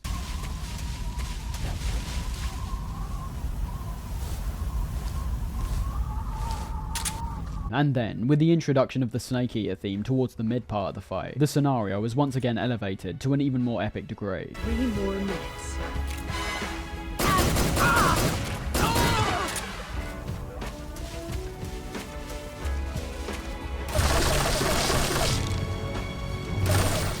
It's a fight that achieves its goal in the most effective way possible. It doesn't need to be the tactical, slow-paced fight that the end was. It's a fight revolved around intense, fast-paced, close-quarters combat, mixing the visceral, violent actions the two of you are performing with the astonishing beauty of your surroundings.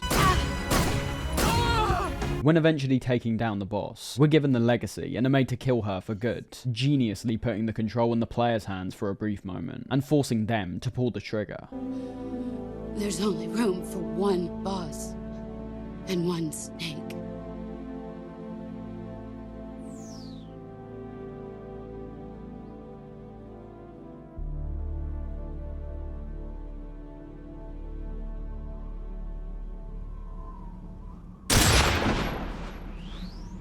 Her blood is on our own hands, with the imagery of the flowers turning red and her horse crying out, only reinforcing this fact even further. There was a sense of fate in all of this. We knew that Snake was going to come out on top to set the rest of the events of the series in motion, but it doesn't make these moments any less impactful because of that fact.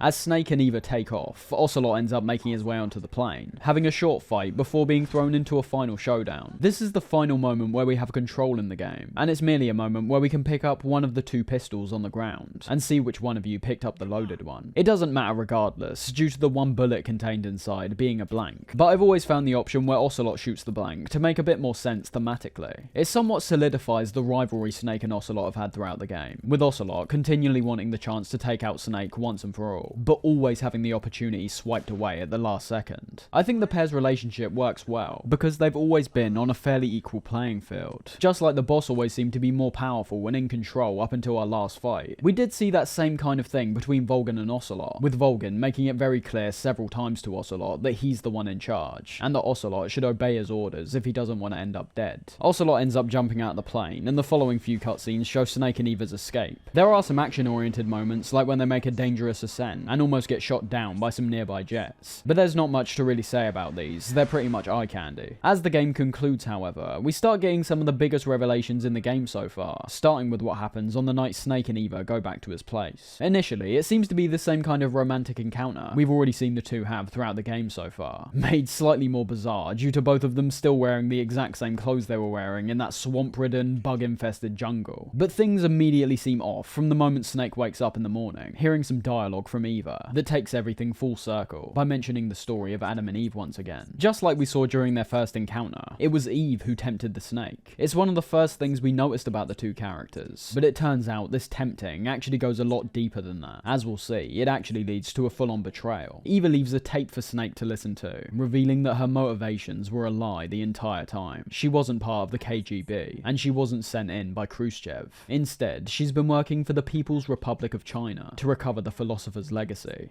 I'm an agent of the People's Republic of China for the General HQ 2nd Department of the People's Liberation Army. It was all a lie. I tricked you.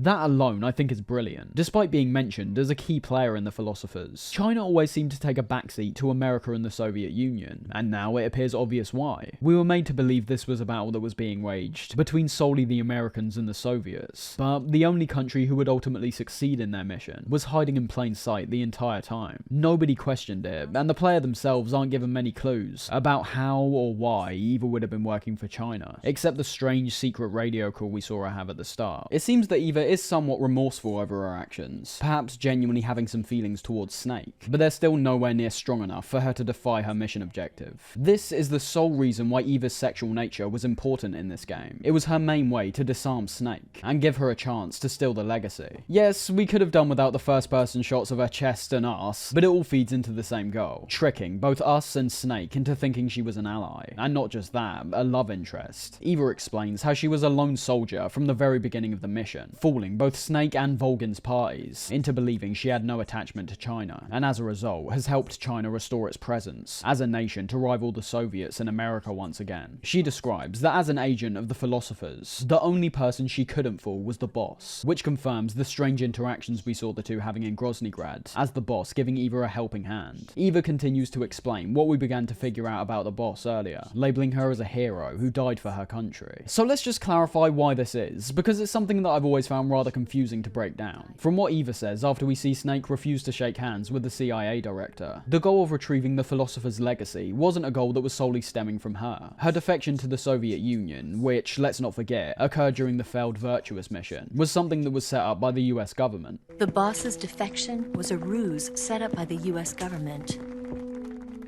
It was all a big drama staged by Washington so they could get their hands on the Philosopher's legacy. And the boss was the star of the show. That's right, the boss was following orders right from the very start. Everything she said about staying loyal to her country was true, which throws a bit of confusion around the elements where she criticised America's morals and questionable politics. But there's a large reason to believe that not every detail she told us was entirely genuine. After all, the end goal, and that means her mission that was given to her by the US, was to eventually be taken out by her disciple. But let's not forget, none of this would have had to happen if the Virtuous mission went according to plan. Her mission was to defect to the Soviet Union, gain the trust of Colonel Volgin, and locate the philosopher's legacy. However, it was Volgin's sheer insanity that threw a spanner in the works, with the nuke that he fired onto Sokolov's research facility, blowing the operation wide open. This is where the phone call between Khrushchev and the president becomes more important. It seems at the time that the president is merely relaying the information we gathered about the boss and Volgin being the ones responsible. However, what the US government are actually doing here is failing to back down from acquiring the legacy. They're aware of the boss's loyalty, and due to the suspicion that began to arise from Khrushchev when discovering things like how there was an American airplane flying around at the exact same time the nuke went off, America used her as their get out of jail free card. She wouldn't be allowed to come back home. She was to be held responsible for these war crimes that she would never want to commit, and was to be killed by an American soldier. All of this solely to cover up for America and to regain the legacy. She's essentially following in the footsteps of her father. She's a child of the philosophers who's being made to make the ultimate sacrifice to prevent a potential Third World War. In the eyes of both nations, she'll be known primarily as a war criminal, with only the people right at the very top who were involved in her mission being the ones who know her true intentions and her unflinching loyalty to her country. However, we've got to start thinking where Snake plays into all of this. Let's not forget, after the events of this game, this is the man who would end up creating Outer Heaven and taking control of nuclear weapons in Zanzibar land. From all the information he's being given here, as well as the iconic and emotionally powerful salute he gives to her grave right at the end, it seems like what Big Boss ends up becoming is almost the antithesis of what the boss was aiming for. However, this is something that, while we can speculate about now, is given quite a considerable amount more clarity in the final few entries, so we'll elaborate more on these ideas there. But I think already at this point, we can start to see that in terms of Big Boss, and who we'll eventually find is at the epicenter of the Patriots, it appears that upon learning the boss's will, the future events we see carried out are a series of actions that misconstrue what she was actually talking about. It all comes back to what she mentioned during her time up in space. She saw a world that was one, a world that was filled with water and land, not communism or capitalism. And although it may sound simple, all the boss is asking for here is peace. It's primarily in games like Peace Walker and MGS5, where we actively see Big Boss misunderstanding the boss's will. But even in the first two Metal Gear games, we can start seeing links between what the boss and Snake experienced in MGS3, and how that links to the formation of Outer Heaven and Zanzibar land. Big Boss's aim in those first two games is a world with never-ending warfare. He cultivated environments where child soldiers were being brought in, trained up, and sent out to the battlefield. His actions are in no way good, but we can start to see where they were actually coming from, solely because of MGS3. We haven't got the full picture yet, as I said, we'll see that later, but from what we see at the end, where Snake salutes the boss's grave, and understands the sacrifice she made for her country, he pairs that up with the information she told him about a unified world, as well as her critiques over America's government, and focused on creating a nation that stands on its own. His motivations are less politics-based, and more based in warfare. Both Snake and the boss were soldiers after all. Fighting is what they were best at. And as we saw in Metal Gear 1 and 2, he created two nations that were completely out of any other nation's control. It's definitely evil, but we can begin to see where his mindset was at during those first two games. Some do say that in terms of the series chronology, by the time we reach Metal Gear 1 and 2, Big Boss has already lost all concept of the boss's will, and is merely going on his own villainous path. And from the events we see in Peace Walker and 5, I'd say that is true to a certain degree. Just like we see with the Patriots, both of their intentions spawn out of wanting to carry out the boss's will as effectively as possible, but having disagreeing opinions and internal power struggles culminate in a world that's arguably even worse off than before, ironically having the people who are trying to defy governments and nations around the world almost emulate them identically, nearly taking the world down with them. Coming to the end of MGS3, we're given several key points which follow on from the events of the game, telling us how characters like Sigint end up joining ARPA, which, if it wasn't clear by this point, is a foreshadowing to how we actually see Sigint ourselves all the way back in MGS1, with him actually being the DARPA chief, Donald Anderson. We're also told how in 1970, the Philosophers were renamed to the Patriots, showing that there were now a set of people in charge who were calling the shots, their intentions on how they want to shape the world currently being unknown. And then we have the big reminder that a year after Big Boss establishes Foxhound in 1971, the Les Enfants Terribles project was completed, with Snake, Solidus, and Liquid being born. The intention of this, and why the project was even thought of to begin with, still being unknown. phone. And after the credits, we get our usual post-credit sequence, hearing Ocelot on the phone with someone. Just like in MGS1, Ocelot's revealed to have been working for someone else the entire time. Even despite his somewhat amateur and unprofessional nature, he's shown to be just as much as an oddball as he's always been. The biggest reveal here coming from the fact the legacy which was given to Snake was actually a fake, and Ocelot knew the whole time. The Philosopher's legacy is now safely with us, in America's hands. With this money, yes, the Philosophers can finally be revived. The film we handed the Chinese was a fake. Peking must be in an uproar right about now. He seemingly was aware that Evil was working for China, and knew that she would attempt to steal it from Snake. It appears like Ocelot's role here, once again, is all revolved around being a tool for the Philosophers. He triple-crossed Russia, and in my view, was almost like an insurance policy, in case anything went wrong during Snake's mission. He was the one who was overseeing the boss and her mission, likely reporting back to the Philosophers throughout the course of the mission, to give them updates on both her, as well as Snake's progress towards achieving his own mission. It's just the fact that Snake thought he was taking orders from the American government, whereas in reality, his actions throughout the game appear quite similar to Raiden's, under further analysis. A soldier who was under constant surveillance, with failure almost being an impossibility, carrying out orders which have actually gone towards the revival of the Philosophers. The other interesting detail we can pick out here is what Ocelot tells them about Granin's Metal Gear plans. This information making us aware that if it wasn't for Ocelot's discovery of these blueprints, the concept of this bipedal nuclear weapon system likely wouldn't have come to fruition as soon as it did. Ocelot's also revealed here to be Adam, the guy who apparently didn't show up at the start to meet Snake. And as Ocelot says, that he'll always be at the CIA's disposal, confirming that he's well and truly been working for the US the whole time. The game ends off with the goofiest explosion of brass you could ever imagine. Of course, I'm always at the CIA's disposal, Mr. Director.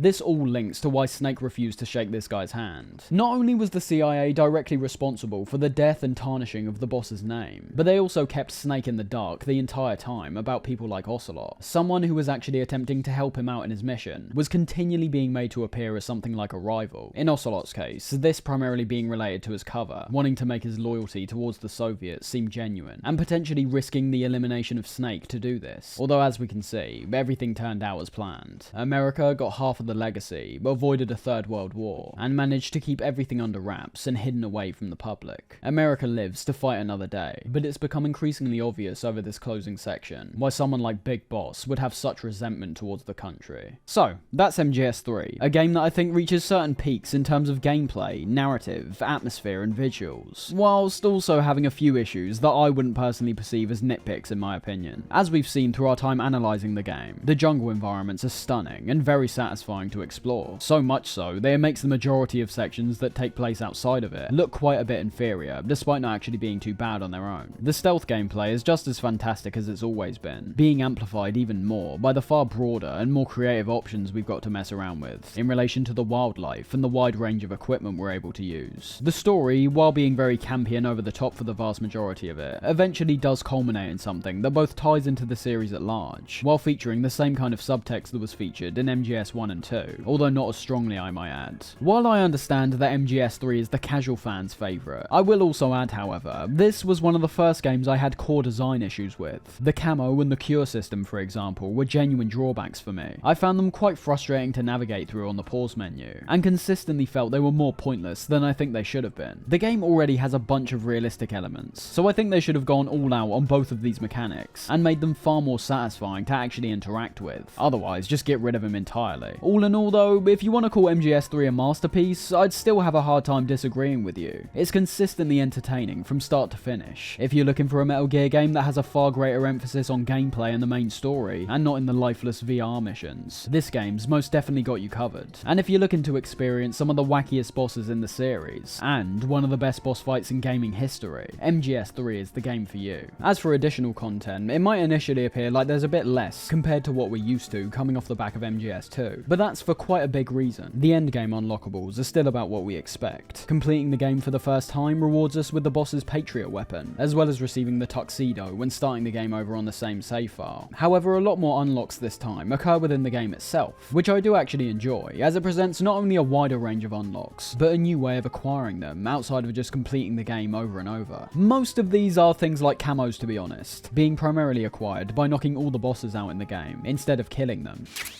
You've also got things like the stealth camouflage, which as I said, is able to be acquired by shooting all the frogs throughout the game, or alternatively, completing the game without being spotted once. But I think the majority of extra content comes from the new modes we've got access to, some of which return from previous games, like the Secret Theater, with this version in MGS3 removing the ability to swap out character models, but actually being an even more hilarious alternate take to certain cutscenes throughout the game. Huh?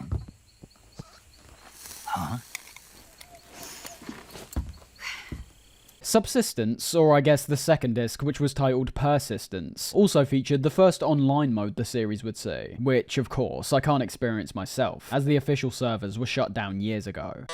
But from the gameplay we can see online, it looks about the same as the future online iterations we'll see in MGS 4 and 5, being your standard free-for-all team deathmatch type situation, where the main aim is to get into a lobby and shoot your opponents. Still pretty cool they were testing out online during this period though, as playing with people over the internet is something that definitely evolved immensely in the 7th generation of consoles, merely due to the setup being a lot more convenient. We've also got the addition of having the first 2 Metal Gears be playable in their entirety from the main menu, this being about the only returning thing we saw from additional content in Subsistence. And finally, we've got the Snake vs Monkey mode, this being a crossover between the MGS and Ape Escape series. It's also the most noticeable absence from the HD collection in my opinion, due to the brilliantly outlandish concept of catching these cartoonish monkeys throughout the jungle, while being dressed up in a banana suit and interacting with Colonel Campbell instead of Major Zero. Just listen. Your mission is to infiltrate the jungle and capture all of the monkeys. If you want your monkeys, you better ask Spike or Jimmy. Unfortunately, they weren't available. What about me? I was on vacation. Yep, it makes no sense, but it's still damn fun to experience, and is still the most annoying exclusion from the HD collection. That's why the HD collection version of MGS3 is pretty inferior in my eyes, besides the higher definition. I'd still obviously choose to play this one over the others in terms of the main game, but for someone who's never played the original editions of the game, it looks like MGS3 lacks a lot more extra content compared with MGS2, when that's really not the case. In fact, due to the bulk of extra stuff here not being revolved around VR missions, MGS3 may genuinely have less content for you to sink hours and hours into, but presents a lot more variety and consistent levels of quality when looking at the extras here. And coming out of MGS3, this is where the spin-offs really start to ramp up. Now, I'm sure these games have their own small cult fan bases, but these are games that don't have a whole lot of Kojima's involvement in them, lack a story which is both canonical or deep in any fashion, and appear in my eyes to be keeping the series relevant more than anything, while Kojima was at work creating what would soon become MGS4. The first two I'm going to group together,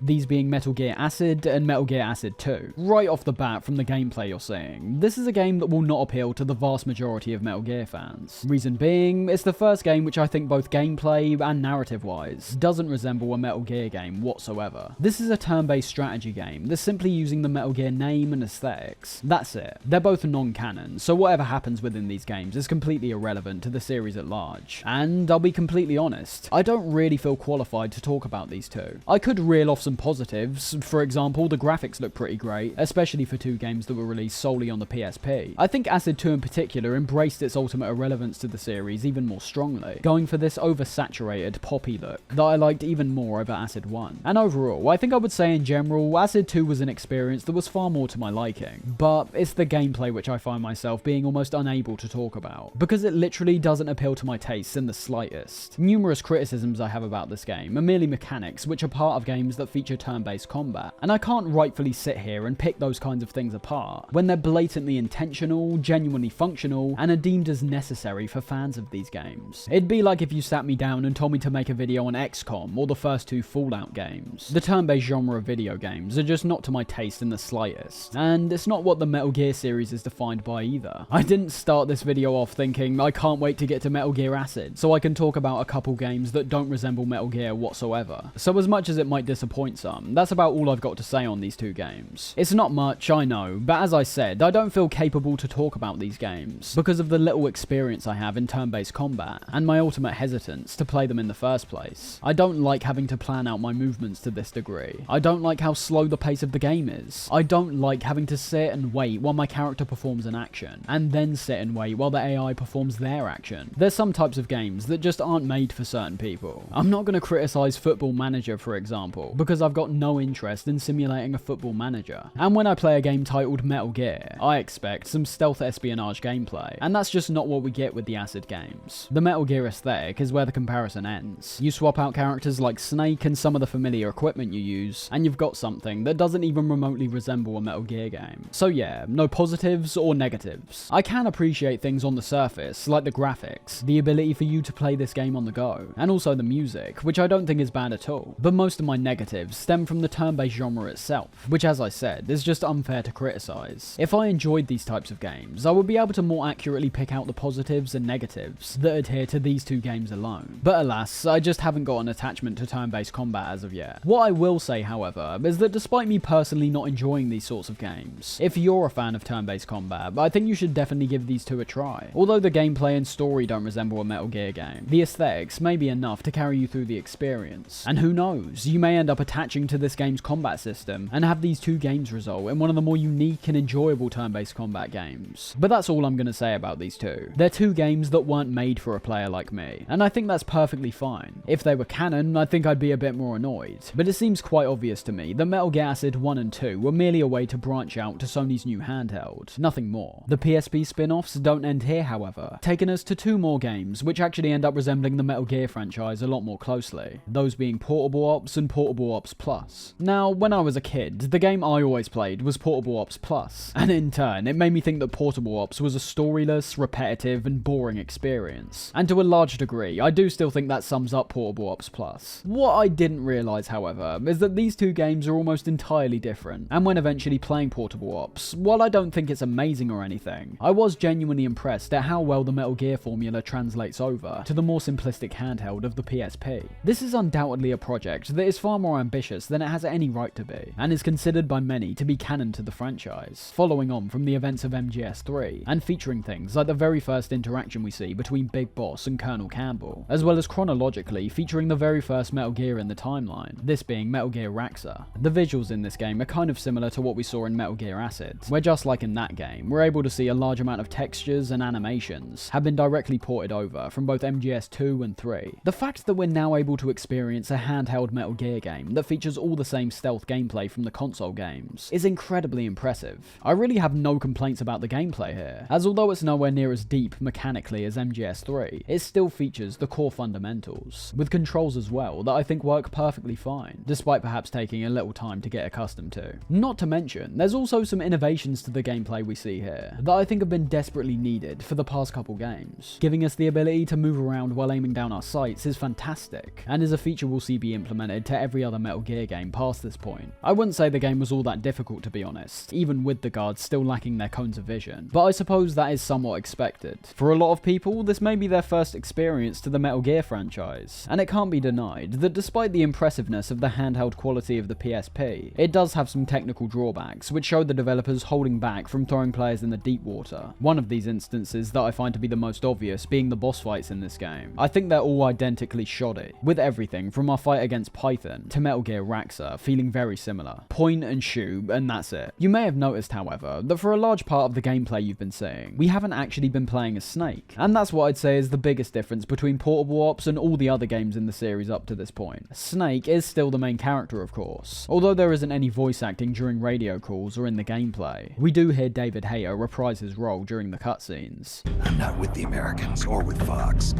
I'm just a soldier. Just a soldier. Which, might I add, look phenomenal, due to them being conveyed through the stylized artwork of Ashley Wood, who also makes a return for the other handheld game, Peace Walker. However, what I'd argue is the main mechanic of Portable Ops is one that has some positives and some negatives, and that's the ability to exfiltrate enemies within a level and recruit them to come work for you. It might not have seemed like it at the time, but Portable Ops is actually the direction Kojima himself ends up pursuing after MGS4, despite obviously only being involved as a producer for this game. A large part of the game is centered centered around this army that you and Campbell begin to form, having pretty huge narrative implications, due to this being the first signs of Snake's transition into Big Boss, and laying the seeds for how something like Outer Heaven would have been formed, from a character who in MGS3 seemed genuinely heroic. The narrative implications do end there, to be honest. This is a game whose story revolves primarily around a villain and Metal Gear that we never hear of again in any serious context. There's no talk of the Patriots or anything like that. But it is those kinds of ideas that I just mentioned, which is why I imagine a lot of people see this game as canon, despite it not being created by Kojima. Back to the exfiltration system, however, building your army in this game is entirely in your hands. And due to this being the first version of this mechanic, which will eventually get further refined in Peace Walker and 5, there are unfortunately some growing pains that we have to witness here. The concept itself is fantastic, and building up your army is immensely satisfying. As you've been able to see, the enemies we capture can be assigned to numerous different roles, all of which can be important towards going into future missions. The R&D team, for example, allows you to create new kinds of equipment from the menu screen. The spy team gives you a more detailed map when going into missions, and most importantly, the combat team allows you to take 3 other members along with Snake into a mission, who we can switch between pretty much whenever we want. This opens up some brand new gameplay opportunities that we've never witnessed before. For example, if we head into a mission that's primarily filled with your standard guards wandering around, we're able to then take in a teammate who's dressed up in the guard's uniform and have them be none the wiser, with this also applying to the different types of enemies we stumble across throughout the game. It's like a heavily expanded version of the scientist camo from MGS3. Back then, it was merely the scientists who would notice something was off, whereas now, there's several other enemy types who'll notice something's off about you, making the disguise system here useful, but still present a challenge. You can't just walk through all these levels scot-free if you've got teammates with all the different costumes. There will still be enemies that can spot you. It's a great system in my opinion, although it did make Snake feel a bit more useless than he ever has been, solely because of this disguise system. Anyone spots Snake, you're put straight into an alert phase. Whereas with your teammates, they not only have varying stats that can sometimes outclass Snake, but they also at least have the opportunity to blend in with the surrounding enemies. I think this is another aspect to why the canon of this game is thrown up in the air. The story's important in some aspects, but many of the blanks it fills in could have been left open, to be honest. And in terms of the gameplay, Snake is no longer the sole emphasis anymore. The exfiltration mechanic is. Overall, I really like the idea of recruiting and playing as these allies. It works kind of like an extra life system, and also a progression-based system, where the more enemies you exfiltrate, the higher chance you've got to bring people back with higher stats. There is one issue, however, and that's the exfiltration itself. I'd argue out of everything in the game, this was my least favourite aspect by far, but it's very obvious from how Peace Walker and 5 approach this very same concept, that this was merely a foundation for an idea that wasn't given enough time to be fully fleshed out yet. As you've heard me saying already, Portable Ops is not one cohesive experience. It's divided into several different levels, which I think works well for the handheld format and is a lot more open-ended.